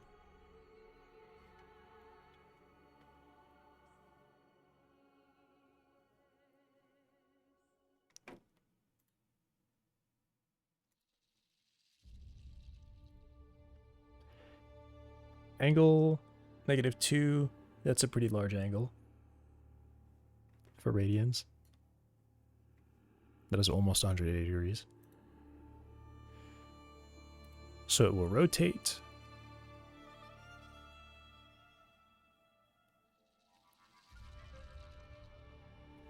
Ah. No, I get it. It is trapped.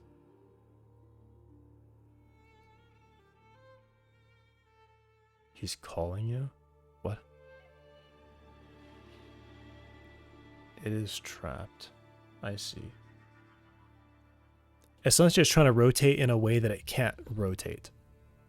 I mean, it's technically already there as well. It's kind of already there. What needs to happen is it needs to go from here out. It needs to go forward.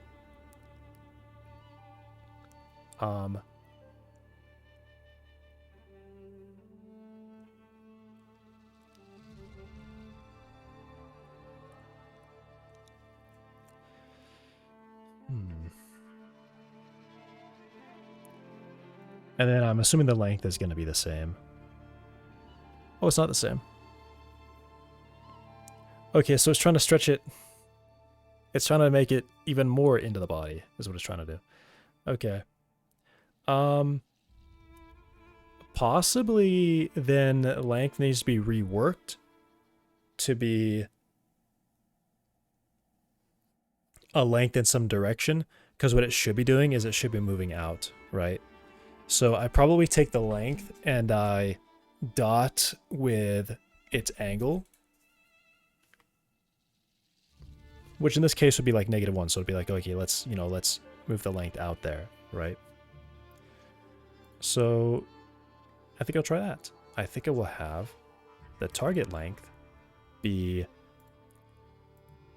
this length multiplied by the dot between these two vectors.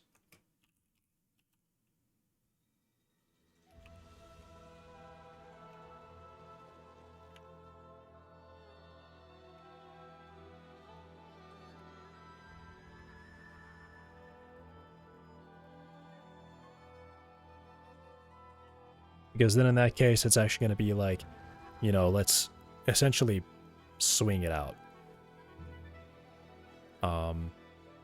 Yep.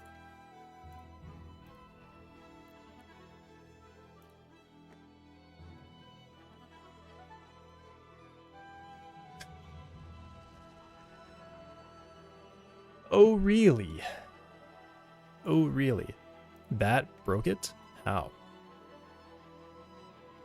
Oh, because they need to be normal vectors, right? Of course.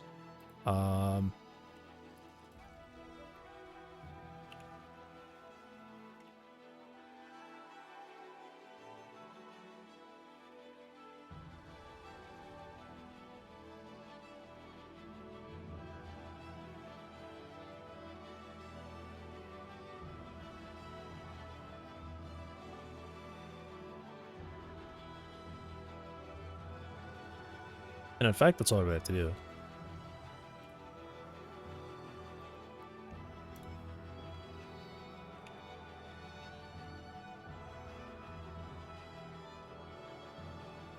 Alright. Just try and get stuck now. I dare you. Okay, can we go a little bit more that way? Try to get stuck now. In fact, stop right there. Stop right there. Okay, I don't know where the center of my screen is, apparently. Apparently that's where the center of my screen was. Go. Ooh, it did it! I saw it. It got stuck, but then it didn't get stuck.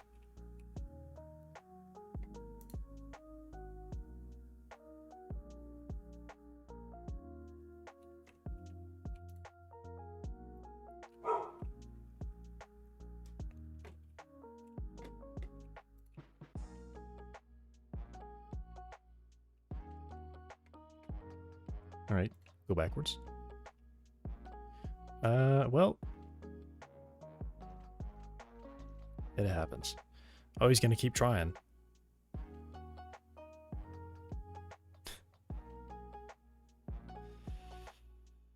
Gosh. I don't know how it did that. That's kind of crazy.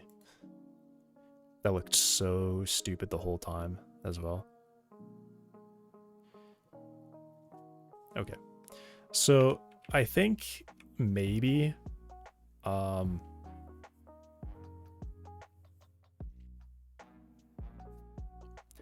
don't know what I think. I think something is kind of weird in how its legs get pinched like that so badly.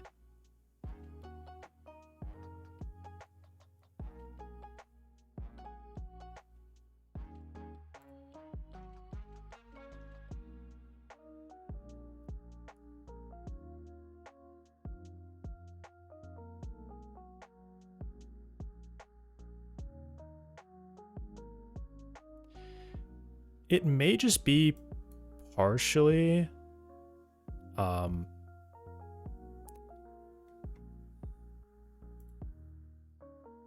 mean, I do know that it's because his legs aren't moving fast enough. And it's fallen. Gosh. This creature is so silly. Creature.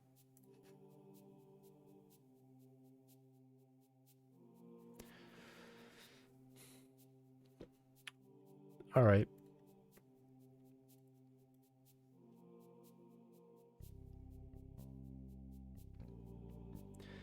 I mean, I feel like this hasn't solved it clearly. possibly, maybe I just take the sine of this, and or maybe I just do this. Maybe I just say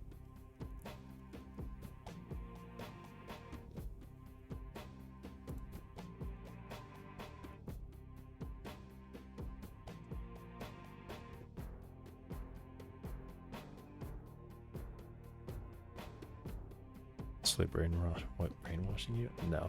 I've always been calling it a creature, but then I need to correct myself because it's a robot. It's not a creature.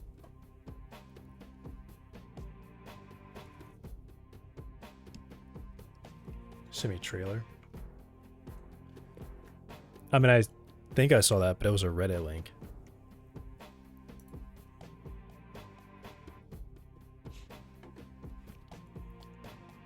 Can't pull up a Reddit.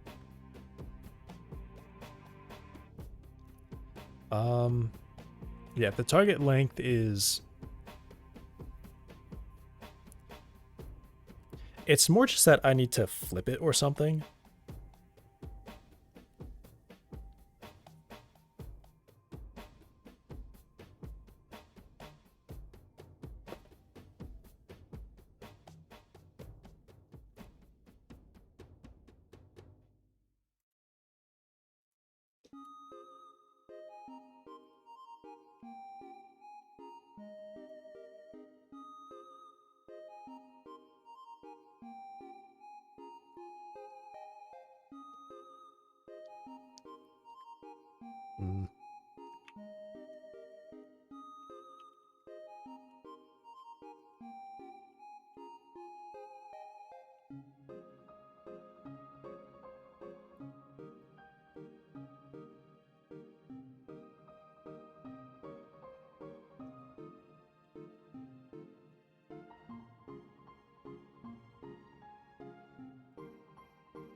I don't know which one is better.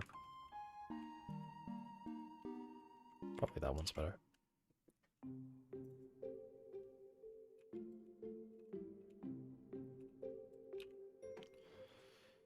All right, good luck.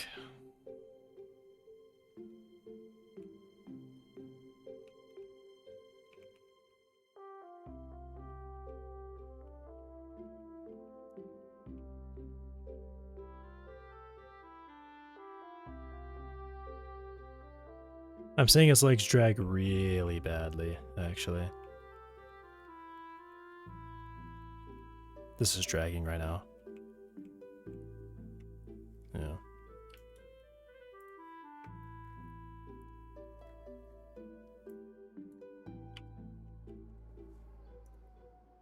Still needs to be higher. I mean, I do know that I turned that up and it stopped it from happening as well. But I don't know, it's weird.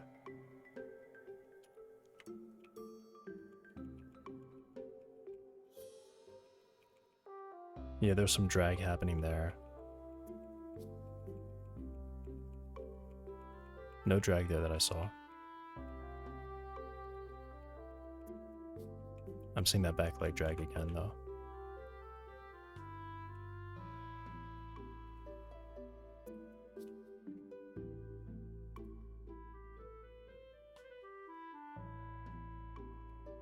It has this weird acceleration thing going on, which I'm not really sure what that's about.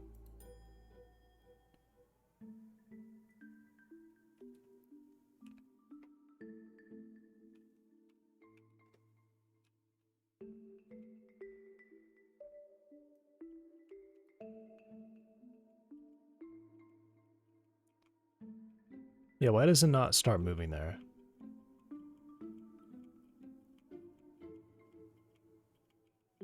Now it starts accelerating.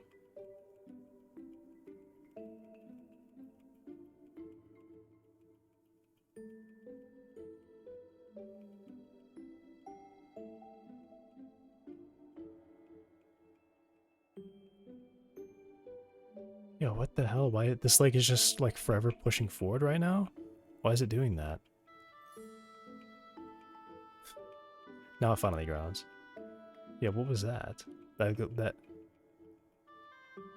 Okay, well now it's stopping, I guess. I don't know.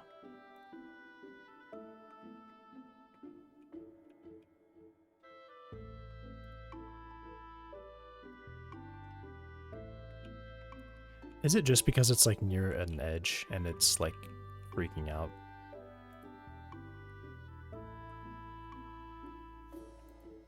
I need a reticle so badly.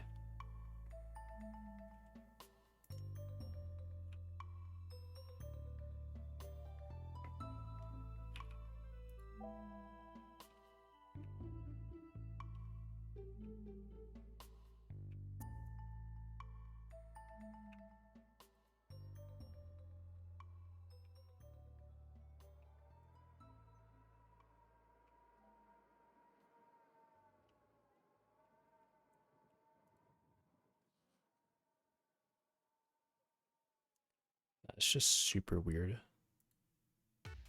It's just actually... Yeah, I don't know what that is. That's just weird. But on YouTube. Yeah. So that change didn't really help. I don't know. I think it's still this. I think it is still this.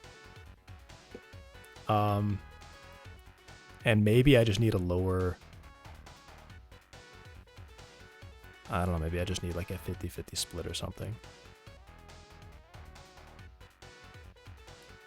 Because it's still wrong.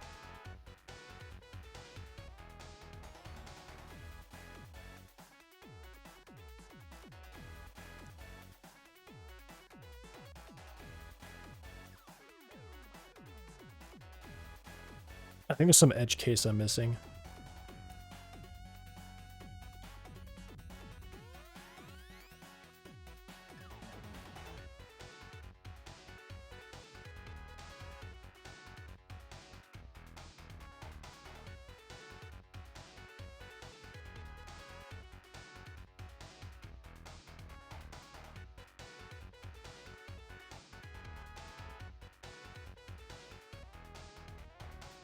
Maybe I say like if the angle is too large too.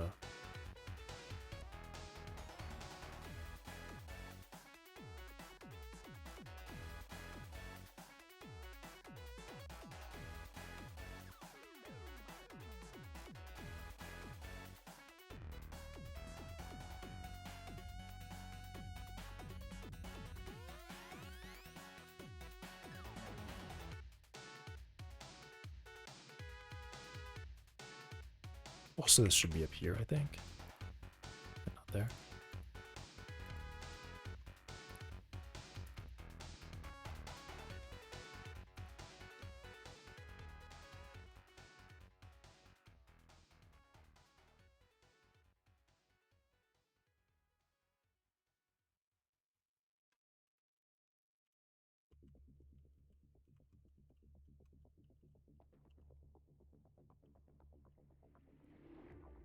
Yeah, let me say it's got to be less than 180 degrees.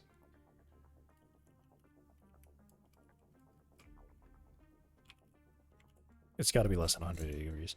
If it's larger than that, then I just need to move straight towards it. Because otherwise it's doing something, it is just doing something wrong.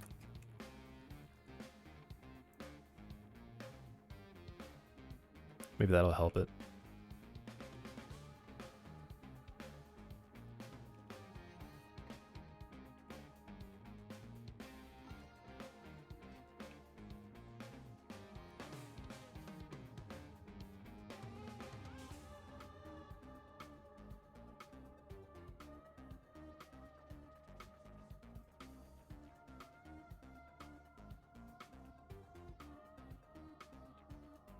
Did that solve it? Oh, okay. He's going back. Try it again.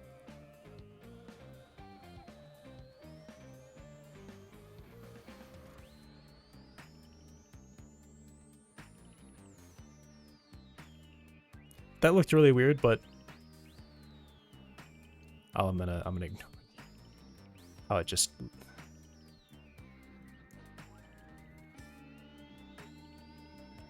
Okay, made it back.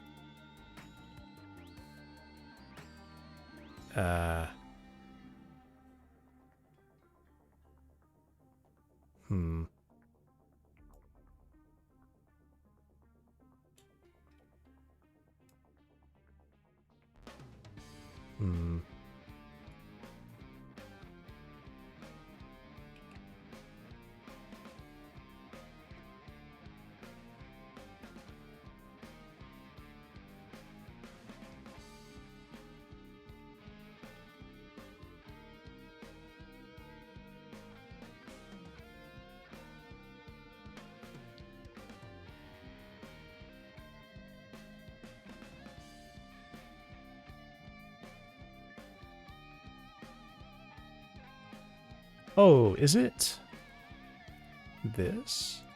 Yeah, maybe it's this.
Okay, I think that's part of it. It's that.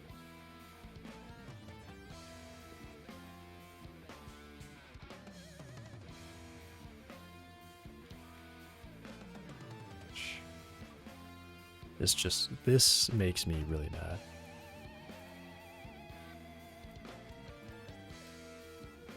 That it can't figure that out for some reason.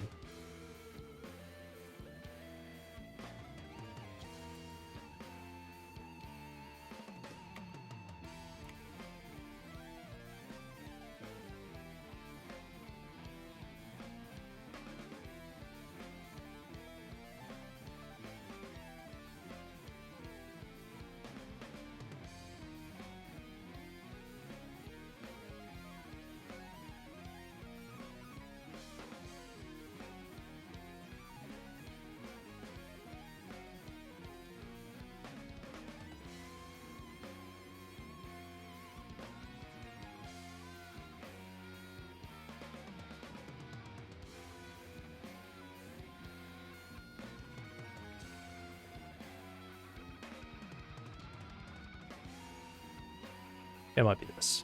Hopefully this doesn't like totally stop it from being able to walk.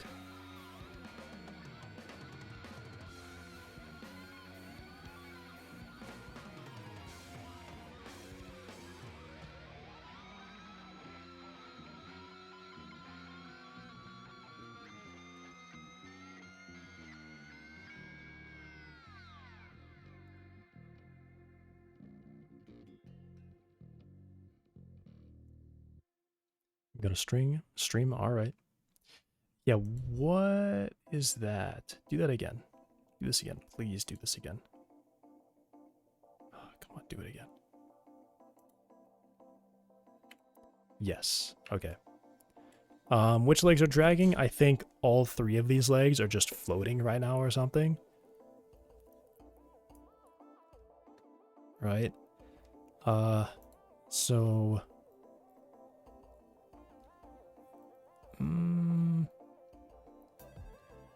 I guess I'm just gonna step through the whole thing and see what might be happening.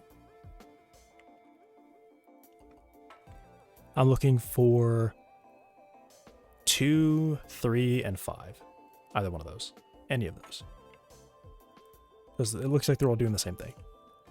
They're all stuck in the same way. Not that one. Not that one.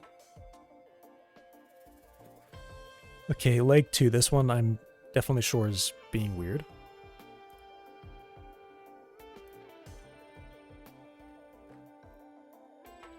Let me see its timers. Time since grounded. Apparently it's grounded. It's also not stepping. Which is bad. That it's not stepping right now. It's not lifting. Okay.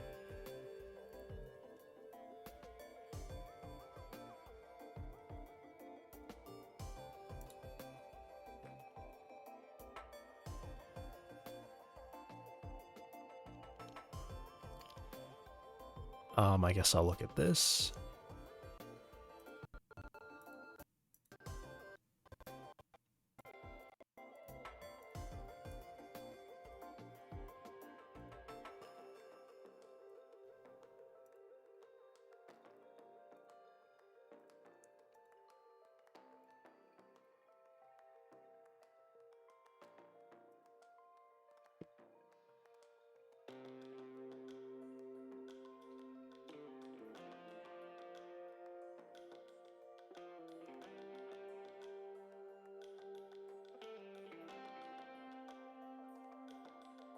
Okay.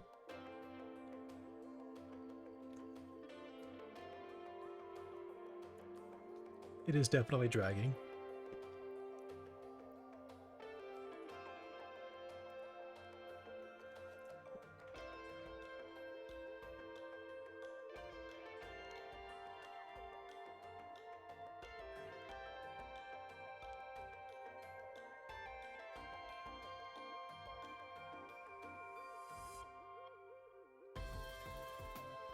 Yeah, this is like 30 centimeters below it. It's actually quite far away from where this is.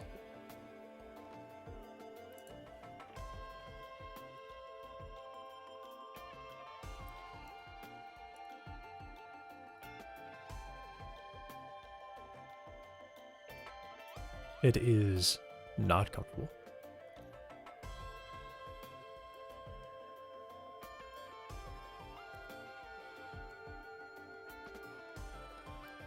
So does the shapecast like fail to be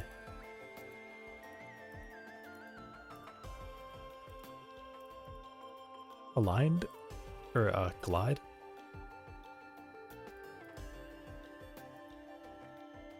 Can't even check. Okay.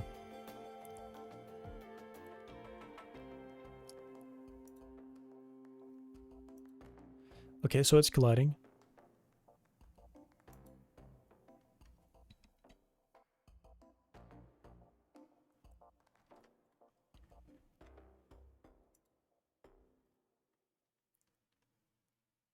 Alright, so it will.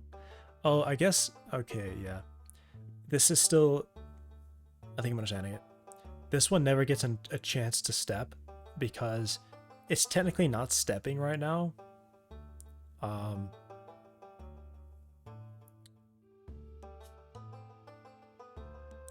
I guess in theory I could have a leg yield itself if one of its adjacent legs are not comfortable. That is a possibility. So it says, hey, I'm comfortable, but you're also comfortable, or you're not comfortable, so I'm gonna totally yield to you.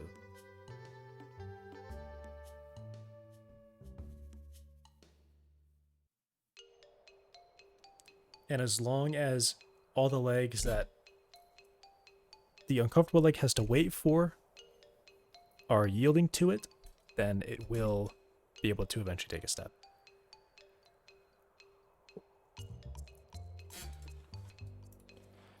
Because I think the other ones are aggressively synchronizing and not considering the fact that a leg has been dragging for a while. I think that's what's going on.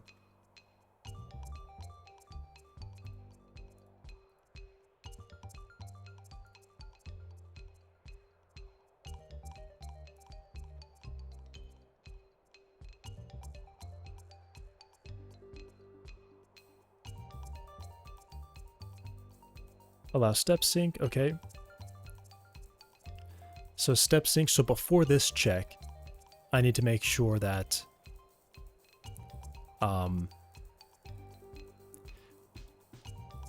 yeah, if this one is not comfortable, I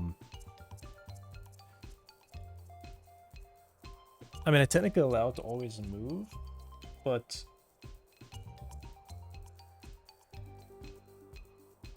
wait, why are the other ones? Hang on, did I stop that too early?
Um,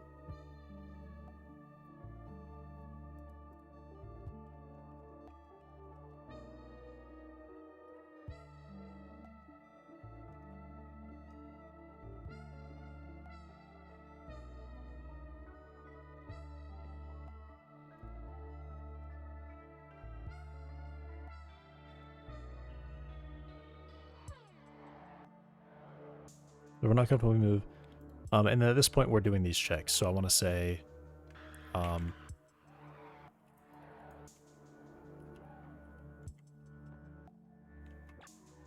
if we have not checked adjacent comfort, then I need to check it.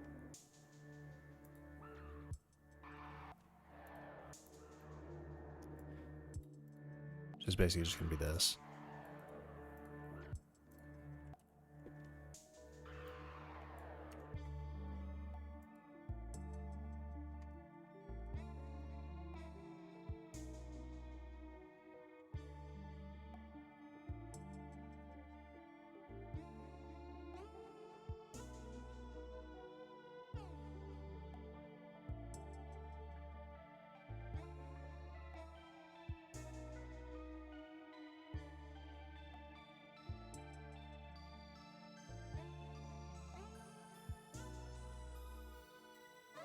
I guess I actually read each other, right? No, because if we're not comfortable, we're gonna return. We're gonna do it as soon as we can.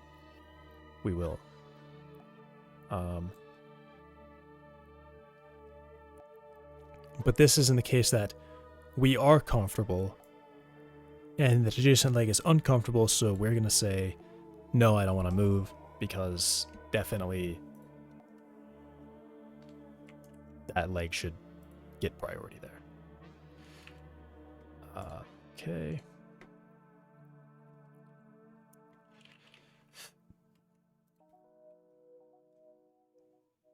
So hopefully I don't see any crazy dragging happening again.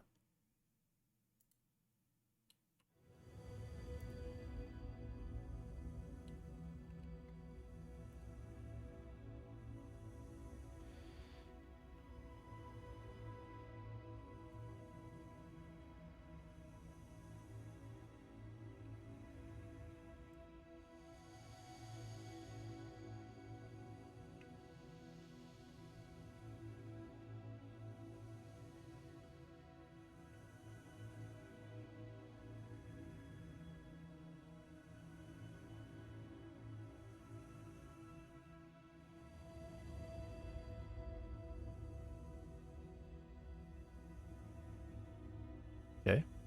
I saw a leg get pinched, but then it did take a step. What the hell was that? Literally, what was that? I think I might have an issue where this is accelerating when it's not allowed to. I think I possibly have an issue with that.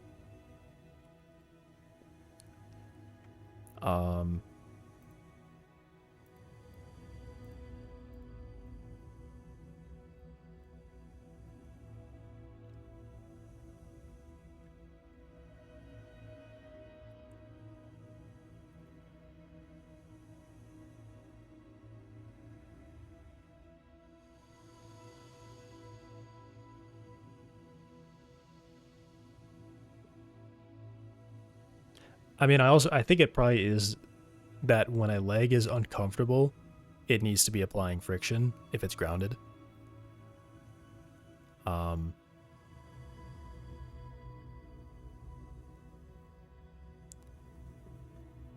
So I mean, I guess I'll probably get there eventually.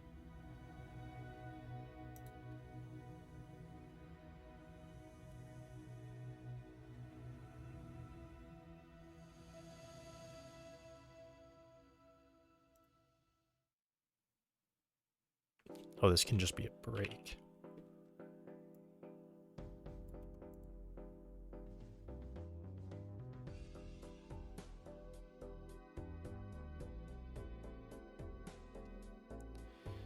Oh, and in fact, it's actually like...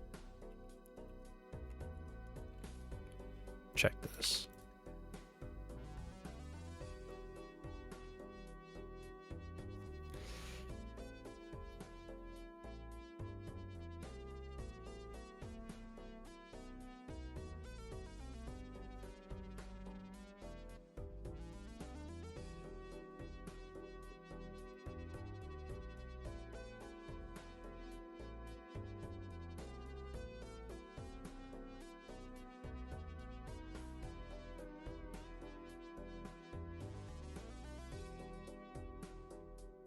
Alright, cool.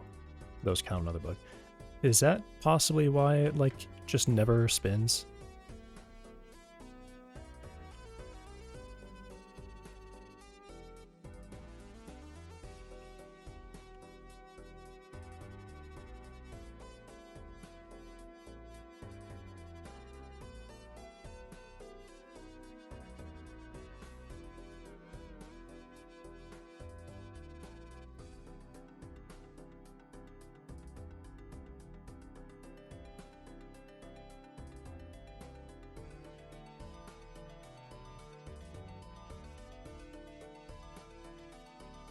Yeah.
Right, okay.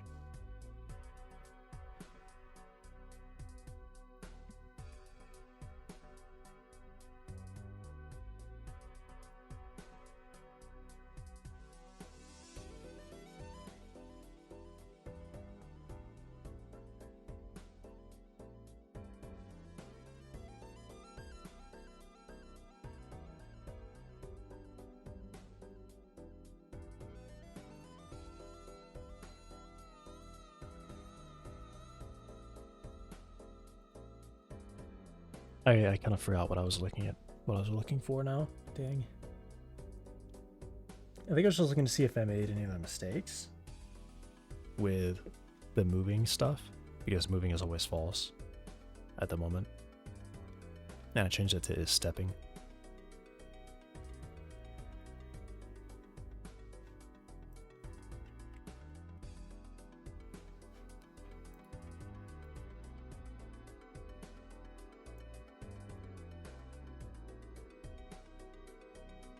Okay.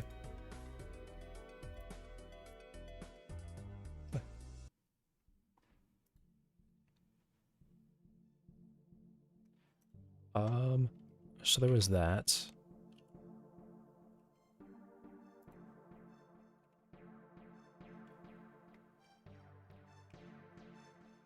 I'm really confused how when it first starts walking, its legs just reposition, but it doesn't even accelerate.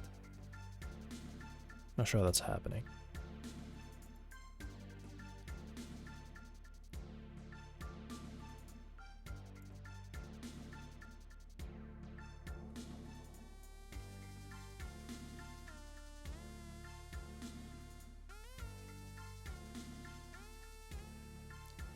That still happens. I saw some legs take 2 steps while those were dragging. Yeah. Yep. This leg right here is still taking steps when it's not allowed to, because it has 2 adjacent legs that are obviously in a non-comfort position. But I have said it needs to...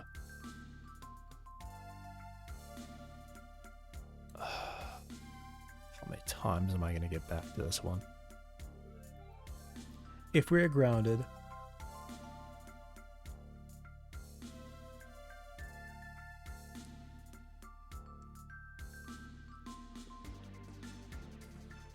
If we're not applying ground forces, we don't walk. And if we've not been on the ground long enough, we don't walk.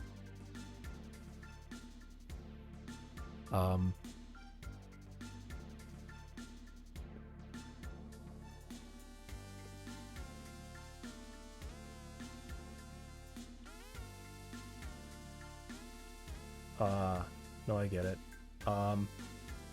Time since stepped. I need like a time since last stepped that resets to 0 when a step ends.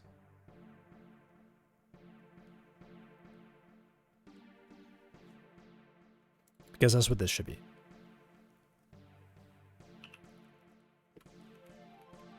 That is what this is meant to be.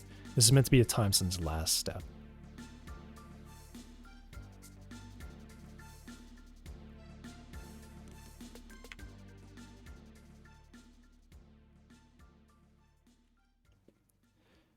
This is since it started a step.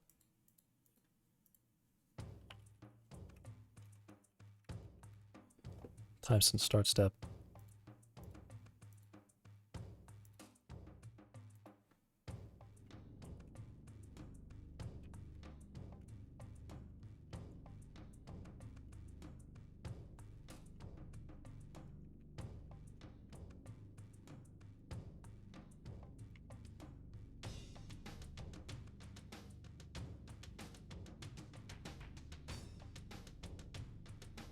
Go.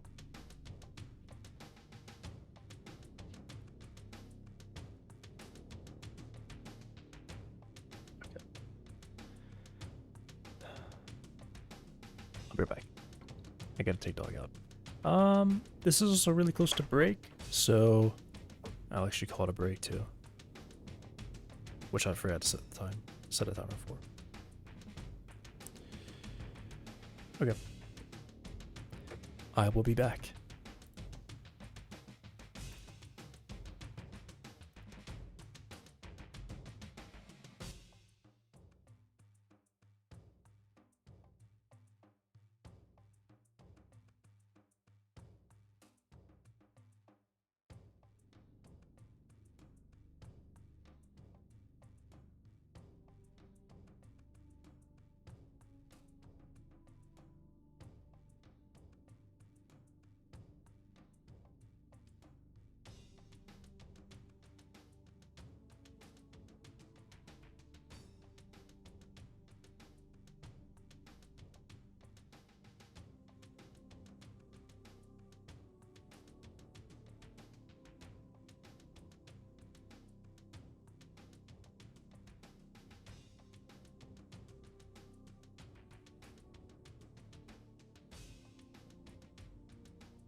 I'm back.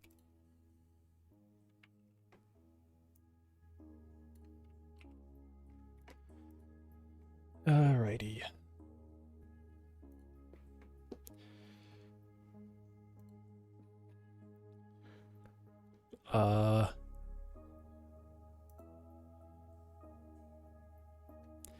Yeah, time sense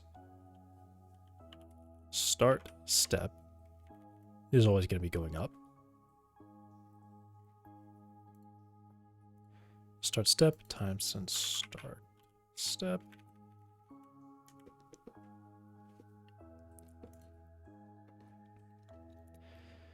And then I think it's also going to be the same thing with time sense.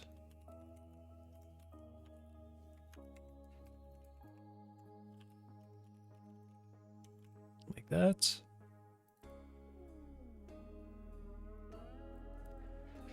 And then what I do is inside of update step, when I complete,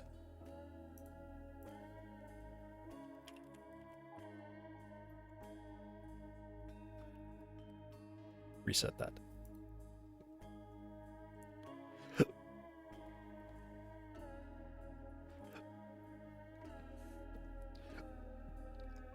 So I have to be grounded for some time. And then I have to be, I think I can probably just take that one out. I have to be applying ground forces, and I have to have waited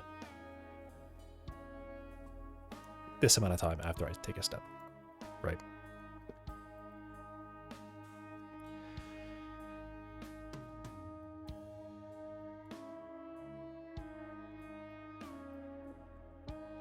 So it's used there for synchronization.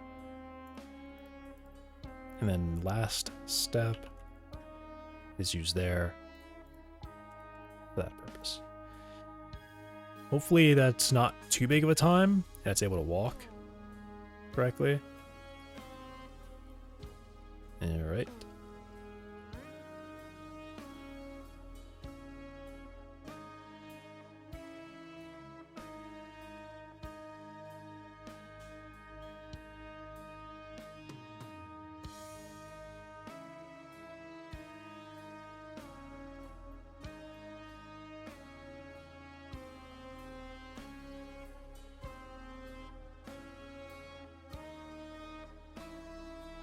Okay.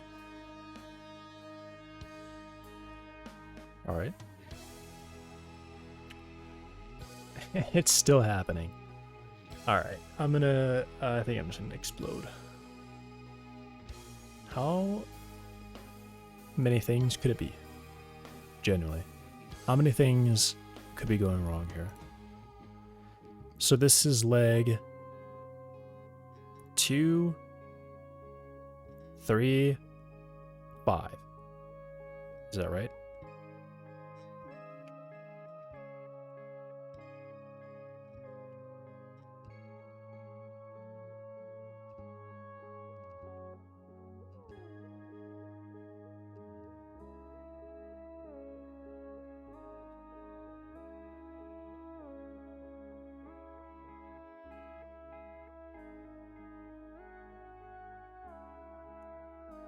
It also looked like that one was dragging too.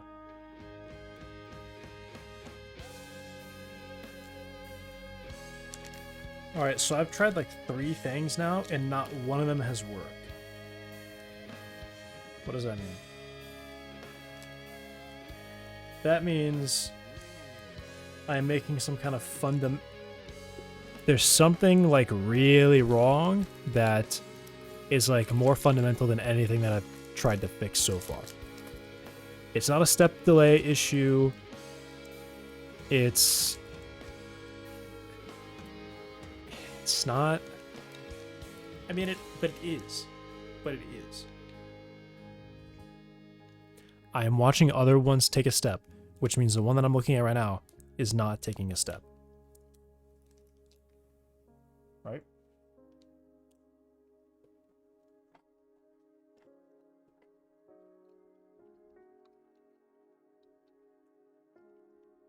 And it doesn't want to take a step either.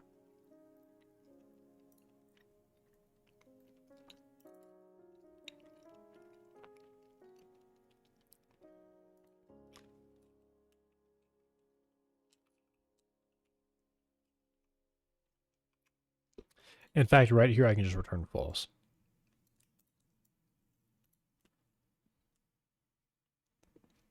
Well, I won't. I'll just say break, and then I return false if it's true.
I don't know.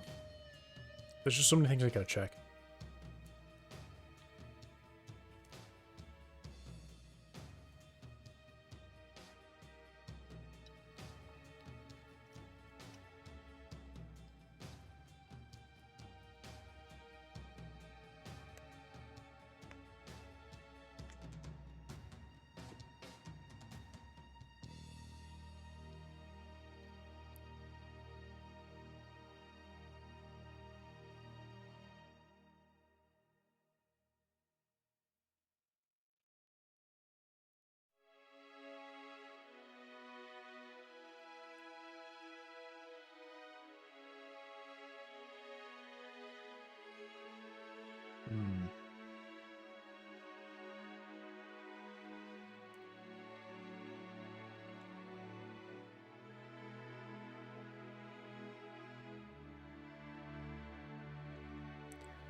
Like, what the actual fuck is happening right there? That's just crazy. That looks insane. It looks like one leg is taking a step, and all the other ones are not taking a step, even though they should be.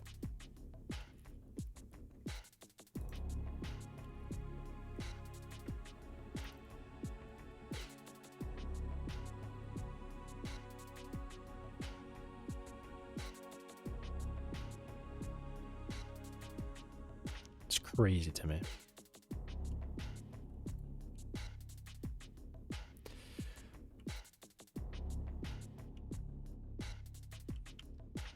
They're live on Twitch and wearing the orange suits. The orange suits.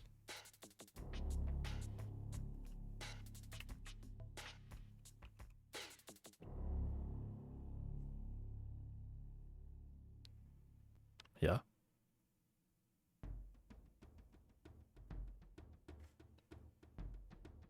They're still like hours away though, right?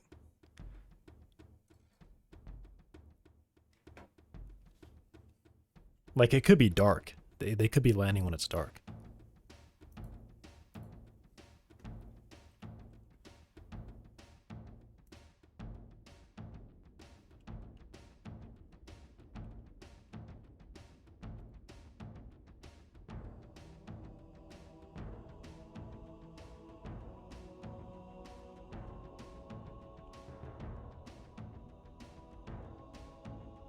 Literally, what the fuck is happening right now? This looks insane to me.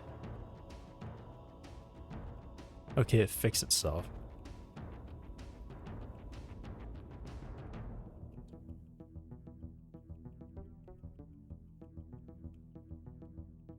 Why is the crosshair weight so high?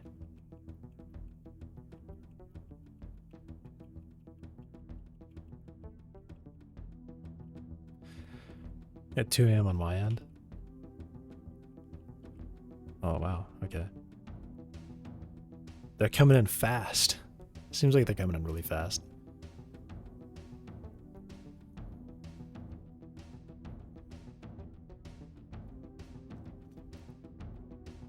It felt like it felt like one of these bugs is a feature. I don't know. I mean, hopefully it'll just be at the point where I can put in some like crazy parameters or put it in like a weird state and it will just do stuff strange. I don't know about the speed of that. Like, I feel like for 2 days straight, I was looking at their stream and the moon just looked exactly the same both times, or maybe it was always pointing at Earth. I don't know. Yeah, maybe it was because I feel like we were at a quarter moon. I mean, they're not on Earth, right? They're in a different location, but it felt like for 2 days in a row, the moon was as large as the Earth is, as large as they were showing the Earth to be. What, is that what it looks like right now? Wow, they are. Wow, okay. They've definitely gotten a lot closer. The Earth was a crescent and it was like half the size of this, or maybe like a quarter the size of this.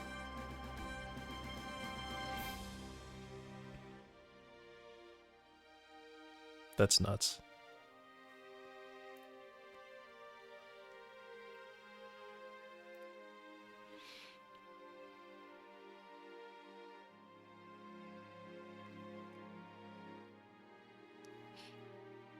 Yeah, it was just totally whited out. I couldn't see detail, so I didn't know if they were pointing the camera at the Earth or at the moon. But I feel like for 2 days in a row, it just stayed the same size.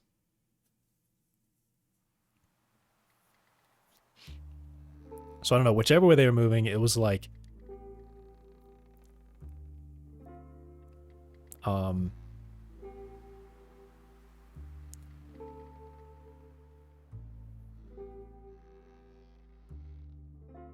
yeah, I don't know, it was just moving slow. Now they're definitely moving really fast. I mean, there's also a difference, like, because, like, perceptually,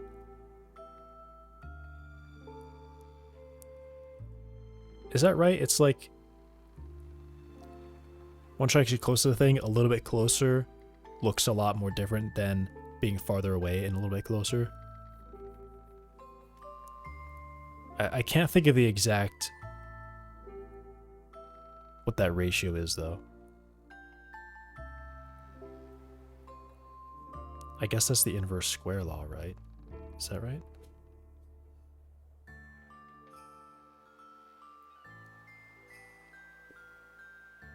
To make things start looking smaller, you have to get, like, further and further and further away.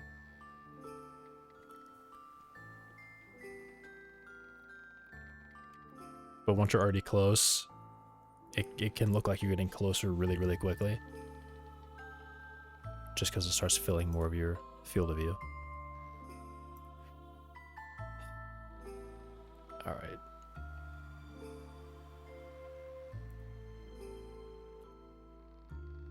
Yeah, so this leg on the front is like the lighting. Oh, and of course when I...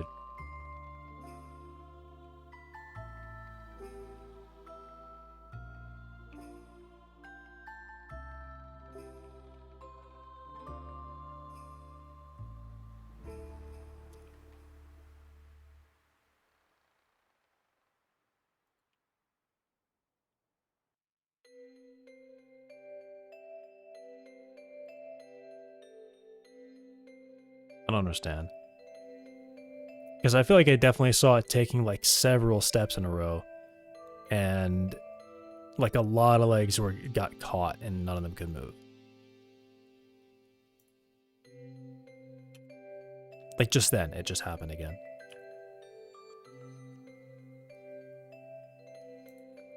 Oh, okay.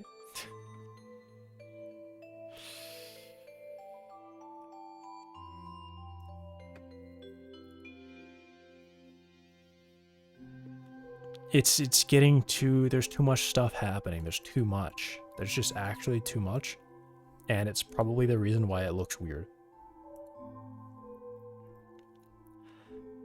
I think this is definitely still a problem. I saw at one point it was like gliding for several frames in a row, just not even getting there.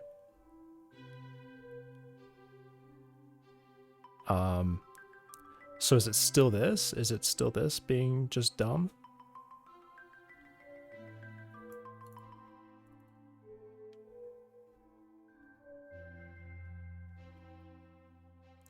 When it's less than pi.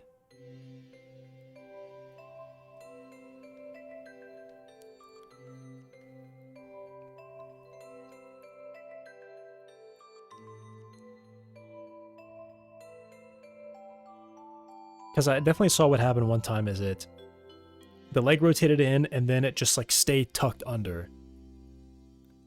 But it wasn't stepping. It was, I don't know. It's not stepping because your legs were walking too. And it was even like applying ground force, so it was stuck to the ground. But it wouldn't try to take a step.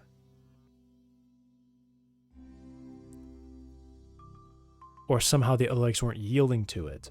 Or...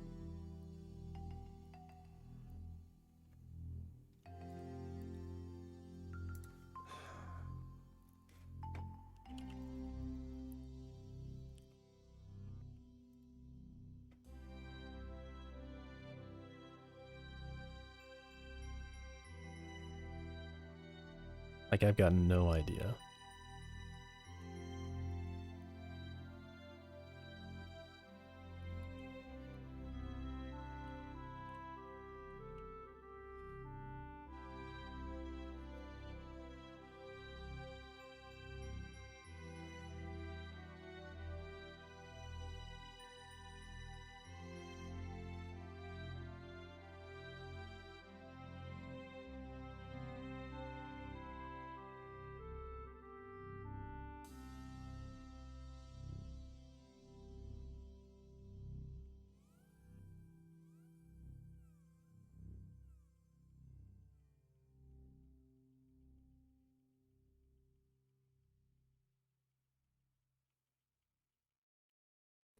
This leg right now. Okay. This leg is doing something bad.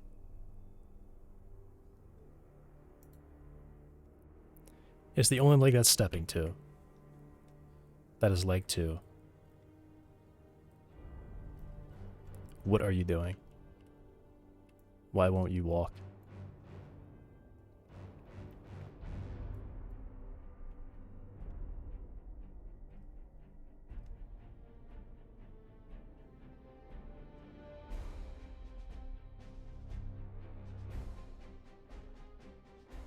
It's so far away too, it's like not even close. It's super far away. So what do you think? Angle? There's some angle there.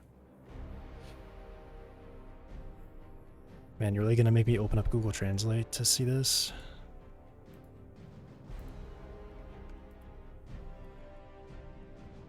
Do I look like I know that?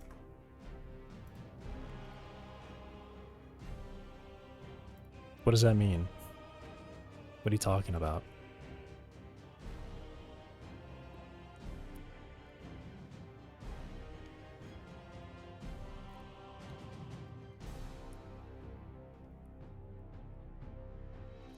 Yeah, so it's got angle.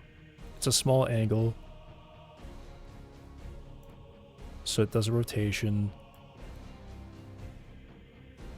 Okay, so it's gotten a lot closer. It's gotten a lot closer.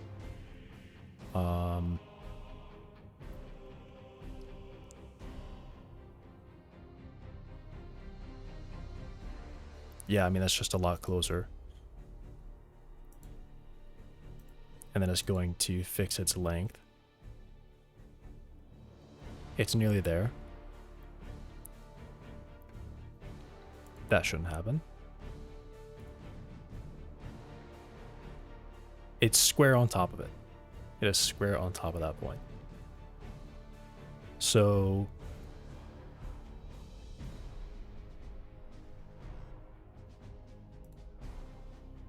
does that screw it up?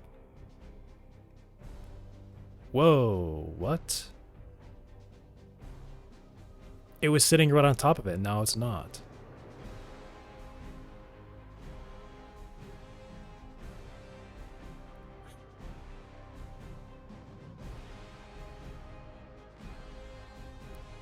I'm right, yeah? It was sitting directly on top of it, and now it just moved really far away. It just got worse.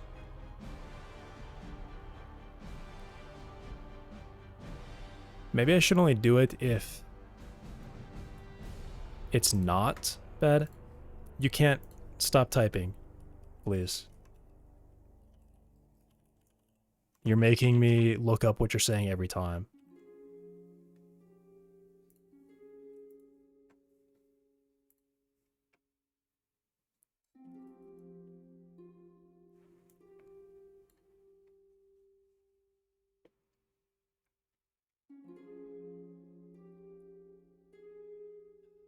I should have made. It was right on top of it. I think it was. I think it was literally exactly the same. And then it did the slight interpolation, which was supposed to fix it, but it did not.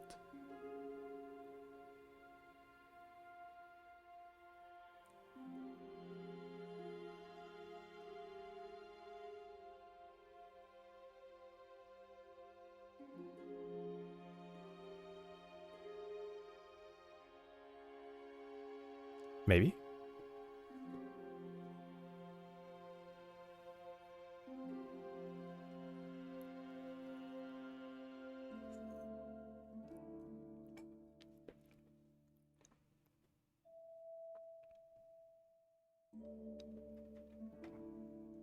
That's not what that one said. That's a different one.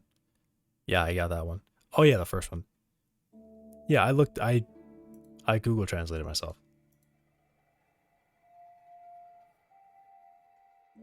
Not sure if that's what they want to say. I think they're just trolling. I don't think they're trying to say anything.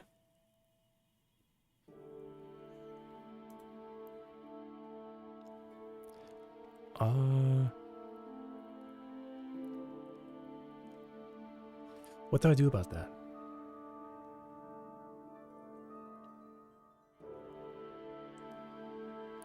Why was this one wrong? Should I just do that instead? What was linear step? It's gone. All right. Let me put that back because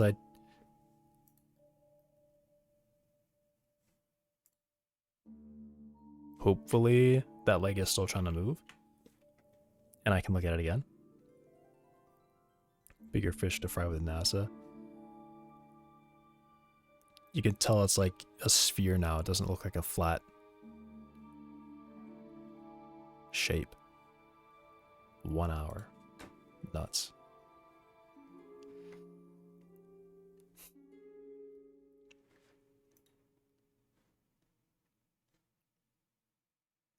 How long does it take, like, once they hit atmosphere to land?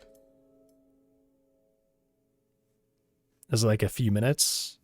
No, because that includes a parachute, which the parachute's like a really long fall. All right, rotated step, angle. That's the same angle. Step current. That looks like what it was before.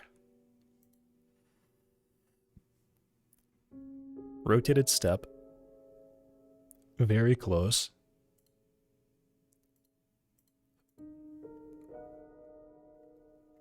The lengths. Where? Very close. I do that. Rotated step. They are on the dot with each other. They're literally on the dot with each other. 67585. 67585. 78962. 7962.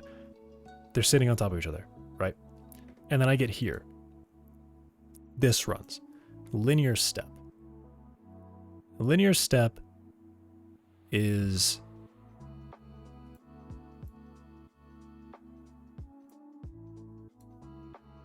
just not there.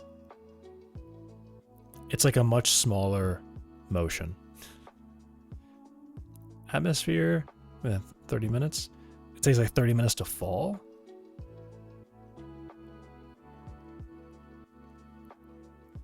Thought of this right.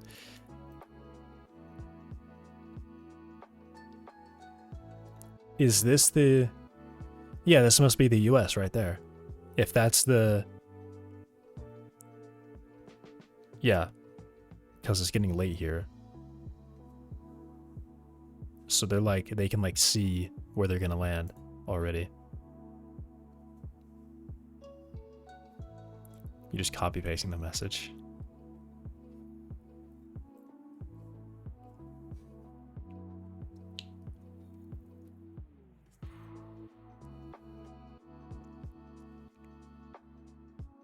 Alright, so what should I do about that?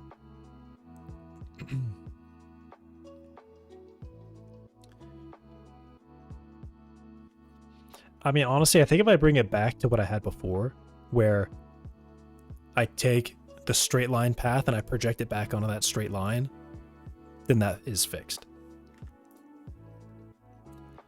So I'm going to get that.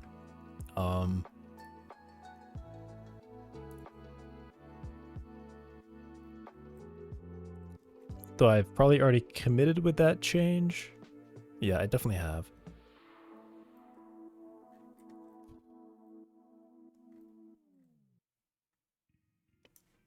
Yeah.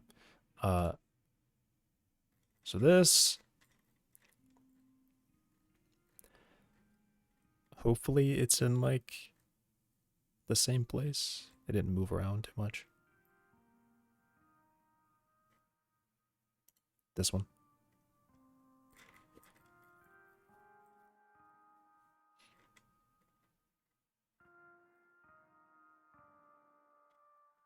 Yeah, right here. This was the code before.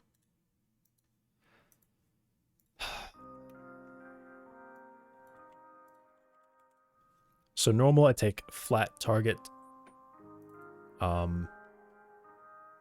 step current, I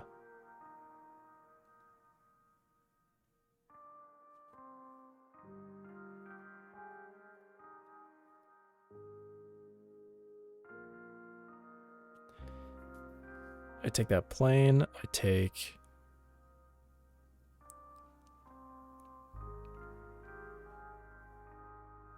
Yeah, step current, which is before all of that. If the normal is not 0, then I project...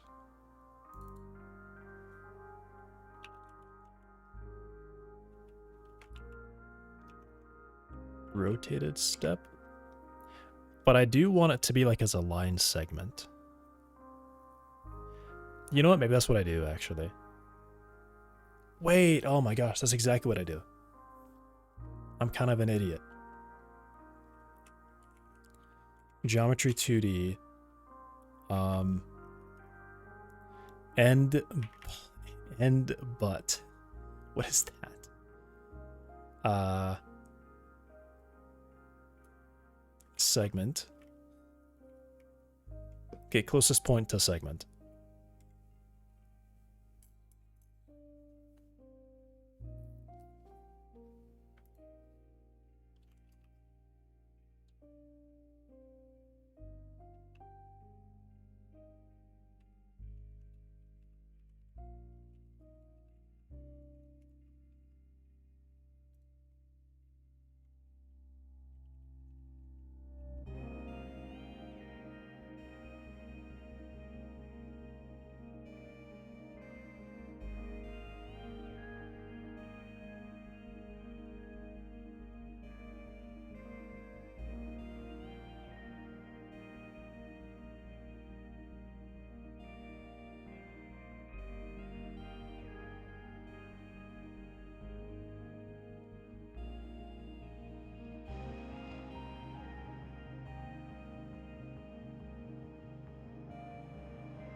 And then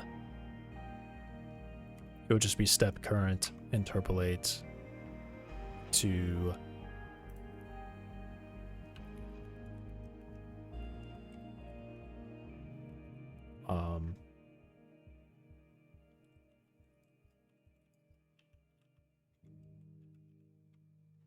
there.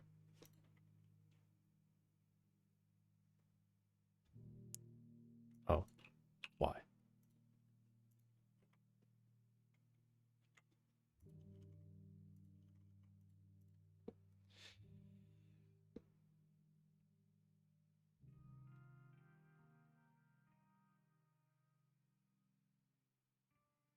Okay.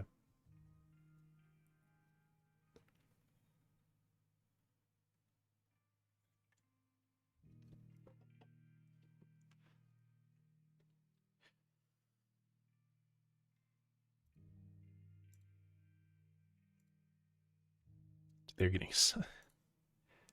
every time. It's more and more. Okay. Go for it.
Okay.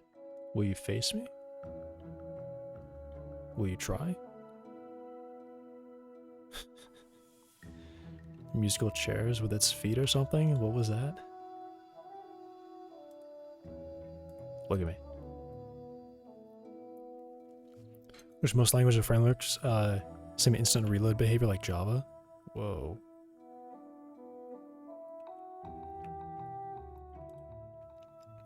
Yeah, being able to make a line change and see it without really any extra delay is awesome.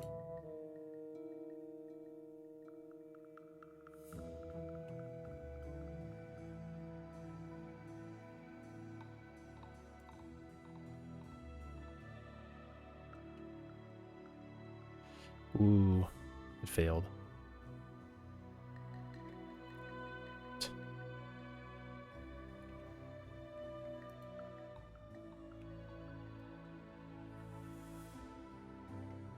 Oh.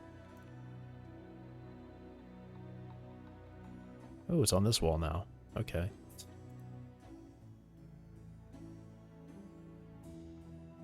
People are raiding NASA. Oh, they're spinning. Why were they spinning so much? What do you think about coming down here? Don't like that. Okay. Will you... Alright. Oh.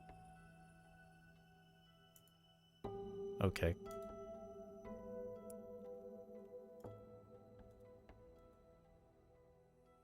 Oh, here it comes. And it's perfectly fine.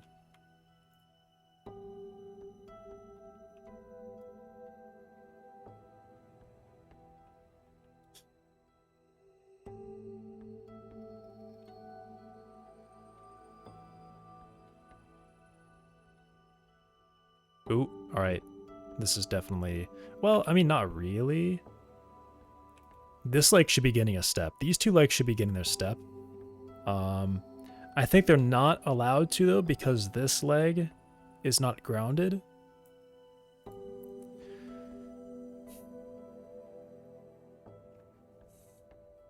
Maybe that's kind of a logical flaw there.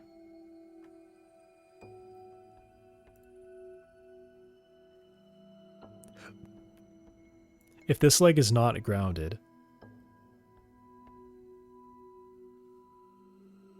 no, this leg is grounded.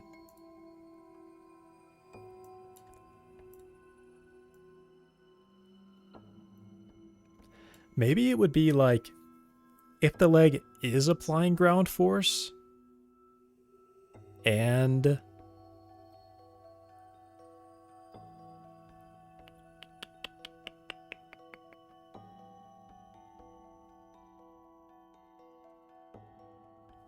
I don't know.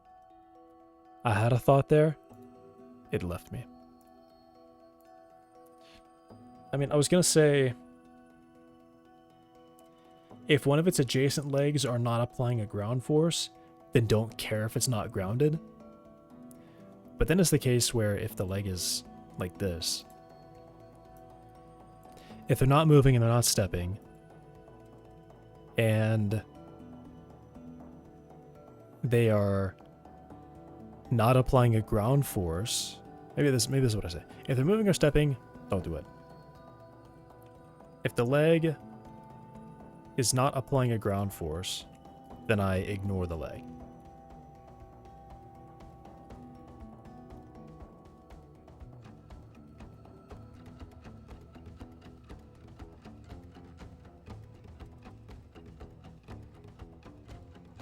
Ignore legs that are not grounding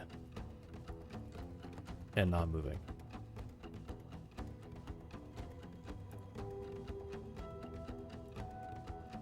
I feel like eventually this stuff is gonna break and I'll be like, oh, well, that makes sense. Of course I can't do that then.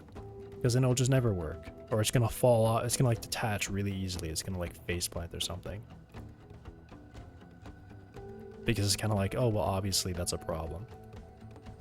It shouldn't be allowed to take a step in that circumstance.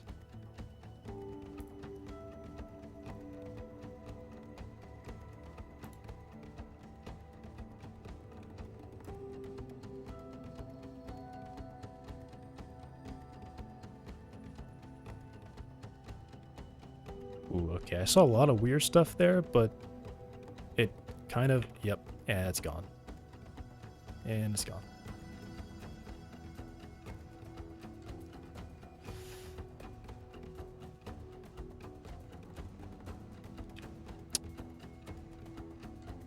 I think I really have just like I've done something here.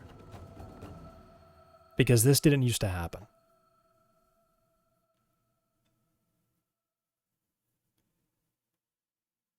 Okay. I think what I'm going to do is I'm going to wrap it up for today. But tomorrow what I want to do, I want to start by loading in before I did the swing stuff. Or finding a stable one before the swing stuff and walking it around and seeing if I can reproduce this.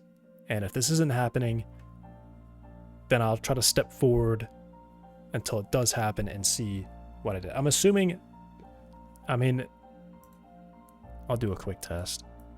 I think it is just the leg swing still has some weird edge cases going on where it's not able to move correctly. Maybe even related to interpolation.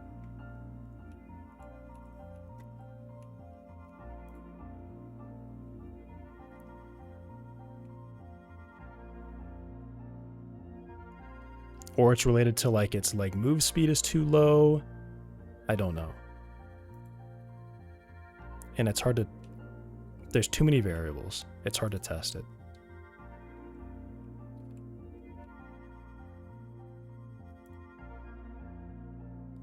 Okay, it just happened. I saw it. Usually around here, it kind of like, oh wow, that was so bad. That one really was really, really bad. It basically just glided the whole time. Okay. So, I don't know what it is.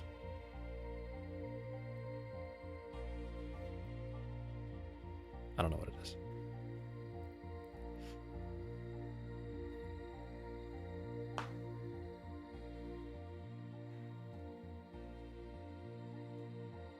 I could still make it local space and figure out the leg swing and keep it closer to how it was before and just not even do the rotation stuff. Just totally skip that. Still do it all linear. I mean, I guess that was the issue. It's hard to figure out what that is because there was some progress value that I kept track of. I knew how long into the step I was. I knew how long the step would be. And the reason I want to do the rotation is because that gives me like that perfect swing. I don't have to say, oh yeah, swing it out 20 centimeters or 10 centimeters and deal with that. But it seems like it's all still wrong. The legs are getting stuck. And yeah. All right. Well, that's for tomorrow. Figuring that out. It's never ending. It's never ending. But this is the hardest thing.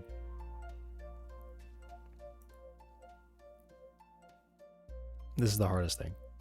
If I complete this, everything else is going to be a cakewalk in comparison. All right. I'll be back tomorrow. Thanks for watching. Goodbye.